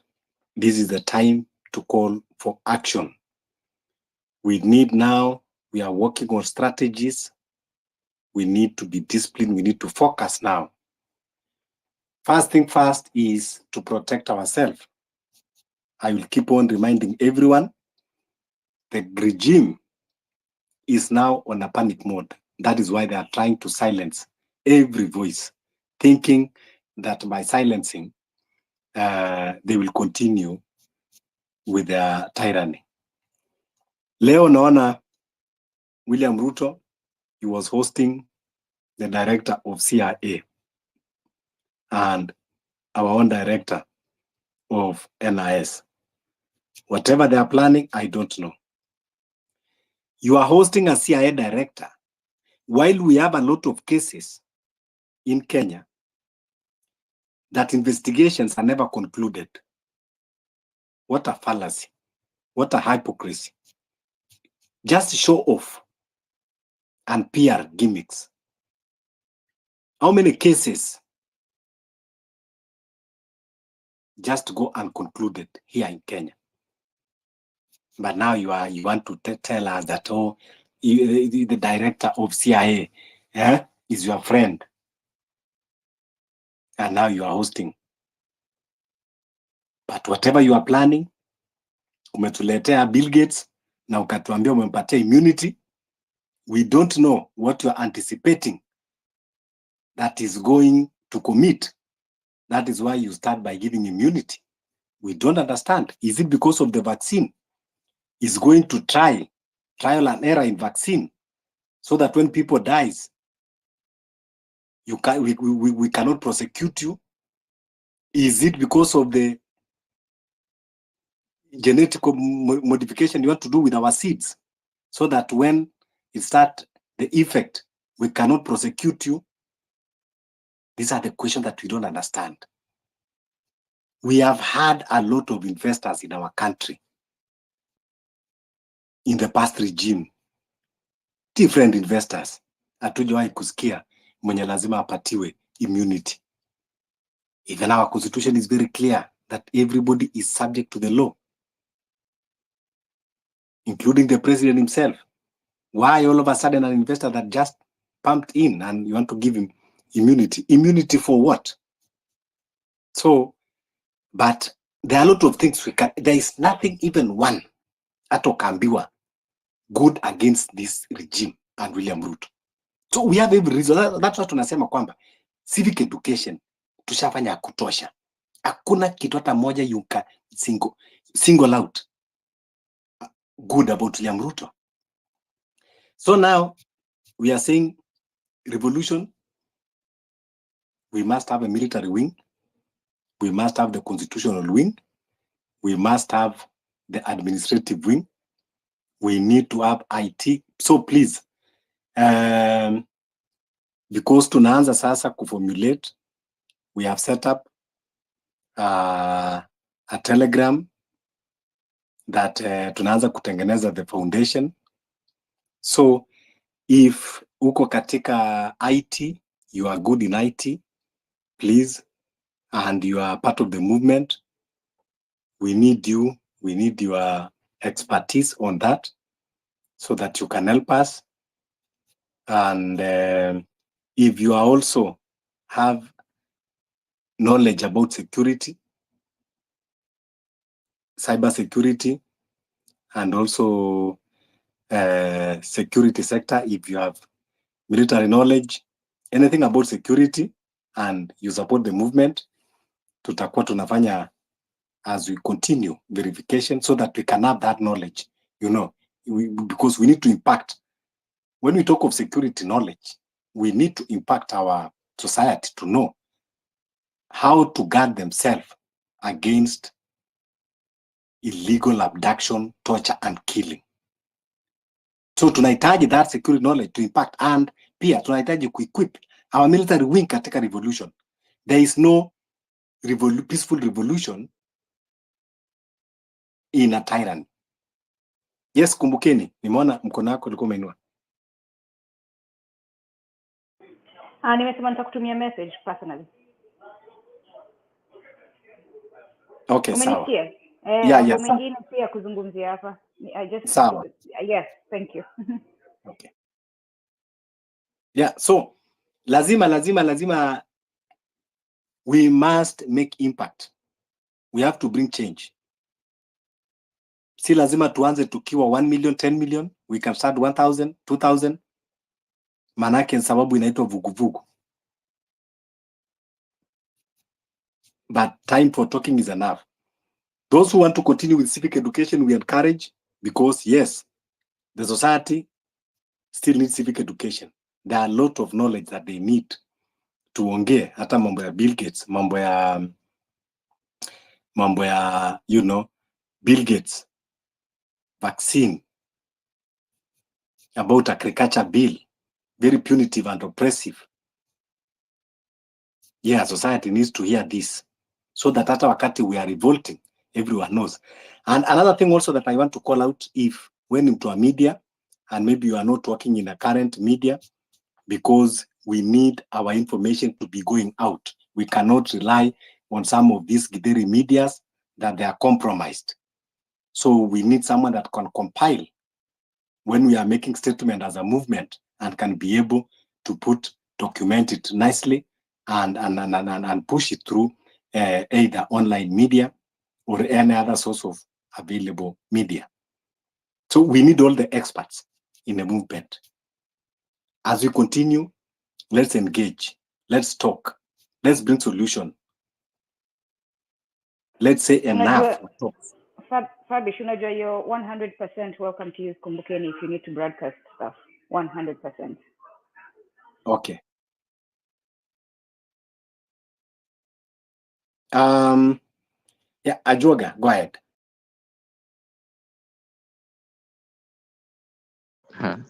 You know, at some point, Fabish, I thought this space had fallen down. Is it true? I just noticed that I cannot be able to see anything on my screen. Yeah, let me support what Fabish has said. By all means, as you were saying before, that civic education is one tool that we will have to employ And by this I means that by tool I means that now we need to apply any single tool, whether it is in the ICT. Do you know the kind of ruthlessness that we need to bring on board to make this country work? Ladies and gentlemen, the kind of ruthlessness we are being taken through, if some of you would notice, how do you tell me that, dialysis patients? How do you tell me? I saw that guy, that chair wa chief saying that their systems is not working, and yet 104 billion was just splashed on the same system 1 month ago. What is not happening? Do you see this country as a place for people to habitate? We are being taken through a very ruthless. We are animals. This country, as we were saying, will need ruthless tools. So civic education is one of the tools that we need to employ, and this is something that we don't need to waste any time with. In my family level, I'm only differing with one brother who is still a Gen Z, a young person, and we have always differed politically for a long time. But the rest of my family members still take it seriously what we are talking about, and they can now see, because my parent is also, battling a chronic condition, and now we can see as a family what it means being led by mediocrity, and what it means being led by people who are in political business. I want to bring to all our attention that our constitution was well drafted, and if it is being implemented the way it was promulgated, this country can go very far. This country can go very far in a very short period of time. We know in this country that there are some governors in their first or second term for the last 10 years have done excellently well, and you can point out how comes Oparanya would construct roads in Kakamega, and in the same region, Vihiga County, the governor, and a small county like Vihiga, the governor cannot construct roads. And if you leave Kisumu all the way to Kakamega, it is street light mpaka ufike. It is a dual carriageway mpaka ufike Kakamega. What is it? That shows you how money is getting looted in this country. And that is how we are also supposed. We have no time for blame games, ladies and gentlemen. We have no time. This one we have to do. And as I was saying it yesterday, don't create a space for your members of parliament. The reason why we are here today is because of them.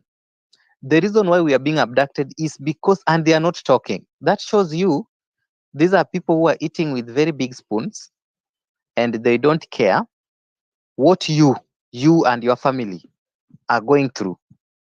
Like now we have a chronic condition we are managing in our family. We know how much we splash per month.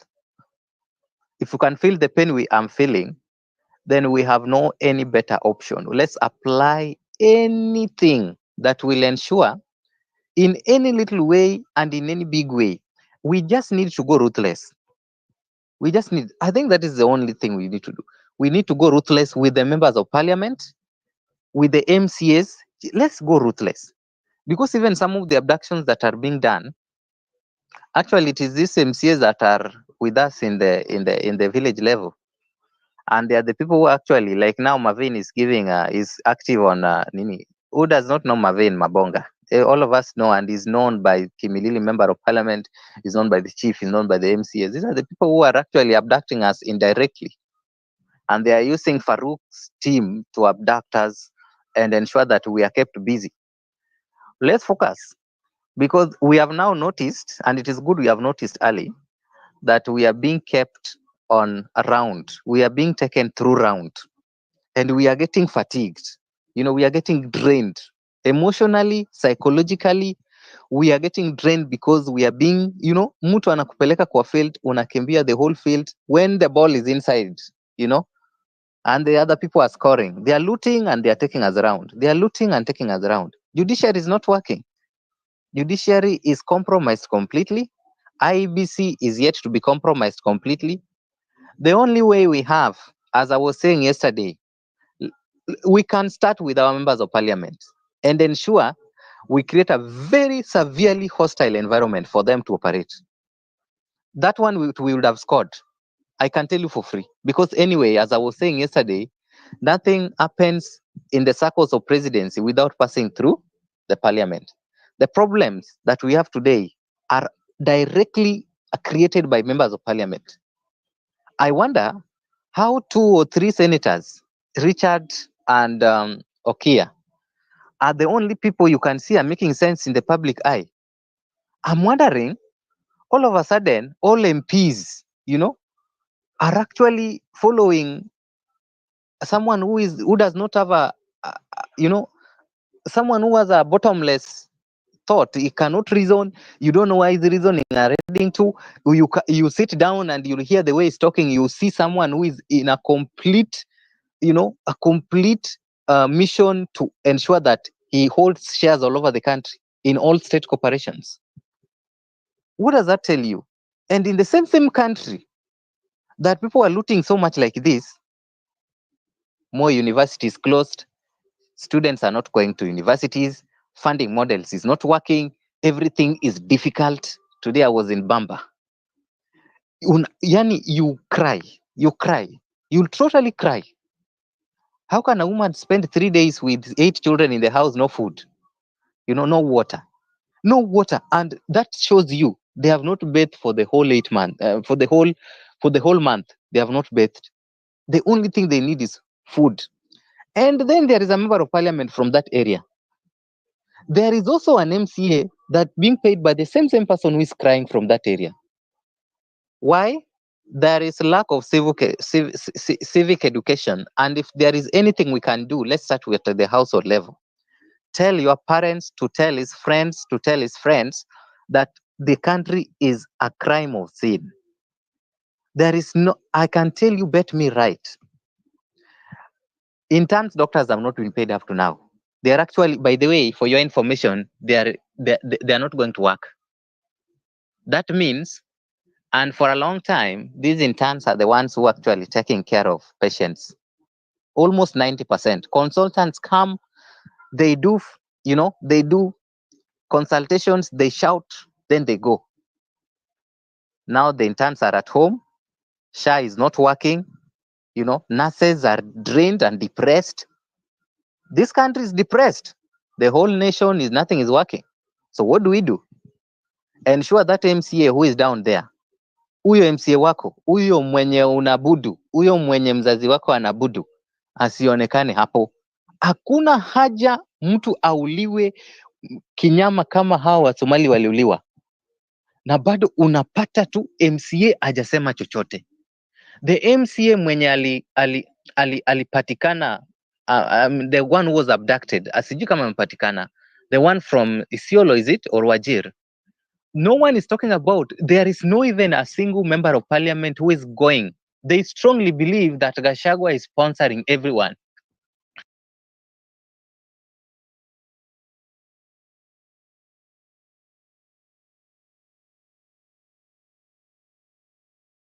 Thought. So look at that. You look at, what needs to be solved out easily. Sometimes I admire, if indeed Kagame is a dictator, it is better to be a positive dictator. Sometimes I admire the way Rwanda is doing, because you see someone.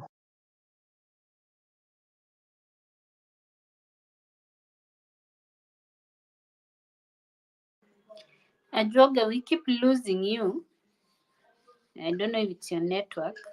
I think I will have to Nini, then someone can pick up. I will pick up later.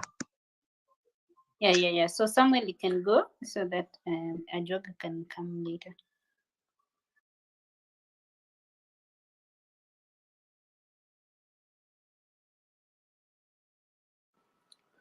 Samuel.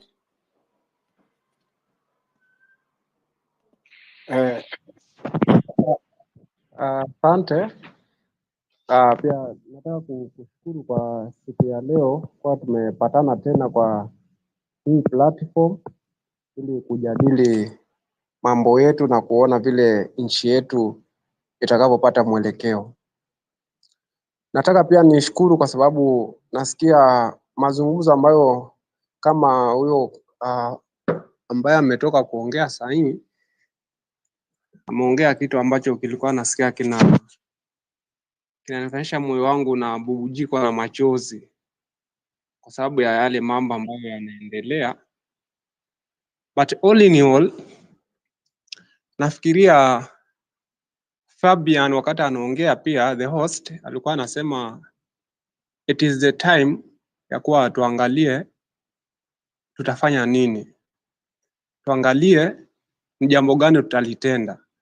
Kwa sababu tunakuwa kwa platform mara nyingi yale tunayoongea yako sawa.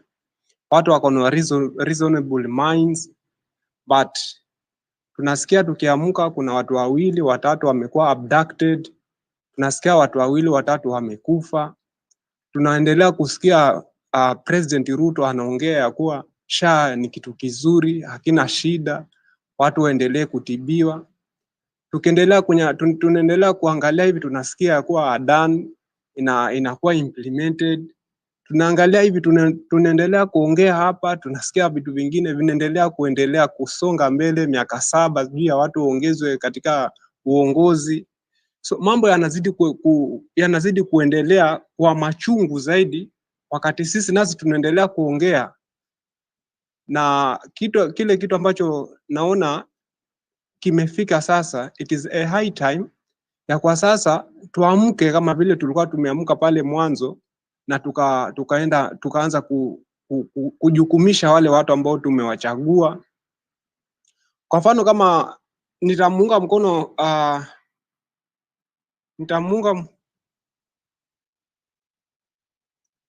mnanipata kweli? Tunakupata. Nitamuunga mkono. Asante. Nitamuunga tena mkono Fabian. Nilikuwa nasema ni wakati mzuri to create ile harsh environment kwa hawa jamaa zetu. I don't know if Fabian ama one of the speaker alikuwa anasema hivyo. To create a harsh environment kwa hawa ambao tumewachagua. Kama kwa mfano mimi natokea upande wa Coast Kilifi. MP wetu ambaye tulimchagua anajukumika vipi? Kwa sababu kuna mambo mengi ambayo sasa yanaendelea ambayo sasa hata barabara zenyewe ambazo ziko huku kwetu barabara ambazo zinasikitisha. Ukiangalia Kilifi ni mahali ambapo kunatoka rasilimali nyingi na kunatoka mambo mengi, madini mengi sana ambayo yanasaidia, lakini ukiangalia wakazi ambao wanaishi huku kwetu ni wakazi ambao wanaishi kwa maisha ya uchochole, maisha ya kuteseka, maisha ya kulia kila wakati, maisha ya kuteseka. Hawa Wahindi ambao ndo watu ambao wamechukua hizi makwari huku kwetu. Hawa wamechukua hizo makwari lakini they are getting a lot of billions. They are getting a lot of billions. Ni wengi wa China wameingia huku kwetu. But the bitter fact ni kuwa MP is not talking anything about the people who are living this place. Tunakuwa tunaishi na maisha ambayo hayana ni ya uchochole. Na sasa tumefika wakati we are consuming a lot of dust. We are consuming a lot of dust ambao unafikia wamama ambao wanataka kujifungua wanajifungua kwa hali ambao ni ya kushangaza. Linda mama ilitolewa, sasa hakuna linda mama. SHA tukienda hospitalini. In fact, I want to quote just an example ambao it happened kwangu just last month. My partner alikuwa ako pregnant but she has complication issues. So nilimchukua nikampeleka hosi nearby hospital. Nafika hapo naambiwa huyu sasa itabidi tuangalie utoe pesa ili atibiwe. Nasema sasa haya mambo ya SHA si mimi naona labda inisaidie. Anaambia sasa you are supposed ukuwe na 80,000 cash hapa tayari 80,000 ile asaidiwe mtu wako. Na pale nimeenda nikiwa nategemea kuwa NHIF ambayo sijui ilikupelekwa kwa SHA itanisaidia. Sasa unaona ikakuwa complications nyingi ambazo sasa ilinibidi sasa nipate shida sana. So kile ambacho tunajaribu kujaribu create a picture, alisaidika but ilibidi niingie kwa kutafuta vile nitavyosaidia. So kile kitu ambacho najaribu kuongea, what is the next forward? What is the way forward? What are we going to do? What is our plan? We have a lot of mind. We have a lot of people who they can say a lot of concentrative things. But what is the way forward? What is the way forward? Kuna mtu anaishi huku coast hata hajui kile kitu tunaongea sasa hivi. Kuna mtu ambaye anaishi coast hata the word SHA hata hajui inamaanisha nini. So which means there are people ambao kuna watu ambao bado they still lack hii mambo ya kwa wafundishwe. And I want to second one of the speaker ambaye alikuwa anasema anza wewe pale nyumbani, yule ndugu yako, yule mamako, kama wewe umebahatika kuenda shule, unabahatika kuingia katika mtandao, you know what is going on, muelimishe yule ambaye yuko pale, yule dadako ambaye hajui muelimishe, yule mzazi wako ambaye hajui muelimishe, mtie uchungu kabisa, mwambie yes this is the crime scene, Kenya we are in the crime scene, asikie uchungu kabisa. Ndio sasa we get a lot of a big number ambayo sasa iko na mahasira, iko na uchungu. At the time sasa tukiendelea kusonga mbele, we move with that feeling ya kuwa we are oppressed, tunalia, tunatoka machozi, tunateseka. Ndio sasa watu watakuwa wanajitekeleza kwa nguvu, wana fight, wanajua ni kitu gani ambacho kinafanya. Na pia nitaomba msamaha kwa sababu labda naongea sana, but kile kitu kingine ambacho nataka kuongea, let us be a brother keeper. Let us be a brother keeper and let us know kwa hii platform there are people who they have intelligent mind. There are people who are doctors, kama who last speaker is a doctor. Let him atoe information ambayo ina to help in terms of SHA. Kuna mtu mwingine ambaye ni askari, wacha atupatie intelligent information, atupatie ile nguvu za kwanza, what are we going to do, atuondolee ile hali ya kuwa to be fear. There are people who are fearing, so atupatie ile nguvu. There are people who ambao they can speak, they can motivate other people. Let them motivate us so that we can move together. That is my submission, and let me say thank you.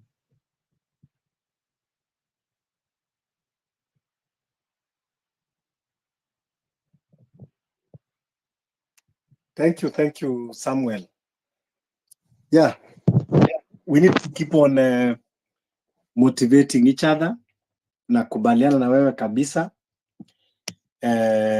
kwamba ni jambo la kuzunisha sana sehemu kama Kilifi ambao pia mimi natoka huko, ambao tuko na madini tofauti na rasilimali nyingi sana, lakini watu wanaishi kwa maisha ya uchochole.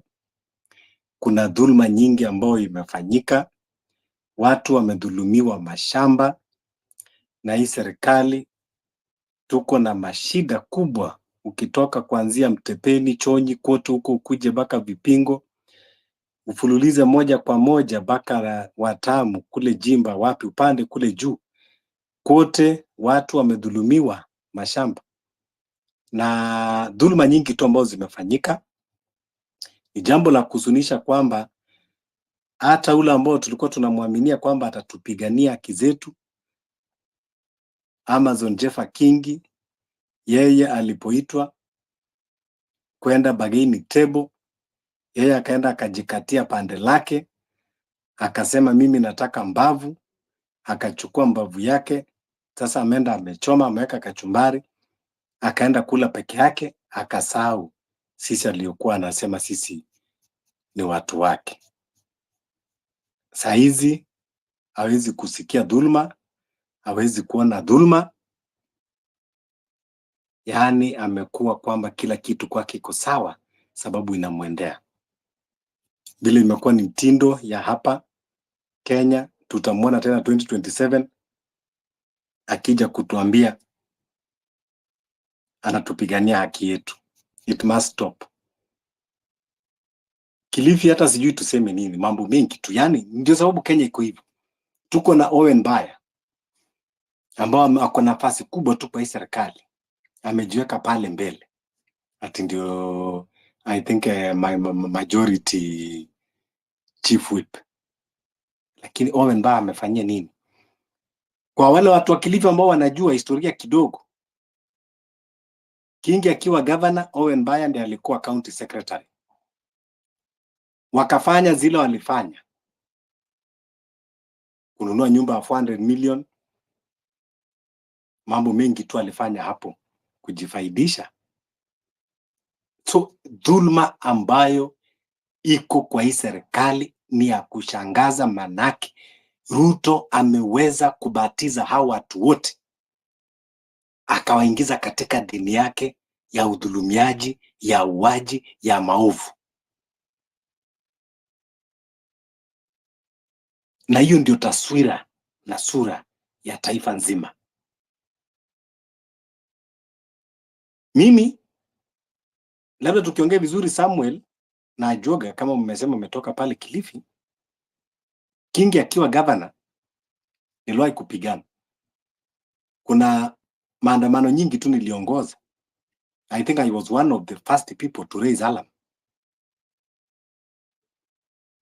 Mimi niko na nyumba pale Mtwapa na niko na mahali kidogo pale Watamu. Wakati huo nilikuwa Mtwapa. Tax nyingi ambayo ilikuwa inatoka hapo Mtwapa, lakini Kingi akakataa kujenga barabara, lakini akakuja kuimpose tax. Mtwapa hakuna soko, hakuna stage, hakuna nini. Yeye mwenyewe ni governor wa Kilifi, lakini yuaishi Nyali. Irony of life. So mambo mengi tu ambao tunaona kwamba hatuna viongozi, tuko na walafi, watu wa binafsi, watu wa kujipenda, watu wenye roho mbaya na wauaji. Ndio sababu kwamba tunasema tukisimama, Aisha Juma asienda akitutingisha kiuno na kutuambia kwamba hii ni serikali yetu. Aisha Juma wakati alichaguliwa kwa minister hakuchaguliwa Wagiriama. Mshahara haikuenda kwa Wagiriama, mshahara haikuenda kwa Wachonyi, mshahara haikufika Bamba, mshahara ilikuwa inaenda kwa mfuko ya Aisha Juma. Sababu bado tunadanganyika kidogo wa Kenya kwamba ati kidogo unakuja unadanganywa. Nimewapatia sasa nyadhifa kidogo. Sasa utasikia watu wakianza kuinuka, labda Aisha Juma anakuja anapatia nafasi, halafu ndiye anakuja kusema mtu asiguze, serikali ni yetu, sisi ndio tulitafuta. Sisi ndio tulitafuta. Umepata kazi mama, ni yako. Lakini sisi tunasema tunataka haki kwa Wakenya wote, ambao wewe unapata mshahara, mimi napata mshahara, mtoto wangu anapata mshahara, ama kama hajafika kupata mshahara anapata elimu, watoto anapata matibabu. Sasa leo hii Kingi yako Senate, Stewart Mazayo washaingia kwa serikali, hawataongea uovu sababu wanakula kwa serikali. Pindi hiyo ndoa inakapovunjika, utawaona mtaani wakizunguka kama simba aliye na njaa, akizunguka akiwaambia kwamba sisi wa pwani tumetengwa, tumedhulumiwa, tumepokonywa mashamba, nini. Lakini saa hizi hiyo uovu hawaoni, kusikia hawezi kusikia. Saa hizi kuna kesi inaendelea ya vipingo. Mzungu, wale wenye vipingo, lizi imeisha, shamba irudishiwe wenyeji, shamba ishakata kona.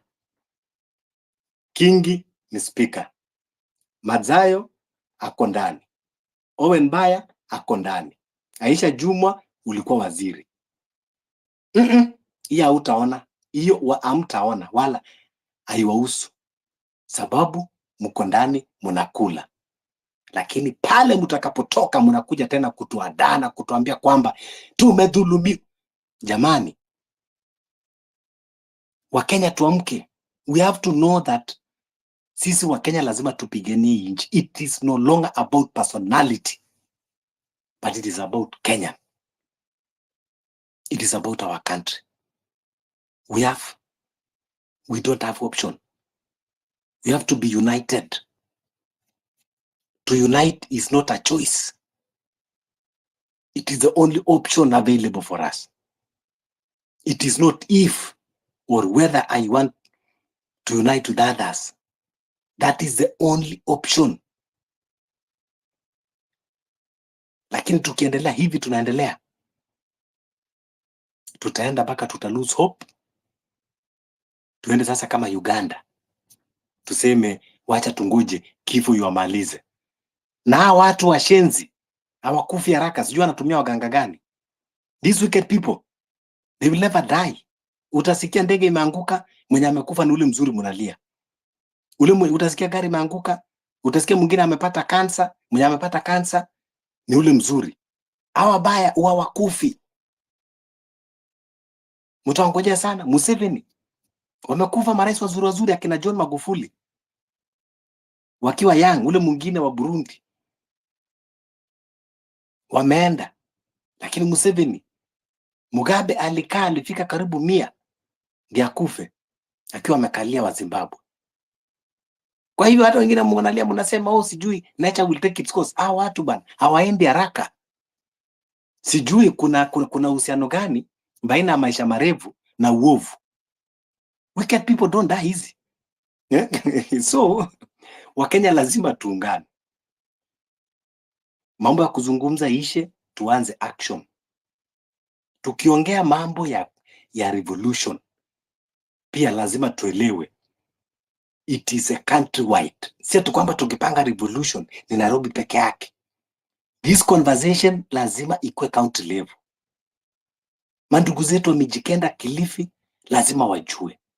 Usije ukadanganywa kwamba ati sijui Kingi tulimpatia speaker. Sijui nini, sasa nyinyi mko serikali. Nyinyi hamuko serikali. Mwenye ako serikali ni Amazon Jeffa Kingi, yeye ndio jina yake inajulikana na ndio payslip inaingia hapo. And mtu wote mwenye anataka kudoubt, mwambie ngoje mwisho mwezi. Aende kwa bank. Aenda mwambie bank manager wake, nimeambia kwamba niko kwa serikali, hebu niangalie kama mshahara wangu imeingia. Mshahara ile inaingia kwa account ya Kingi. Kingi akiiba aibi wa Giriama. He does not steal on behalf of Wamijikenda. He will steal as Amazon Jeffa Kingi. When he was given opportunity, sababu tulisikia kwamba hii serikali ilikuwa ni ya shareholder. Wakati walikuwa anagawanya shares, Kingi hakwenda kusema misha yangu nataka wana Kilifi wafanyiwe hivi na hivi. No, alienda akasema mimi ukinipatia speaker Senate I am okay. He bargained for himself. Lakini kesho anataka kuja kututumia na kusema kwamba wajua ni mimi. Akifutwa leo Senate, akikuwa impeach, utakuja kusikia si mimi nadhulumiwa, bali ni nyinyi ndio mwataka kumalizwa. This narrative we are used to. We cannot buy it again. It is not sellable. Imeisha market. We have to let these leaders know kwamba whatever they were selling for us, sasa imeisha market. Hatuwezi kununua tena. Yes, Ayoga. Let me just pick it from where you've left it. This narrative of, I think this country is totally sick.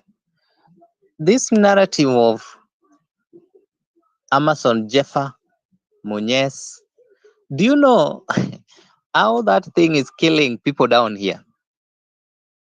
Now let's I was in Bamba today, and I went there to distribute certain food products. Let me tell you, those people don't even mention Amazon Kingi. They see the problem. They see the problem. When the reality hits is when they see the problem. And so they don't mention, they don't tell you, oh, Amazon anakula tu peke yake. They don't do that. But when Amazon Jeffa Kingi anatolewa, huyo ni mtu wetu. I've worked in Turkana, Lokitang, Kibish, Lokichogio, Lokichar, you know, all the sections, including Turkana West. And you know, Turkana is hosting a refugee camp. Refugees are doing much better than even even host community. I've worked in Dadaab refugee camp. They are doing very well. Refugees are doing well than even the host community refugees. They are doing well. Even if you look at the way they are, you see, you know, and they are surviving. These people do not have their own country. They are living in the midst of another community in a different country. But if you look at the way they are doing pretty well, you can see people are going through shit. Then someone will come and tell me, I think this is an issue that we all need to agree as Kenyans. And this is where the real revolution is going to begin. Finally, when we decide to distance ourselves, no, if you are eating, please eat as Jefferson. Eat as Amazon Kingi. If you are eating, please eat as Raila. If you are eating, please eat as Ruto. When we finally settle that decision, then we will have a country to fight for, not as a tribe to fight for. You know, these political leaders have learned an art of making us look like fools, to the extent that if they know, even them they know, that if Moses Wetangula atolewe sahi kukua speaker, Waloya will come guns blazing. Today, if William Ruto, you know, ama Gachagua atolewe kwa kiti yake, Kikuyus, it is ignorance and enshrined in a holy tribalistic, cocoon, space, where people still believe that, when Amazon Jeffa Kingi is getting salary at the end of the month, that salary devolves round all the way to Bamba, to Marereni, to Garashi kule chini, let's be realistic and let's make things, right now as we are talking, our constitution has been overthrown by the political class. They don't. Ruto is not using this constitution. Ruto is implementing his own things, completely his own things, and I want us to agree with that 100%. If Ruto was not implementing his own things today, our parents, our old parents would have not been suffering the way they are suffering. Linda Mama would be here. We would be having NHIF. Well, sometimes you sit down and you ask yourself, what is it that is so difficult that make a leader not just to do the right thing? Have you thought until you have cried, until you see the way people are suffering, and you start asking yourself, like today I was in Bamba, and you start asking yourself, is it a crime? How difficult is it for a leader who was elected by the people in this part of the country not to just do the right thing? And so what it means then is, your leader, and I've always said this in most spaces, Ruto is an elephant, but starve him, it will die. Ruto is an elephant that is feeding on the green savanna grass of tribalism, is feeding on this politics of Mutuetu, and is making a very big kill from it, because that is how our generation and our society has been made to believe that if someone is coming from a certain region, then that region benefits from the salary that he's getting, which is not the case. It is hogwash, it is mediocrity, it is just not making there is no wires connecting anywhere, in anywhere you look. Go to some sections in these countries when you will see that, hey, this country is in problem. This country is a crime scene. Today, if you are passing between Lokichar and Lodwa, you will see human beings that look like monkeys, believe me. And you will bleed, you will cry. Most of the time when I'm passing there, when I used to work in Kakuma, you have to carry water. You see young children who young, young mean age 3 to age 7, no clothes. They are hanging around there. Every vehicle that passes, they are asking for water. There's section in this country that if you just go, you will change your mind from day one. For us who are coming from Siaya, it's a bit dry. Poverty index is very high there, but at least we have a lake. There are people who do not see water for almost a year. They don't see water. Ajoga. So let's make it right. Yeah. All you are thought there. Ukiwa hapo kwa Kakuma, I was reading a tweet by, there is this minister for Turkana, this lady alichaguliwa juzi. When Ruto was there, the lady said, thank you for giving us this position, and that going forward, Turkana will not question any decision made by you. Go ahead. Now look at mediocrity in its right form of play. Look at that kind of ignorance. Just look at that. And in the same woman from the same region knows very well that there are children who are sleeping hungry every day. They are not bathing, they are not getting basic education. There is nothing. They actually sleep under a tree the whole night.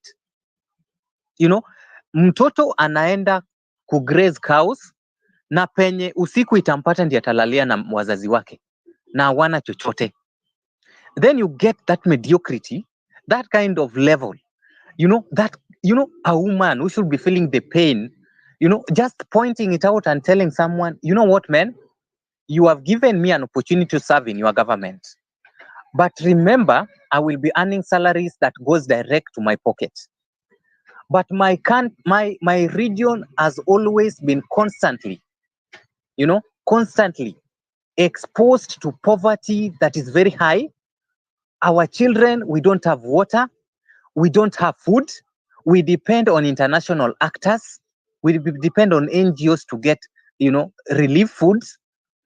Those are the things you expect a leader from that region to talk about. They brought Talo. Talo was brought down by the same government. It was looted down. It is not there. And Turkana is a bedrock of oil. Even if you follow it very keenly, you will literally. I was there when that oil, that company was actually, manufacturing oil there. It is not there. Siasa iliingia ikaenda. Look at that.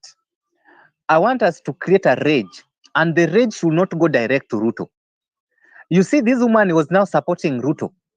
Yeah, you have given me a chance. How do a woman sit? How do a woman stand? A woman who has given birth to a child, standing up, praising someone, a mediocre, who does not even understand where the head is, who does not even know anything to do with the government, cannot even manage. Sometimes you calm down and you ask yourself, what is this level of mediocrity in our country? Because I've always said it. I've worked with this organization for a long time. I've always said it. If there is a country, I've been in Congo, I've been in Zimbabwe, I've been in Botswana, I've been in Malawi. I have seen how people are living there. Today, the currency of Botswana is much ahead of us. It is almost 9 shillings against. It is our currency is actually one, and you look at this, and these countries are not much developed. They are living and serving the interest of their people. They are not going to borrow so much burden. Look at what is happening in Congo. Every day there's killing. Why? There are few leaders who have made it a business that they have to do. Congo is a business entity. And the whites, whites who are actually mining minerals there, actually made it that the only way to manage these people is to ensure that there is disunity.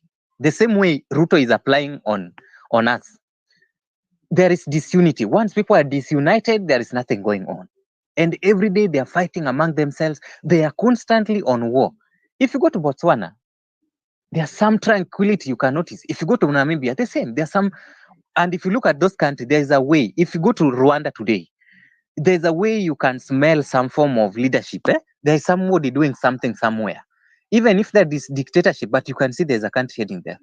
But you look, come back to our country, you get a leader standing balls high and balls large. Thanks so much for giving me the opportunity. My region, giving the, not even giving me the opportunity, giving my, the salary goes to her, but she's standing and saying that, thanks so much. You have given us an opportunity. We are now in the government. Whatever you will say, oh Lord, we will respond to. Whatever you say, hallelujah, we will not just, we will be, look at that level of mediocrity. And that is what we are talking about.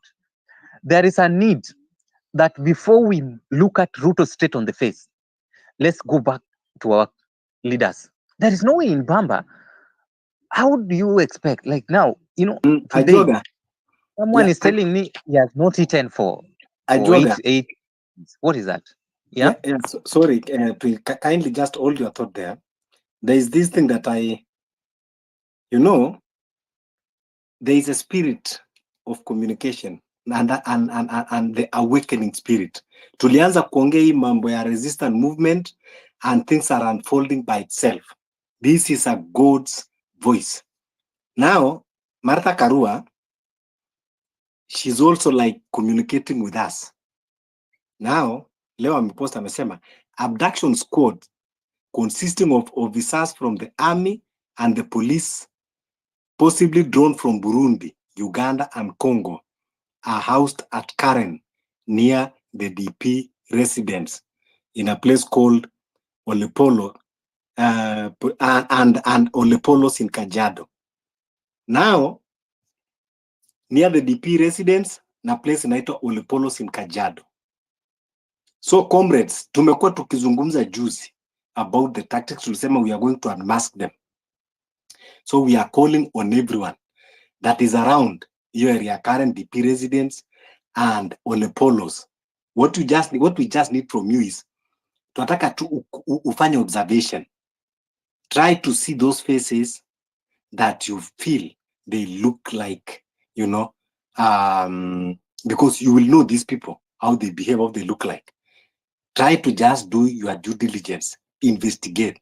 If possible, wale ambao unaona kwamba you can identify from far, from distant, make photos, make videos.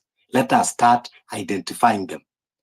If those ones that are from Burundi and Congo, those one even hata tuhitaji kitu ya kusema, hawa tunahitaji kuweka majivu kufanya vile watu tunafanya wala ambao wanaiba simu. This conversation ambao tulianza 3 days, and now it is taking shape. Things are unfolding. People now are talking the same thing. This thing tulikuwa tukisema hapo mbeleni, tunaambiwa no, you want to burn down this country. Oh, you want the rule of law, this. But you see now, every Kenya now is talking. Now these people, we want to unmask them. That is why Paul nimekukata, because I wanted to bring that attention. And I see Kumbukeni, you raise your hand. Okay.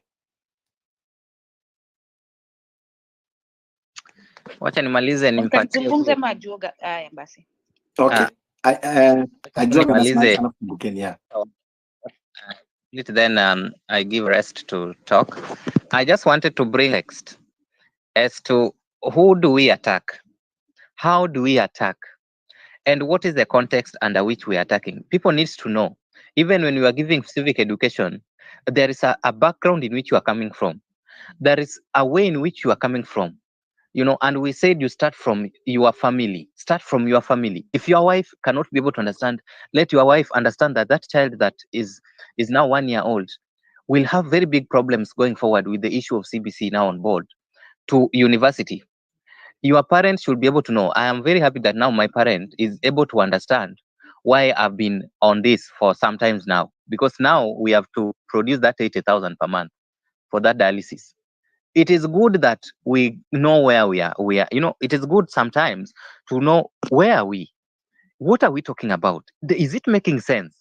How is it causing a lot of pain to us? It is, serikali ni kubwa na serikali ni nyama kubwa sana, ambapo hata 1 billion ikiibwa in a day, like today, there's someone who has just coughed 2 billion, and no one knows. The government is always rich, especially Kenyan government. Kenya is very rich. Remember, this country, there are people who are working in United States and they are sending a lot of money. By the way, we really thank God for our people in diaspora. There is no Kenyan who is sleeping in the US, in Australia. People are working. Kenyans are working, and they are sending a lot of money. It is very sad. You can sit down and just sit down if you live in United States and you are doing manual jobs. And just imagine you are waking up, you go for manual jobs, and there's money you are sending back home.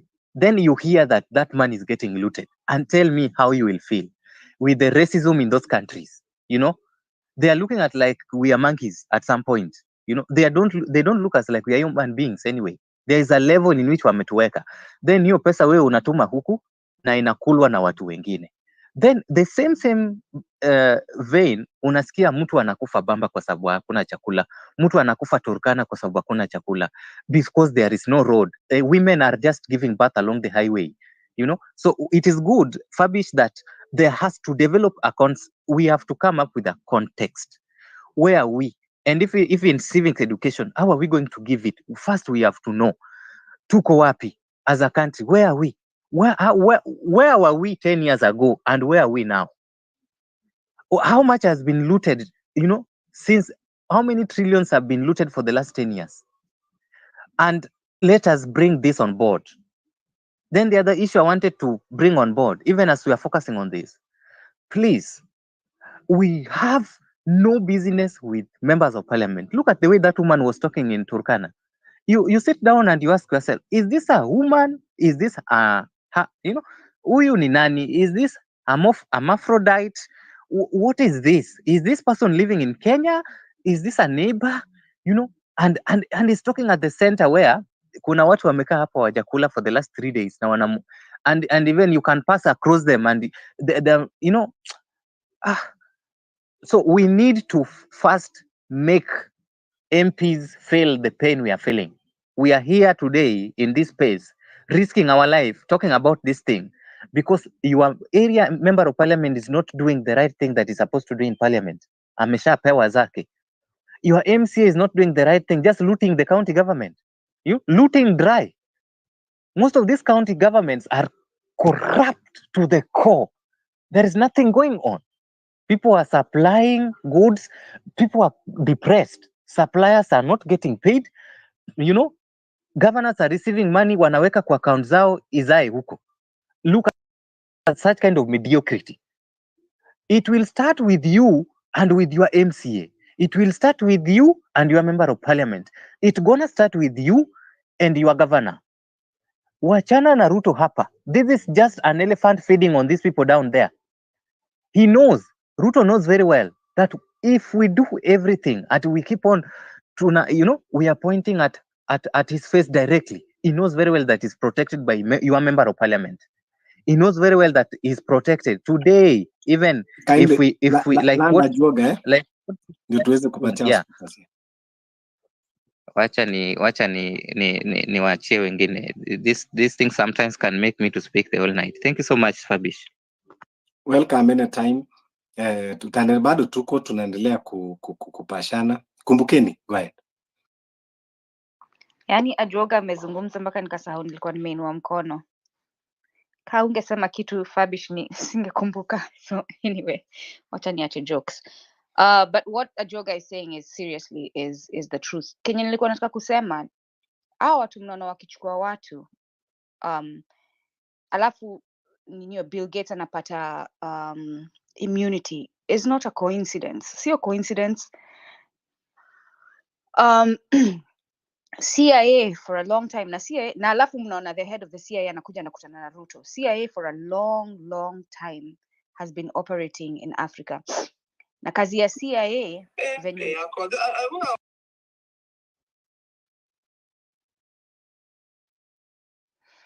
Yeah, go ahead. Venye imeorganiziwa hiyo organization, kazi yao ni kufanya vitu zenye military yao haiwezi fanya, because the military is directly connected to the government.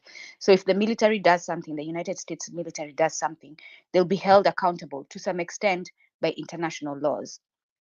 So you can bring cases against them. But if they're agents who are not, and the thing that protects the CIA is, kuna wale maofficial wa CIA ambao unamuona huyu kwa ofisi, huyu ni anafanya hivi na huyu anafanya hivi, na kuna jina unaiona, alafu kuna ma covert operators wenye haujui, anakupatia jina lakini hiyo sio jina yake. Kama kwa mfano the list that was released by Iran, hao wenye wako protected hawapatiani majina zao. Alafu chini ya hao kuna wale ambao wao CIA wanalipa ambao wako Kenya, so the Africans who can be disposed of without, yani wanaweza waua wakiwa compromised. Hao ndio wanatumika sasa kufanya hizi ninio ma abductions. So sio ati mnaona ati ni wa Kenya, ati the Kenyan police, Kenyan mercenaries. These are mercenaries who are doing this work. And you have to understand that there's a system that has been organized where these multinationals hao ndio wanafanya protection yao. How multinational, sio protection ya the physical person, it's the protection of the policies that they want to operate under so that they can continue making money. So hizi ma abductions sio Kenyan police, sio ati wanaitwa nini tena, ATPU, mercenaries. And yes, because Kenya is a land of impunity, they are connected to the nimeweka kwa quotes lawful entities, lakini hawa watu ni mercenaries. So when you realize that you're working in a space wenye mercenaries wako, alafu unaanza kuzungumza ati tuende tufanye inaitwa nini tena hii document yenyu ambayo ni kama tissue paper, inaitwa nini tena, constitution. Mnaanza kuja hapa kufanya ma space za constitutionality. It's a waste of time. Na nilisema mimi sitakuwa kwa hiyo. Usinitag kama unataka constitution, usinitag mimi kama unaniambia ati nipeleke memorandum, usinitag because I'm not doing it. Muliona juzi mulipeleka memorandum na anaitwa nini tena, ni Chalo akanitumia, nikasema haya basi, wameniuliza wacha nifanye. Lakini nilipokuwa nafanya hivyo nikaambia Chalo, hawa watu hawataheshimu, alafu the next day mmetuma memorandum na mnajua ni millions of Kenya who submitted it, na senator anakuja anasema ati hapana, Kenyans did not support this, na mnataka nirudi hapo tena kama mjinga ati nina sign memorandum. Like seriously, we have to stop insulting each other. Ati ma memorandum na ma hashtags mnashinda mkifanya na watu wanauliwa. Your defense must match the threat you're facing. Our defense does not match the threat we're facing. Kwa hivyo hao watu wenye mnaona wakiabduct watu alafu wako kwa plains clothesmen, they are criminals. Sisi wa Kenya tangu kitambo tumekuwa tukijinini linda. So marungu chini ya kitanda. I was so happy niliposikia, sikumbuki ni nani, sio Ajioga, alikuwa anazungumzia kuhusu Mandera ambao wako na visu, wako na mashati chini ya kitanda. This is the level, as bad as it sounds, this is the level of respect we need to give our lives. If they're disrespecting our lives and devaluing it, we have to step up. Haya basi. Na mmesikia wanachukua watu sasa hata kutoka ushago. Boniface alichukuliwa Ukambani. Yeah, wanachukua, of course, wanachukua kutoka ushago. That's why hii nini ya Martha Karua, we can start picking from there. If you are a Kenyan unaishi in those places karibu na DP residents, start observing the movements of those strangers there. This is alarm now that we will raise, and we will gather information. Uzuri najua kwamba information zitatufikia. If wewe, please, you are a DCI, you are NIS, and you are a patriotic, that you mean well for this country, kuna email ambayo nitatengeneza ambayo itaweza kukuprotect. You will feed us with those information. Just send, you'll be protected. You don't need to mention your name. Just give us information ambayo tutajua kwamba ni credible, and we will work on that. Please, if you are a patriotic Kenyan, hata kama ni NIS, hata kama ni DCI, na unajua kwamba una information ambao unajua kwamba inaumiza wa Kenya, tafadhali forward to us. We need action in this country.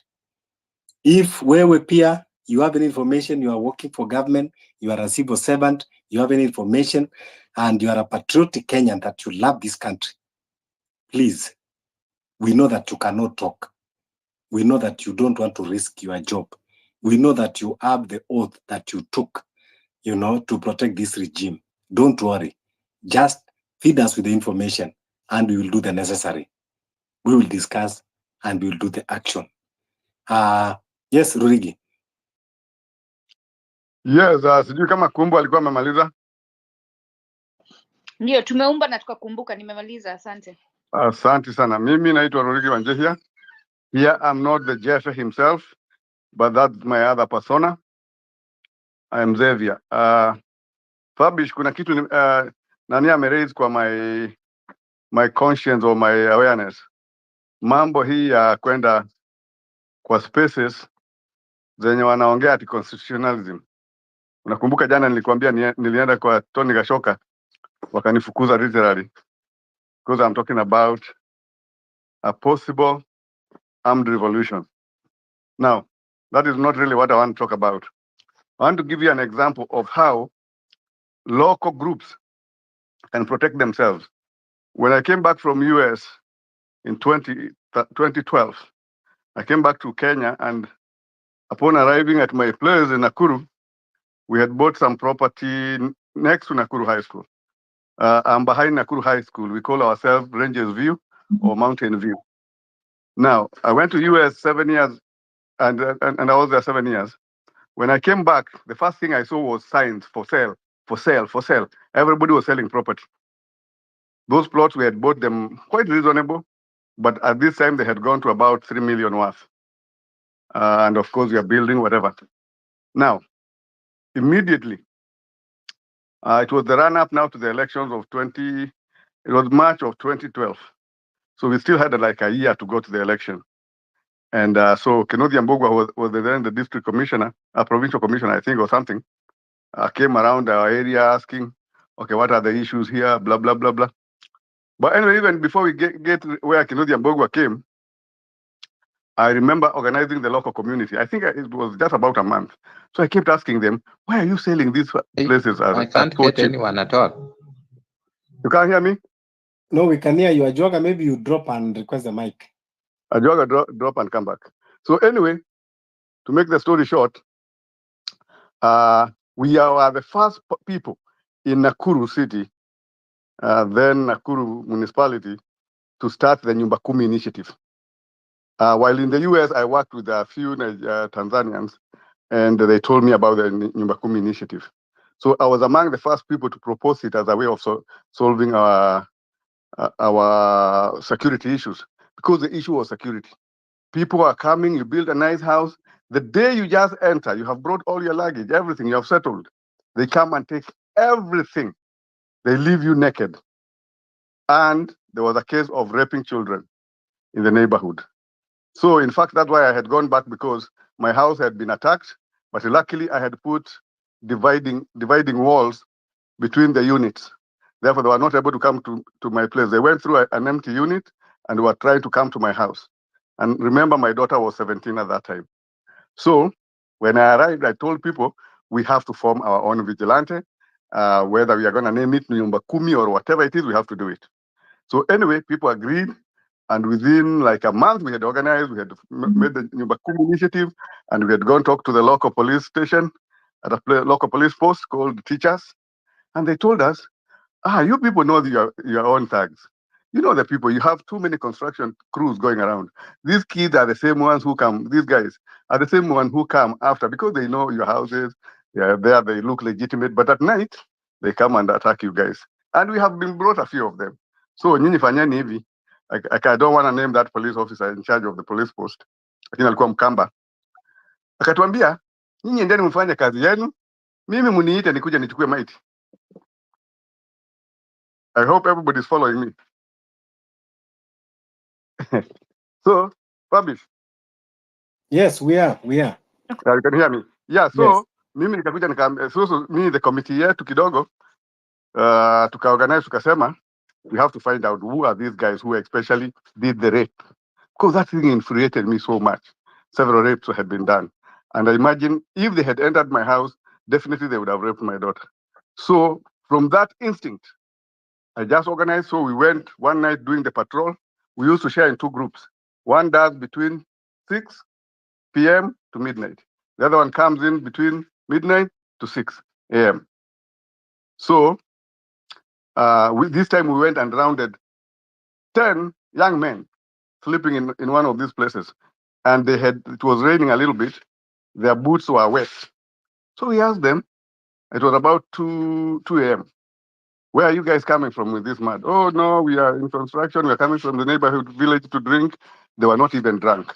So we asked them, you will tell us within this area who does and who did the rape. Yeah, they thought we were not serious.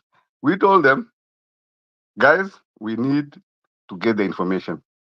If you don't give us information, we have intelligence that you're the guys doing this, and your fate is sealed. So a few of them turned around and started pointing at each other. So we isolated about 3 of them, but we didn't let the other 4 escape. So we told them, okay, umesema vizuri sana, and now we have found you in the same place. So you know what we are going to do? One of our neighbors was a provincial ordnance officer. That's the guy who issues bullets and issues guns to police. He takes record of the whole province, Rift Valley then. So he was in our vigilante group. So we knew we are safe. But the guy said, because of my official job, I'm going home. You guys finish your job and I will come back. And that's what we did. Lynched those guys. 4 of them died right there and 2 were taken to hospital. And when they arrived to the hospital, they found my wife was on duty right there in the provincial journal. And we told them, ignore those burnt victims. They have to go. These are the ones who could have raped your daughter.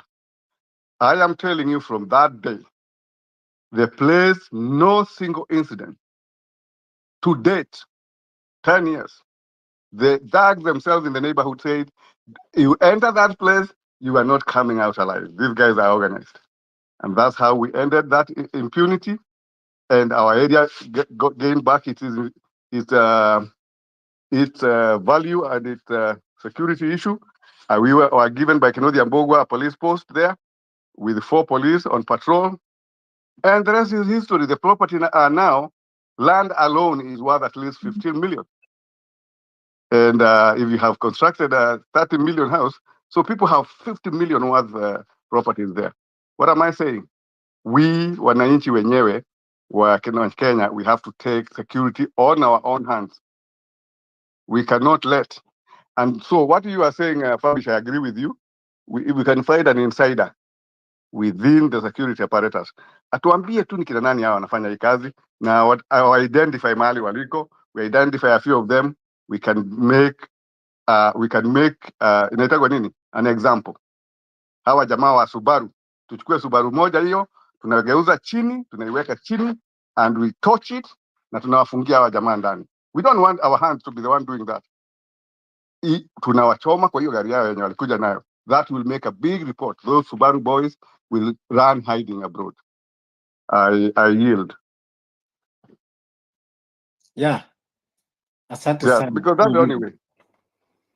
Yeah. Sisi nchi ni yetu na hakuna watu wengine watakuja kutusafishia.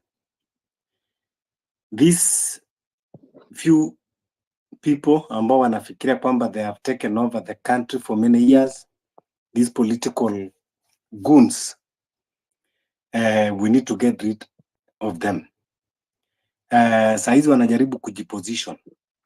Ruto now is trying to intimidate us, parading the CIA so that we get scared. But what we want to tell him is, Mr. Ruto, this country does not belong to CIA. This country does not belong to you. You and the CIA can go to hell. You cannot intimidate us. We were not born to be intimidated by you. We were not born to be micromanaged by you. This is our country, and we have every right to enjoy. We don't need permission from anyone. We know a lot of things that he's doing. Someone before akatweet akasema, you are looking for Adani in India while Adani is in State House. And I want to agree.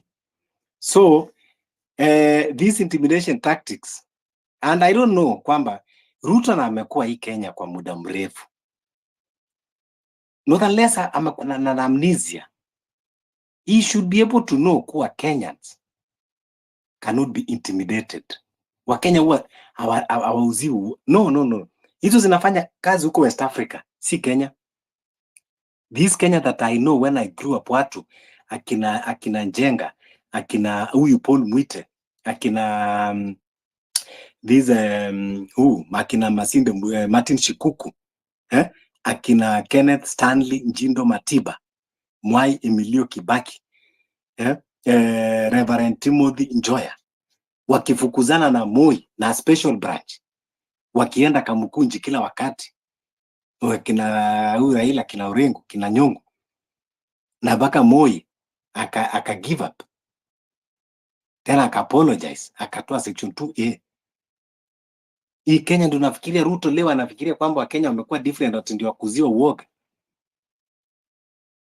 People are ruled because they want to subject themselves to authority, but not because they fear.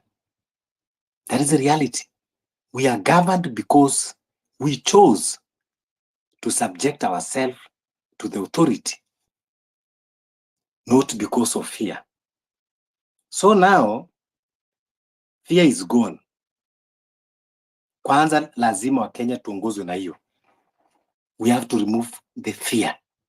Ndio, that's why mimi siko comfortable nikienda katika, jana nilikuwa kwa space ya huyu jamaa anaitwa, I like calling nowadays. Me before nilikuwa sipendi, lakini bila utachukulia, lakini mimi nikiona kwamba you are wasting people's time, I will call you. Jana nilikuwa kwa space ya Hilary Gondi na huyu anaitwa Neto, Agustino Neto, a political loser. Ametengeneza political, mongrel political party. They were talking to people in diaspora. Gondi is one of these wanajita big wigs. Now wako na some few professors hapo, na wengine wanajiita doctors. Atina kizungu kubwa. Na mimi nikaenda pale, nikamwambia sikizeni, so that we redeem this country. I was there. Nikamwambia so that we redeem this country, we must have collective voices. And kitu ya kwanza, wacheni kutuambia mambo ya 2027, because the political loser anaitwa Agustino Neto ashaona mahali pa kukulia, an opportunist.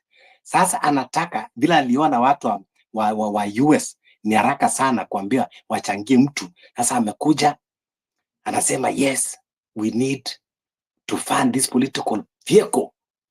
Ndio itamtoa William Ruto. Nikaambia sikizeni, msituambie 2027 ni kama wale watu wanatuhubiria, wanatuambia mbinguni, nyumbani kwa baba yangu kuna makao. Hatutaki makao zile, tuambie makao ya sasa, nyingine tutajua tukifika huko juu. Now, nikaambia kitu ya kwanza, we have instant solution that we need. Moja ni kidnappings and nini, and we need to deal with it head on. Wakaanza no, we cannot support anything that go against the constitution. You see here, we have doctors, we have professors. These are people that are high level in not just doctors, but very qualified in their disciplines. You see the knowledge that they are impacting. These spaces are the big spaces. Wachini zile zenu ambao mnaongea sijui 300 400 people. And that's why nilikuja na nikamwambia Neto, you are a political loser. The problem that you are facing today, you are part of those people that created these problems. And now you want to come and doing us that you have solutions for the problem that you partly contributed. Say no to political conmanship at all levels. So that is why nikasema kuwa there are people walikuja, create spaces to use it as a bargaining tool, and some even they use for scam. But we are not ready for that. Kuna mse yote anaongea hapa? Yes, naongea. Yes, I think drop alafu pande. So, nikimalizia ni kuwa we need to start talking this thing, vitu ambao tunaona kwamba zinafanyika. Si ukuje. Yes. Fabish amepotea. Fabish ati sijui umepotea. Sasa I think Tunakusikia Fabish. Hebu drop alafu kuje Okay. yasa. Drop alafu kuje. I can also get you very well. Yeah. So that is what we are calling them.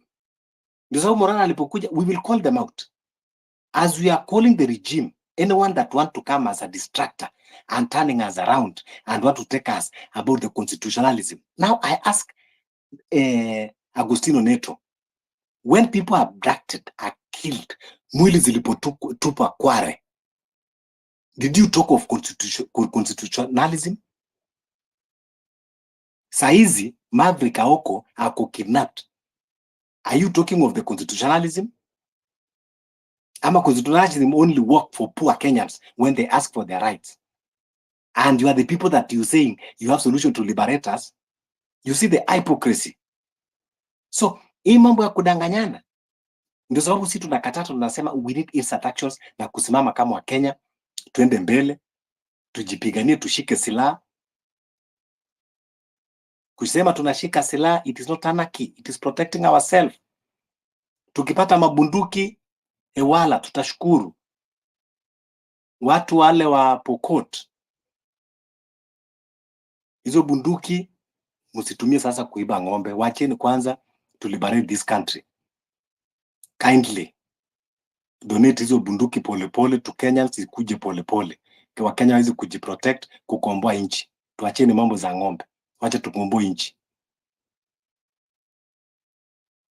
Rubbish. Hello. Yes, Rui. Yes, I want to back you, Fabish, on that idea about Imamba, these big, so-called big spaces. I was also there. You remember I told you I was in Megashokers. Uyu Hillary Goni, I know him very well. I want to explain to you, he's here in Canada, by the way. So it's not that he's in so big.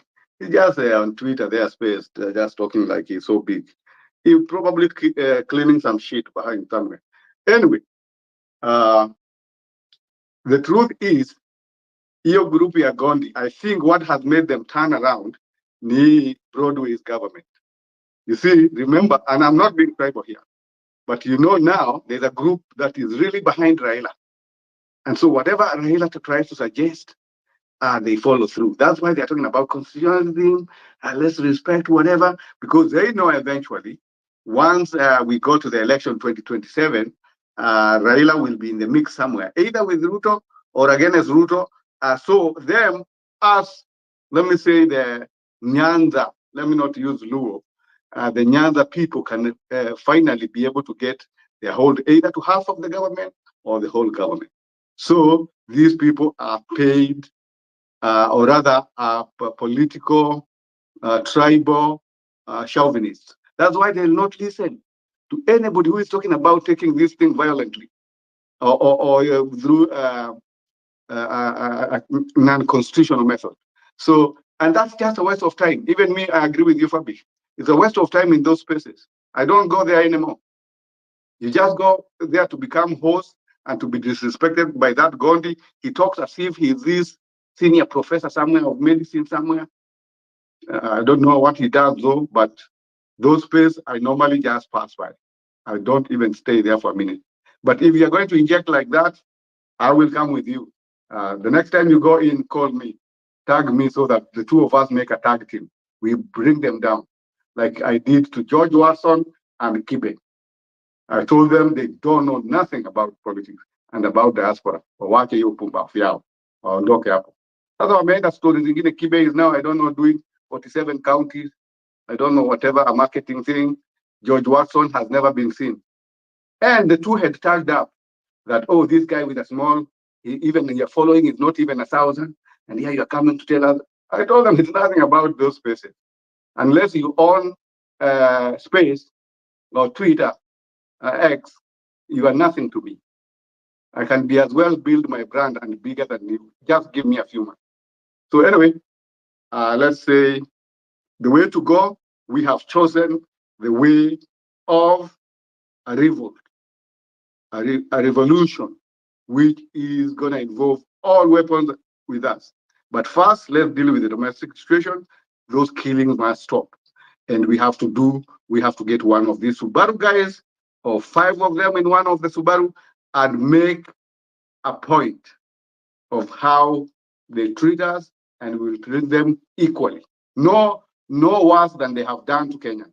We will do them exactly, give them the same dose of the medication they're giving, medication they're giving to the people. I think I support you, Fabish. It's no time to continue with those places, civic education. I don't know this. I don't know you can do this. We're telling our people the problem is the voters, blah, blah, nonsense. No, the problem is Ruto. Problem number 1, Ruto. Problem number 2, Ruto. Problem number 3, Ruto. The buck stops at Ruto. Ruto must go. Now see 2027 as soon as possible. By July next year, we need either a referendum that is going to kick these guys out, or something of that nature. We are not going to take nonsense. Thank you, guys. We have to follow on Matiba and all those good guys you talked about. But remember them, they were in government already, so they had some inside information. But we are trusting God. We are trusting God, and a few politicians definitely will join us. And when we get there to forming the political party, we will decide who is going to be our leader. Remember, as I told you guys here before, when we were talking like 3 weeks ago, General Miguna is ready for us. He is ready. The time we will decide that it's time for revolution, he is ready. Thank you. Yeah, so we should be, saizi tuanze kufungua macho. Anytime that you are in a space, these spaces, that is I've learned. Ile kitu ilifanya nikasema kwamba tutakuwa tunafungua constant space ni sababu most of these guys I want to agree with Rurigi 100%. Now kuna subsection hata kuna watu walikuja hapa kwa this space, wale watu ambao mlikuwa hapa and you could learn, wakakuja hapa because now they are aligned to the ODM. Please, tuachaneni na stories za mambo ya political parties. Now nashukuru what we predicted is going to happen. Tulisema kwamba the enemy of your enemy is your friend. Tukasema we don't support Rigiji, either we don't support ile dhulma anafanyiwa, but nevertheless whatever the outcome, Rigiji akitolewa, tunasema vita vya panzi, neema kwa kunguru. Sasa itakuwa faida kwetu. Jana tuliona Maina Njenga ameanza kujitokeza mzima. Kudos. Thank you Maina Njenga. Amepredict mwenyewe pia akasema kuwa very soon mutaanza kuona watu kwa streets. We are not tribal, but I tell you that voice coming from Maina Njenga to inject about the street ya kumwondoa William Ruto is very much welcomed. Kwa mikono miwili. Tulisema saizi we cannot start sitting down and bargaining at this who will become what. We will cross the bridge when we reach there. Kwanza tutoi Ruto, alafu sasa ndio tukae chini tuseme ilikuwa itaenda namna gani. Kwa hivyo hii movement saizi imeteka another shape. Maina Njenga will start injecting. He is someone that we cannot downplay when it comes to revolution. Maina Njenga is a big wig, the real one. Is OG, the real one when it comes to revolution. He's a survivor. He's a mobilizer. He's a strategist. And they have numbers on the grounds. So tuache mambo kujidanganya huku kwa hizi spaces na kusema ati sijui. What? Yes, I want to agree. I know that is the direction. Hata ukiangalia wale watu ambao walikuwa kwa hiyo Gondi, kwamba Neto anatoka Mbita NATO mwenye alilose for very unpopular person hata pale, alafu saizi anasema sasa you know, tuchangieni a kind of mongrel political party ati ndio itamuondoa Ruto kwa. And that's why I call him out. Hata ukiona katika nini yangu nimepost, I call him out hata pale hapo nilimwambia political conmanship, kama anataka kuchangiwa pesa aenda aombe Kenyans in diaspora kwamba yes, nilianguka kwa siasa na sina kazi, help me. Beggars are beggar, but don't hoodwink people na kusema ati kwamba you have issues. Enda ujiombe pesa. So tuachane na hizi pesa ambao wanataka kwanza. Mi mtu anaongea 2027 na kuona kama wewe ni kichaa, not unless kama uishi Kenya ndio utaweza kuniambia mambo ya 2027 with William Ruto. Poleni kama lakini hata sisemi pole. Kama wewe unaona 2027 ati ndio itatoa Ruto, wewe ni kichaa. No. Si matusi. Ni hali ilivyo. Ajuoga.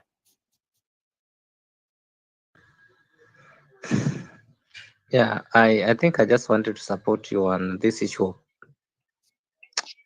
You know, one thing I came to notice that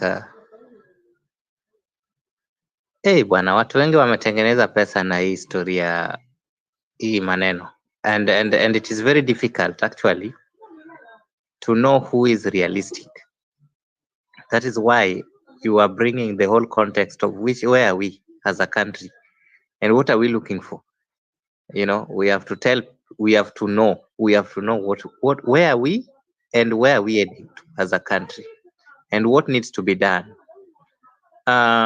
You see, people are taking advantage. Akina NATO and those people you are calling, I don't know, Hillary and who. You know me, I left Hillary long time ago. I think Rurigi, there was a time I almost spent the whole night discussing health matters with Akina Rurigi. But when I came to notice mediocrity behind such kind of personalities, I left. Sometimes it's good to walk alone in the savannah than walking with a team of sheep which who doesn't even take you any far. Because you come to notice that people are so mediocre, you know, people. Why do you take advantage of a system like now? What do you see? And this is what I want to insist and encourage us not to do. Get into this clamor for change, clamor for good governance as an individual, and get it as an household level. And that's what I was saying. Start at the household level, informing your parent, your wife, your husband, your children, where we are as a country. Don't go there and start making advantage out of Kenyans. People are suffering, and people are really suffering. I have noticed Akina NATO, such kind of people. You know, you come up with a political party and then you start making money out of Kenyans. So you register an organization. We know those things. We know those things. I totally refused them. I refused to be any of those,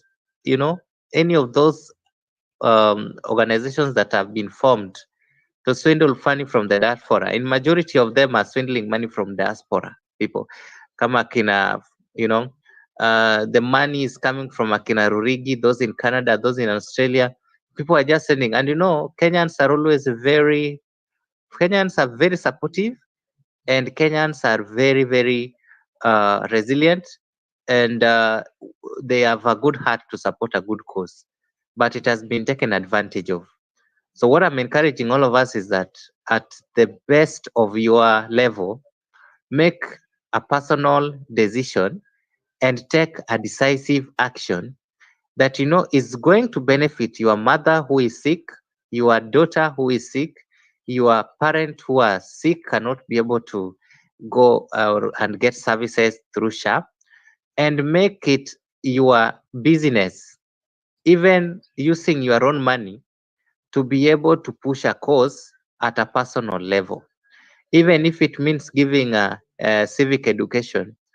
Let people understand the context and come out in your estates, whether it's in Kileleshwa, whether I stay in Madare, whether I stay in anywhere in this country, at your little level, ensure that you are personalized this, and ensure that you are actually pushing a cause that is literally going to change your generation to come, and not to make you have money today, which is going to end.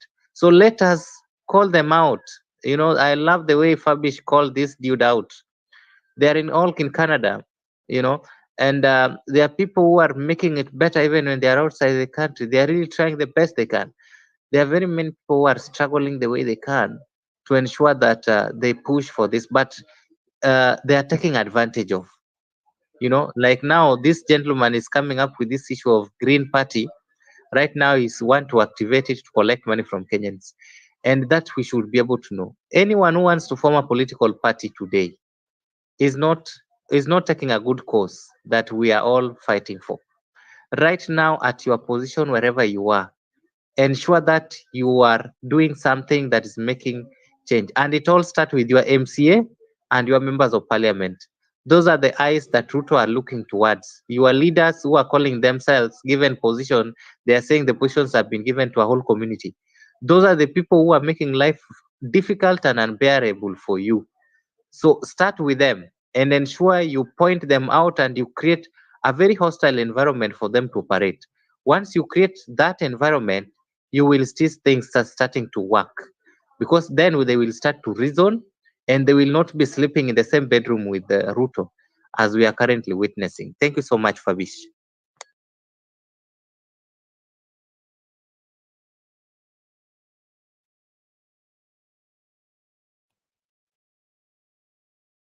Thank you so much.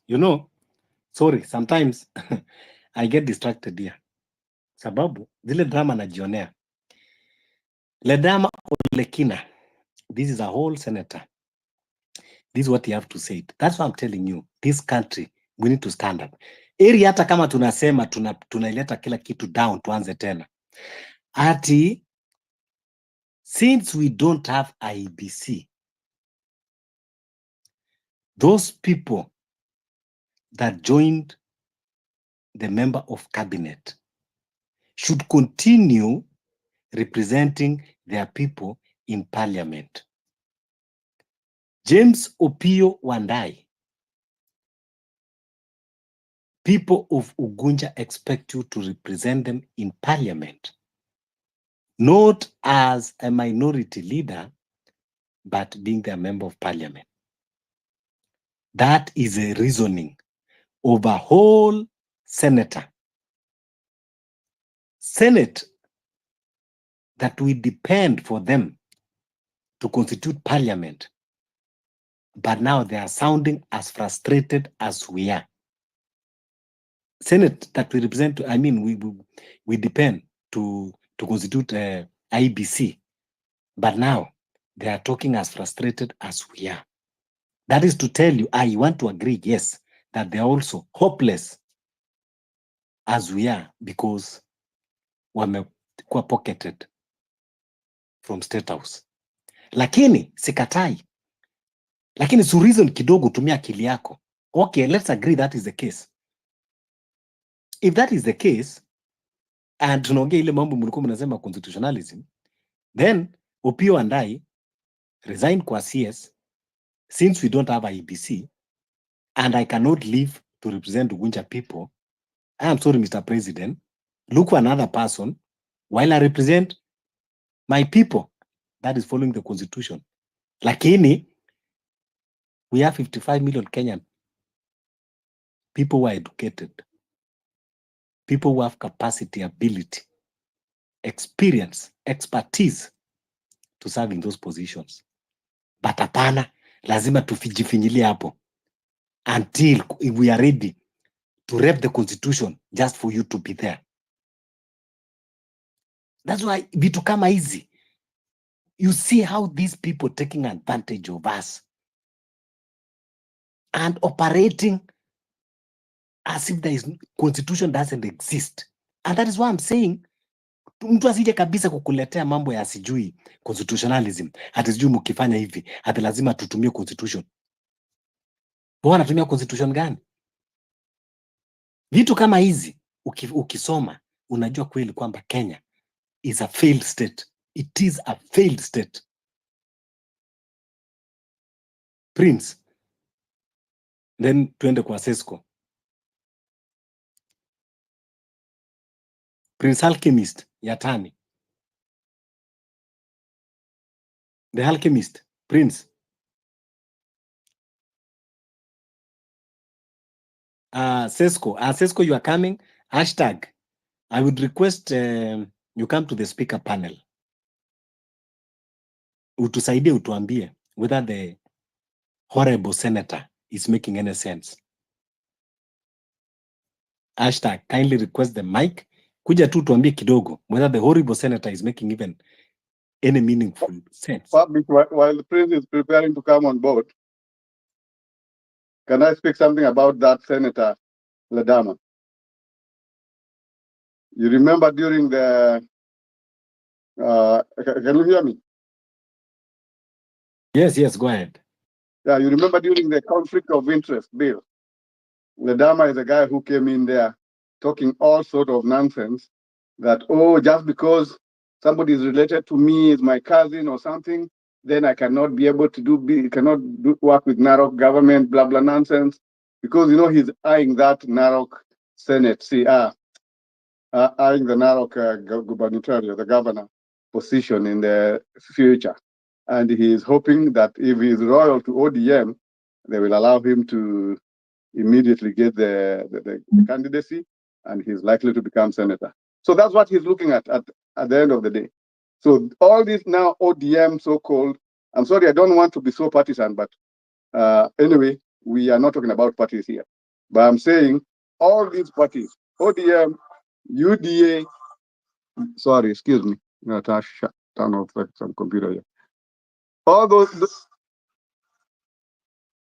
those parties are actually the same thing. UDM, oh shit. Excuse me. Yeah, so I just want to say that we cannot be distracted. We cannot allow distraction by the like of Odama. Now I understand why the first Parliament of Kenya in 1963 decided they don't need Senate, because this Senate is again being used instead of it doing its job to push for devolution and all that kind of thing. Now it is interfering even with national matters and trying to appear like it's gonna supervise Parliament. So, or rather, National Assembly, because the two houses make the Parliament.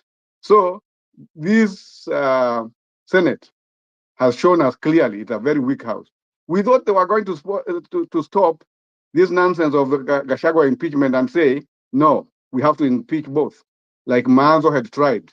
But could he get support from the likes of Ledama? No. These guys are on the take. All ODM members of parliament are on the take right now. They are not there for the interest of Mkenya wa kawaida.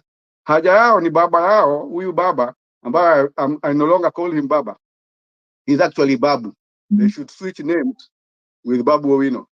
He should become Babu. Babu becomes Baba, because what he is doing is just horrendous. So the point I'm trying to make is this: let's not be distracted by these so-called senators. The whole parliament was impeached, not only National Assembly. So even those senators have no local standings.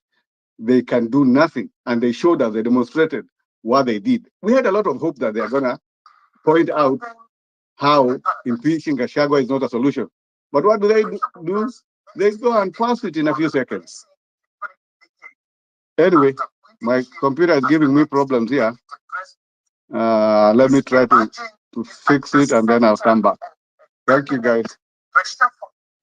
Yeah, thank you. Sesco, go ahead. Kindly mute your mic, Rurigi. Yeah, Sesco.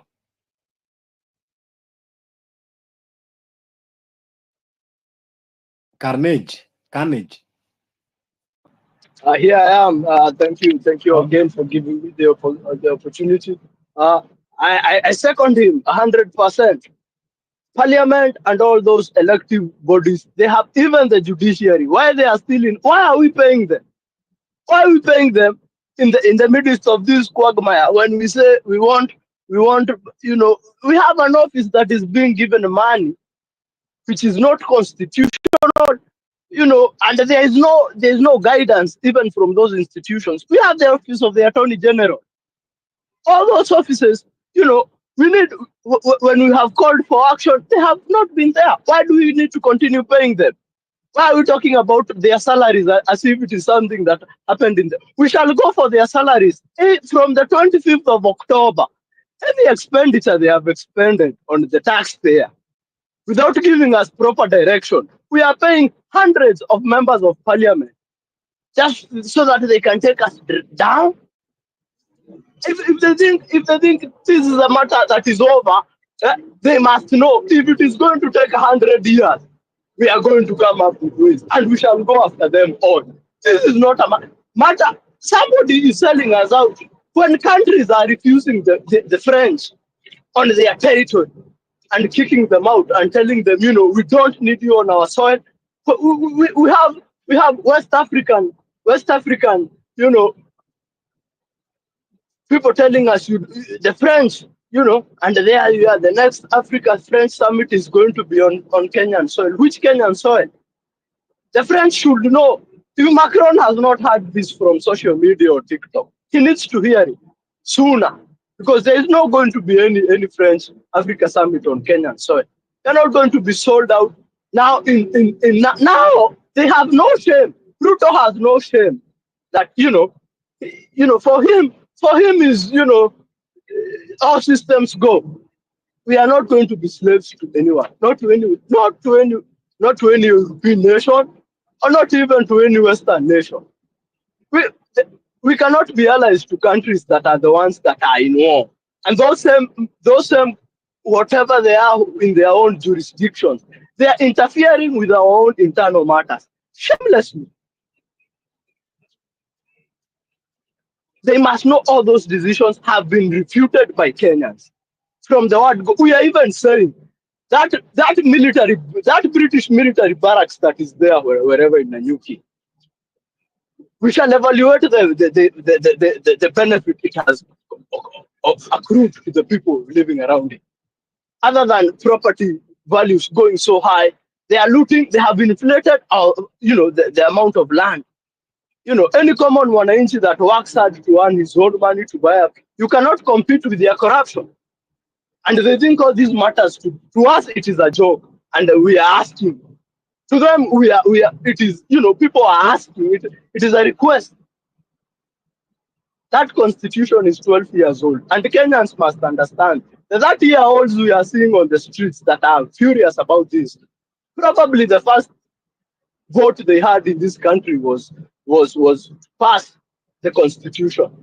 We have seen people telling us, you know, for someone that never supported the constitution, you know, how is he the one that he must know? We elected him on a constitution that we passed ourselves. Whether it is the talk about whether it is what vote, what country vote, however you want to make it sectarian, the law is very clear. And when the people in power subjugate the authority, they need to leave office. We cannot continue paying them. And that is where we are saying we need to start now moving, either through court. We demand the resignation of all elected officials, whether in Senate, they must leave office. They must stop continue taking a salary from Kenyans. They have aggrieved so much. They have shown no leadership capacity. You know, they are as corrupt. You know, you think about how much corruption, how much money does a man need? You know, we are looting in billions. We are so shameless that we are looting our health systems. You know, it is looting. And a few people think, you know, when we call them out and tell them they need to stop doing it, it is, we are saying how furious we are will show in the next course of action. And I'm telling Kenyans, we have now. Now is when we have now.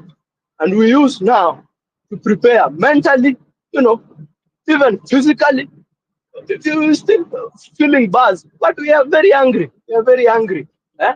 We will realize when it comes to when they collapse our financial systems, and it's so mad that the possibilities these criminals have on the control they have on our lives. But we are saying Rome must come down. Eh? It's not a suggestion anymore. And the church has been there watching like spectators, welcoming their loot. What a sad time to have been alive. It is a good time too that we reflect on our own selves.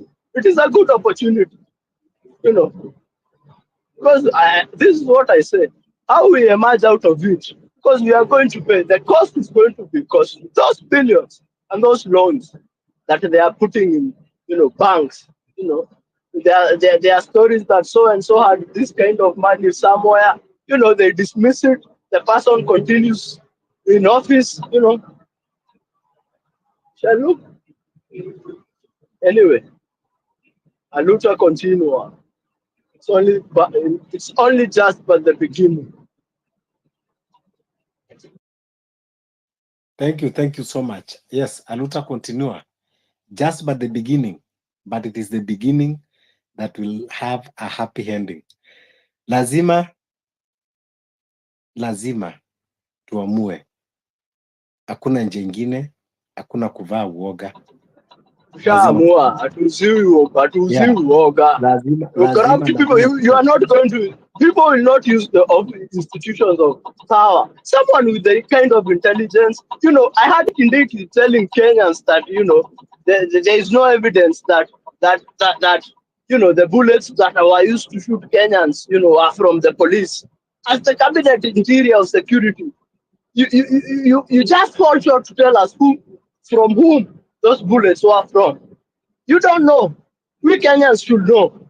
You with all the intelligence services, and we expect you to. And the abductions have continued, and this is a matter of our national security. They should resign. I'm calling on for the resignation of even, and we do not consider them anymore to be the custodians of our constitution. They cannot continue mutilating a document that we voted in for the better of our country, and they sit in power. And Kenyans need to realize if it is not you, no one else. The Europeans are hoping you crumble. They are back. If you think it is history, what happened in 1956 and all the way and the colonial times, and we think we are past it, we think that we are very immune. If you have not watched geopolitics over the last, 10 years, you have seen meddling, but it has been there. And having diplomatic, we are paying our diplomats in for what are they doing? If our Lebanese people, whether poor or rich, are stuck in a foreign country and their needs, we don't need to see them on TikTok. There are official channels where these matters should be adjudicated through. And if it is that dire, let us hear a statement from our government telling us, what is happening. We need to know every Kenyan must be accounted for. But when Miguna is we allowed, we watched Miguna being, deprived of his citizenship, and we expected, and we watch it, that a Kenyan can be denied entry. When there are all those departments that are involved in immigration, we have heard nothing about from them. That a Kenyan, you can be anywhere in the world, and you are returning to your home country, and you are denied entry. What is then the need for government, if I may ask, and diplomatic channels? And we pay them huge salaries, huge. We are saying even those salaries they enjoy with impunity, we are going to bring them to the common mwananchi salary. If the average Nairobian is earning 70,000, let those in those offices earn that 70,000. Let the man that 100 and 200,000 over time. Right now they have not, but it is upon us. It is upon Yes, us. yes, bro. Just hold your thought there. It is good. This is the spirit of revolution. We have to hide the rage. When we started the revolution, wote tulikuwa tunasema drain the swamp. We want to ring that bell. That is the bell that we will continue ringing in this revolution. Draining of the swamp. Tukimaliza about revolution, it is not only changing the president. It is about justice for everyone. Justice is very wide. Tutakuwa na land injustices zile ambazo zimefanyika. Hatuwezi kuparticipate katika revolution alafu tuanze kuhangaika kama wale watu ambao walipigania ukombozi kwa Maumau na wakabaki msituni na wakabaki landless mpaka leo. Every citizen in this country is entitled to a piece of land. It is not something that is negotiable. When we win this movement, those huge chunks of lands that are amassed by few individuals, zingine ziko Transmara, zingine ziko Eldoret, zingine ziko Nakuru, zingine ziko Kabarak, zingine ziko Baringo. It is not a matter of tafadhali. Wale wa Kenya hawana shamba, hizo mashamba zitarudishwa kwa wenyewe ambao ni wananchi wa Kenya. Tumewapatia muda mara nyingi serikali hii ya kibeberu ku address land issues, but anytime that we tell them to address the land issue, they take advantage, they take opportunity and go and benefit themselves. So tukisema kwamba we need a violent revolution is now when you understand that it is not only about changing the regime, but also about addressing. We need to address this injustice in a different system. Wametudanganya. Commission of Inquiries. Sijui Ndungu report. Sijui nani report. Sijui Kregler report. Sijui Mazrui report. Sijui nani reports. Using our taxpayers' money with reports. Alafu hizo reports zinapelekwa zinakuwa toilet paper state house. So, as revolution, we are going to make sure that we finish everything once and for all. That's why that bell of drain the swamp, and that time every Kenyan we were saying drain the swamp. We are there. We are not deviating.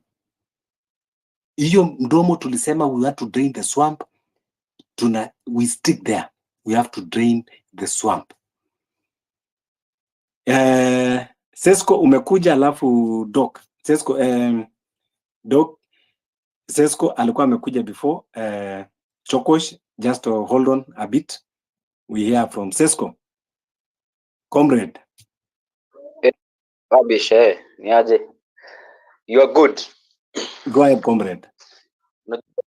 Unajua hii government penye imetufikisha sasa ni ati if senator mzima anaweza enda aongee kitu kama hiyo, it's very clear right now that these people have their interest, their stomach interest and their children's stomachs and their bellies. There's nothing that wanakuwa wameweka mstari mbele for people of Kenya. These things they do it for their own personal whatever interest. Now something like this that is happening right now for people going for Qatar jobs. Unajua hii kitu iko very funny. People are getting conned even. Those people who are going to go for interviews huko KICC. Wanadanganya watapatiwa wapitie mlango ya nyuma wapatiane pesa. I mean already there are cases that people in Qatar already wako huko. They don't even have a way to come back to their country. Then I don't see why the need ya kupeleka wengine na wengine wako huko wanalia shida huko wanashindanga wakipiga picha na videos explaining to us how bad it is there. But the government is very ambitious kupeleka watu huko. It's very funny. Mimi hata nasikia kucheka nikisikia mtu hapa kitaja constitution. Constitution never, it's not a thing in Kenya, my friends. Constitution is for the poor and the people who want to read and to try to understand what's going on. But it's never obeyed by these rich people. Kina Ruto. They don't actually, they don't actually go by it. Hii ni story tu ya kutudanganya hapa. Parliament amenunua, judiciary ni hiyo. I even find it very weird that they have time to go and start impeaching Gachagua huko kwa parliament, na hiyo story yake inasortiwa within a week, na kuna watu wako kwa hospitali wanalia cancer au wafanyiwe chemotherapy juu NHIF ifanye. Priorities zetu Kenyans, we don't get them right because we elect people who are self oriented. Wao wanashughulika tu na story yao. It's so sad by the way. Na bado wa Kenya bado mnadanganywa na mnaingia box tena. That is what Gen Zs we don't want actually. That's what you're fighting. We don't want that. We don't want to go by the system again because the system is corrupt. The system it's for the rich. Bottom up, lakini in real, see bottom up. They know they are supposed to actually to change their slogan because it's never working. It's never that way. Fabish, do you know that lecturers leo kama mnaonanga news wamesema they are not coming back to work as per today 12 midnight. Lecturers what were university the whole Kenya, they are not going back to job because there is nothing that literally works in Kenya. All the system are corrupt because of one thing, whoever is leading the country. I wonder here when people come here and start talking about ODM and Jubilee and UDA, those are nonsense. We don't want to hear that nonsense. Gen Zs, we need change. We need better health services. We need better education. We need better systems that are working. Si stories za kutenga na kutufanyia hapa. Sasa lecturers wameenda, hakuna kusoma sasa, watu warudi nyumbani ama watu waendelee kutumia pesa. It's even sisi hata university zingine tuko better. More university ilisoma semester moja hii whole year. Up to now they only had one semester na mwaka inaisha. I mean, it's so funny that vitu zenye ziko prioritized Kenya ndio zinafanywango zikiwa za kwanza. Headline ina hit, Gachagua amerudishiwa Jesus Christ. Yani headline zetu sasa za news ni kutuambia Gachagua amerudishiwa security. Tufanye nini sasa ndio amerudishiwa security? Gachagua kurudishiwa security inasaidia Wakenya na nini? Tuongee ukweli. How? People are dying in hospitals, hakuna medicine. Doctors are not even employed. They use the interns kuemploy kwa government hospitals. Interns ndio wanaenda kazi usiku. Hata ukienda kwa hospitali ya Kenyatta usiku, casualty, you will not find a doctor there. People should stop pretending. They will find doctors who are wenye wako interns huko. Students. That's why you have a lot of people dying kwa hizi national hospitals. Mtu anaenda Kiambu hospital anapata level 5 casualty, watu wamejaa huko, people are dying. No one talks about it. Kuna mtu anaongelea hiyo story. Because literally hata mwenye anatreat huko mwenyewe ako depressed. Kenya napewa hata is not even making sense at all. Like there is a lot of shit happening in this country. But I think the only way we can do this is to educate people na kuwaambia what's really happening here. KRS kuizi inakimbiza watu kama shenzi. These people are even taxing, they are even checking someone they are checking someone's till number. Mpaka pochi la biashara sasa wameanza sasa kuwa wao ndio wanaangalia. I mean it's so corrupt. Ruto najua nasikizanga hizi vitu, anafaa tu ajue Kenyans si wajinga. Na hiyo story ya IBC asikia ataweka elections, asikia hata waeka, we don't care. The fact that 2027 we have elections, that's when Kenya is going to change. That's the only place kuta change. Kama sahi hata tusikia ataendelea kutuua kabisa, atuue mpaka ifike 2027, lakini ikifika 2027 najaribu hizo kura. Akiiba hizo kura atatuambia kama hizo kura ameiba, atuonesha nani amevote. Because atasema amewin, atatuambia by details, majina, atuambie ni nani huyo amevote. Because they do steal this vote. Comrade. Ngoja kwanza. Mimi nimekuambia kama kuna kitu ambao, lakini wacha tu twende hivyo nasema 2027. Someone just DM'd me a link. Kulikuwa na kitu ilikuwa inaitwa Refugee Act 2021 of which sasa imeanza kuwekwa into use. In that act inasema refugees they can work, they can do business. The restriction of freedom of movement imekuwa uplifted. Watapatiwa ID hata kama anasema wanapatiwa alien ID.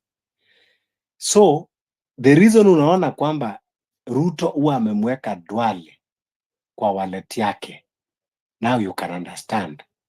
Hii kusema kwamba Yes, sasa wanapatiwa ndio hao Somali sasa hii unasikia kwamba refugee wanaanza kupatiwa sijui nini ya kuwaka. Usifikiri kwamba ni kazi wanatafutiwa. So this is how refugees na wale refugees tuko nao unasikia they are almost 1 million. We don't have accurate number of them.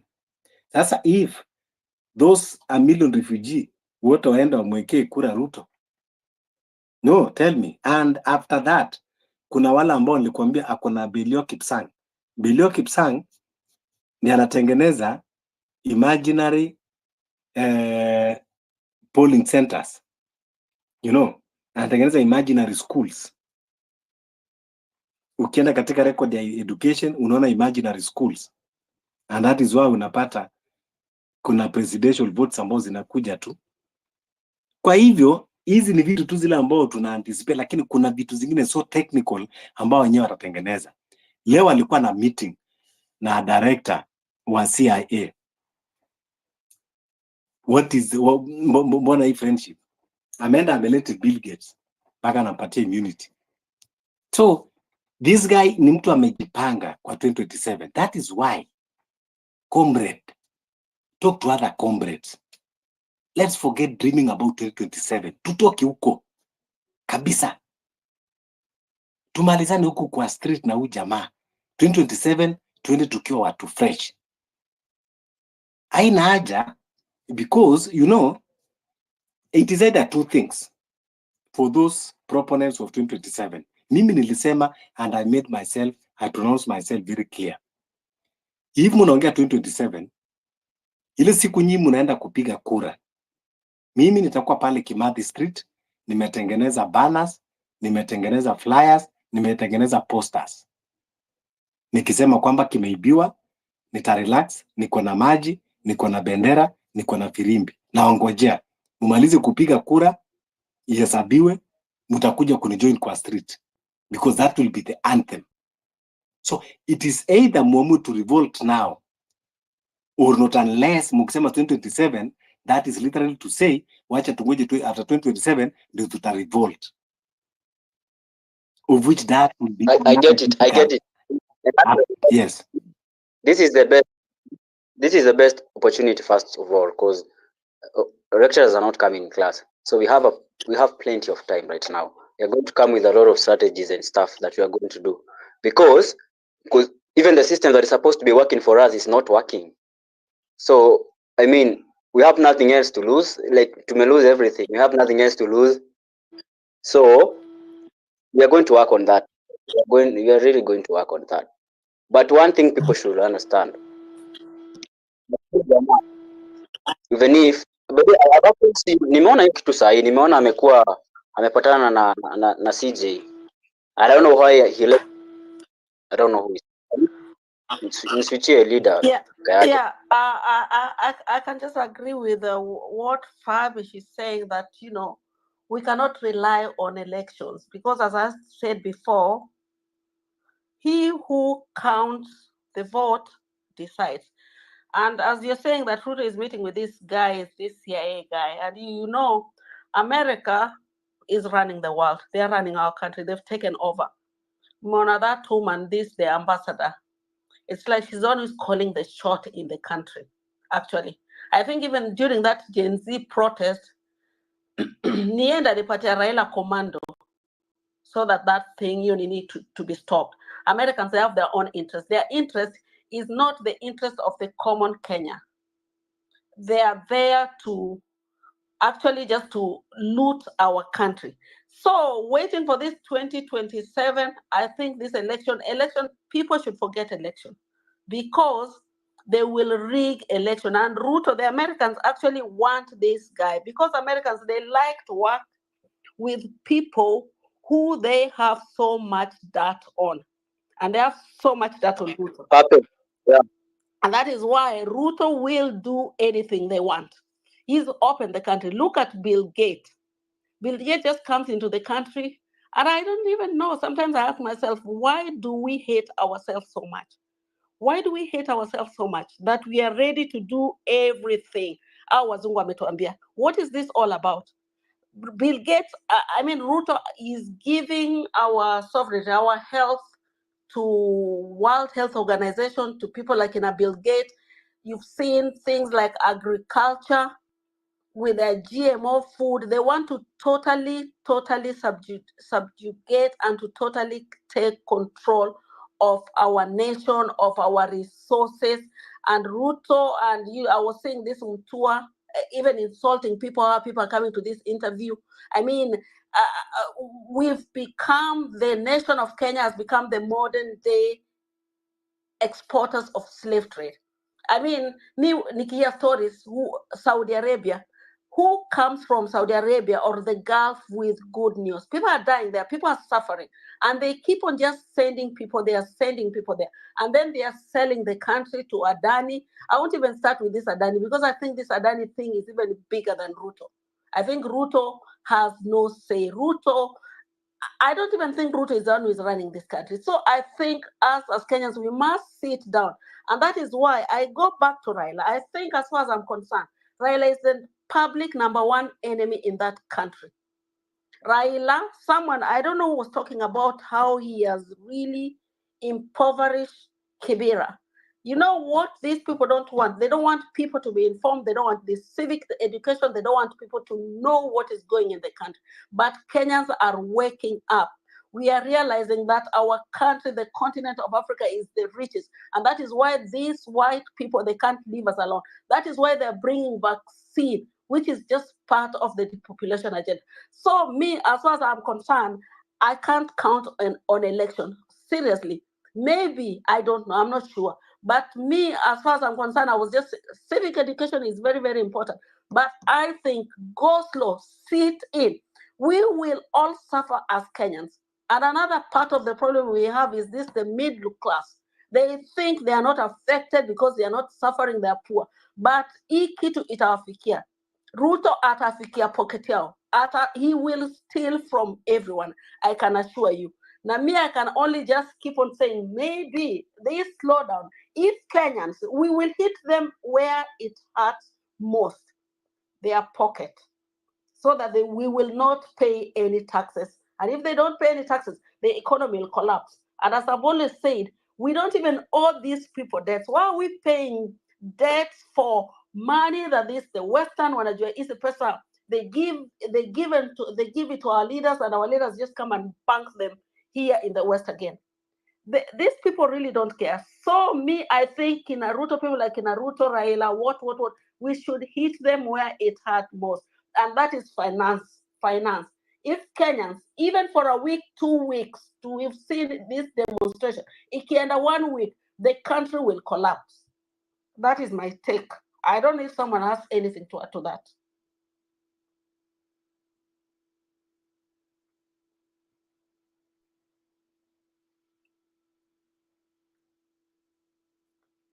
It's okay, leader. Yeah. You know, this guy is not a stupid guy, but I wonder how stupid he is.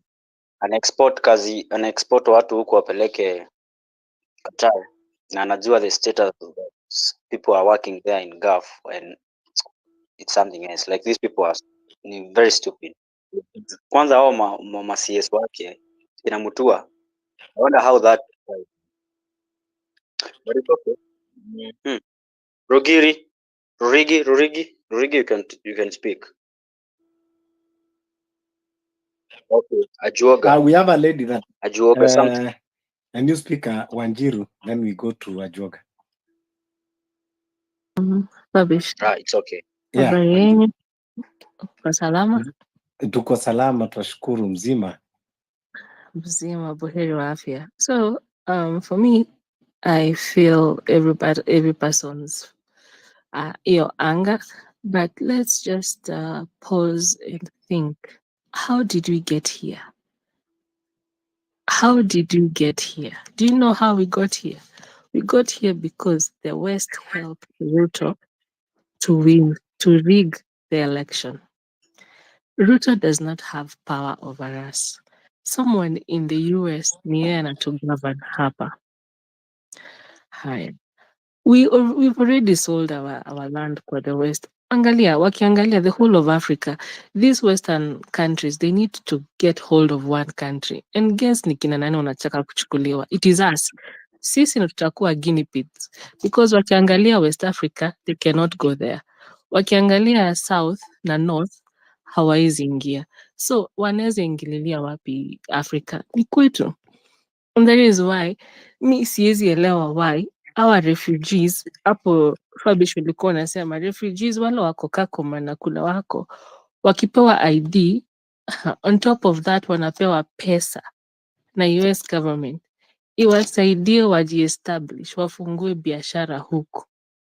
So how can we help refugee wakuje huku establish biashara, whereas tunatuma our young men and ladies inje? Like ni explainie like as if I'm Karen Nyamu. Tunezaje tuma vijana wetu inje, alafu tukae na watu sio wetu. Tangu Ruto wakuje amefungua open borders. Like watu inje wakuje wajisaidie Kenya, but the Kenyans watoke waende wakafanye kazi kama slaves. Does it even make sense? Kila siku tuko hapa tukipigana, finance bill this, finance bill that. Not unless tutoe Ruto and the entire government. Nobody is gonna come and save us. Like there's nobody. Because hata tukisema governors watuongele watusaidie, the governors already their hands are tied. Pesa zinatoka Washington DC. Ruto mwenyewe hana say. Sembuse governor na senator na utakuja hapa kutusaidia. Our fight is bigger than Ruto. Our fight is bigger than the senators and the governors. Our fight is actually us versus the West. But unless tuwatoe our beberu, then if we bring someone else, itakuwa the same story. But again, what do I know? That is how I'm thinking.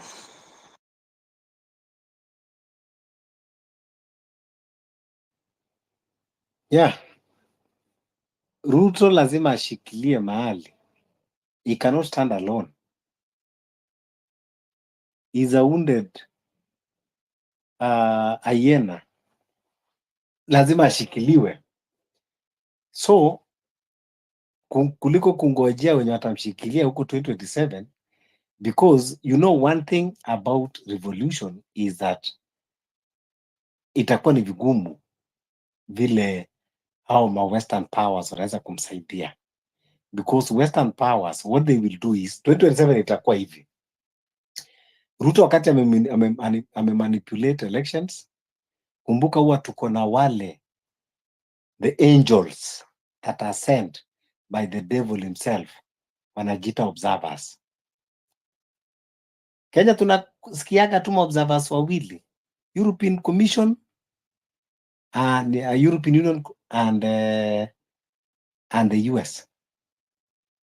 Wakati washakuja, alafu wamesema the election was credible, free and fair, that it has legitimized that government. Mukitaka muandamane mwende east mwende west, unaambiwa kwamba it is a legitimate government. The election was given a bill of health, a health bill. Imepasishwa. Sasa revolution hakuna mambo ya kupasishana hapa. Manake tunamalizana hapa kwa street.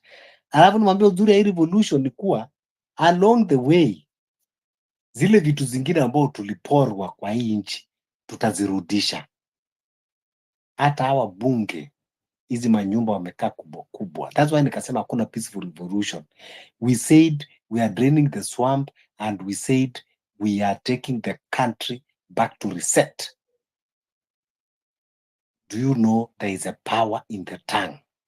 That thing that we spoke, tukianza hii movement, that is very powerful, and words spoken huwa iko na impact. The power of the tongue. Unaona saizi tunajaribu kuongea, we are trying to, tunaenda left right center, but tunajipata tunarudi pale. Drain the swamp, take the country back to reset.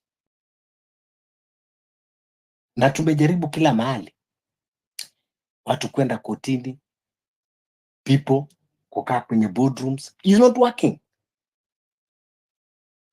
The first vision that we were given, that is the only option.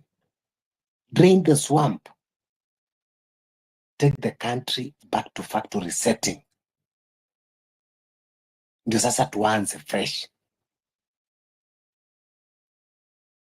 Yes, we forgive our forefathers for messing for these 60 years. It is okay. We know you, at least some of you tried your best.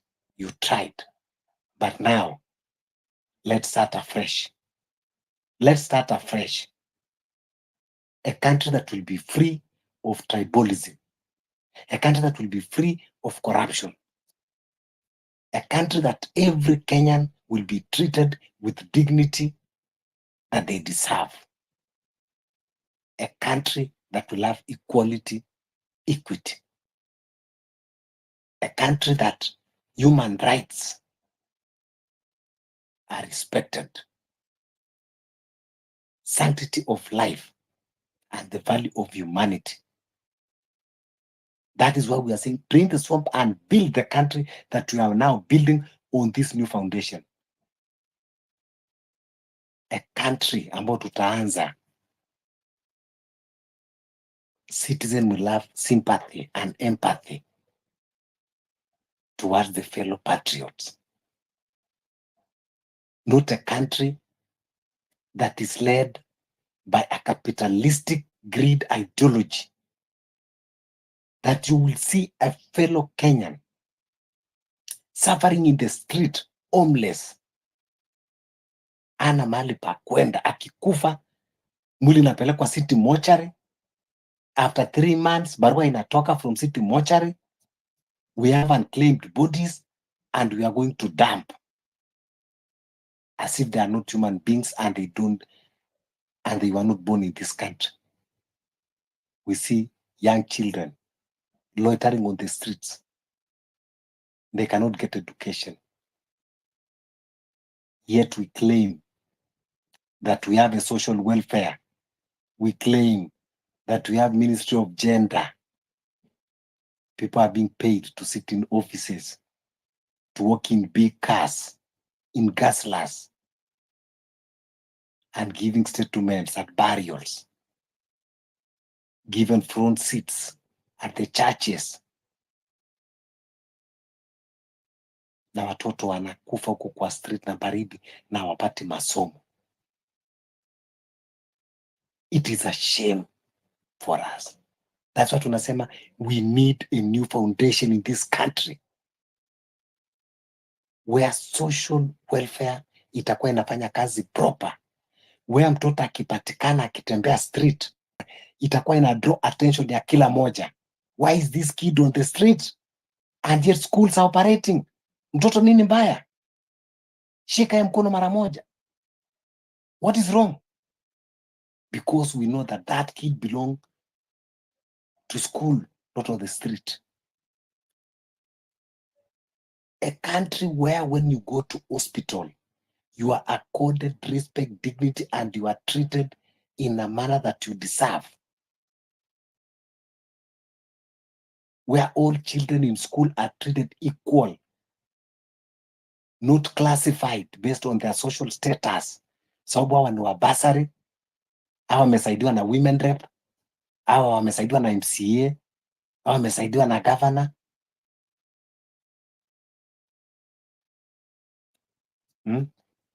disrespectful.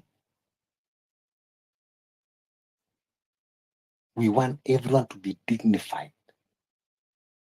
Mtoto aende shule, wakiwa wamekaa shuleni, all to be treated equal irrespective of their social status. Awe ni wangu, awe ni wa governor, awe ni wa senator, wote wapatiwe the equal opportunity. Let them be judged based on their performance of education, but not based on their social status.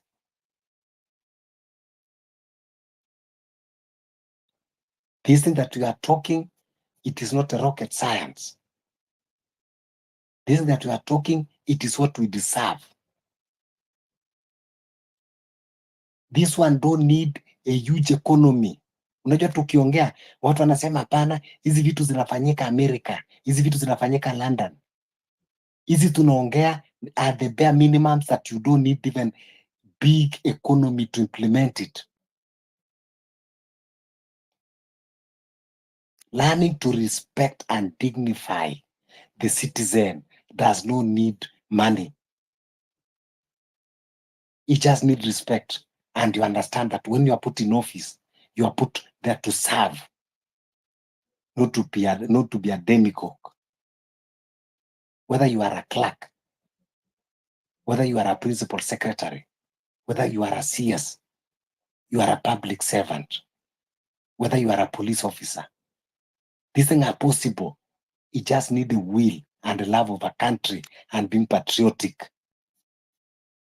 We can do this. We can show them. The way to show them, we are the people to show how we want them to treat us, not them to show us how they should treat us. And that is why when we say we are revolting, by revolting means we are now teaching them how they should treat us. For the past 60 years, we have led them to show us how they are supposed to treat us. That was very wrong. So now we are changing the course and showing them how we want to be treated. The country is ours. We have the right to fight and change according to our needs and according to our aspiration and how we want to be. If it will take us the suspension of constitution to change this country, so be it. If it will take us an anarchy to change this country to better, let it be. But si kila wakati tunakuja tunauziwa uoga yenye hakuna. Wakati those people committing atrocities, police officers that have been shooting and killing people in broad daylight are still operating, and some even wanapandishwa cheo. Matusi. Member of parliament ambao wamekuwa akiba, wengine wamekuwa pia hata wakiua watu.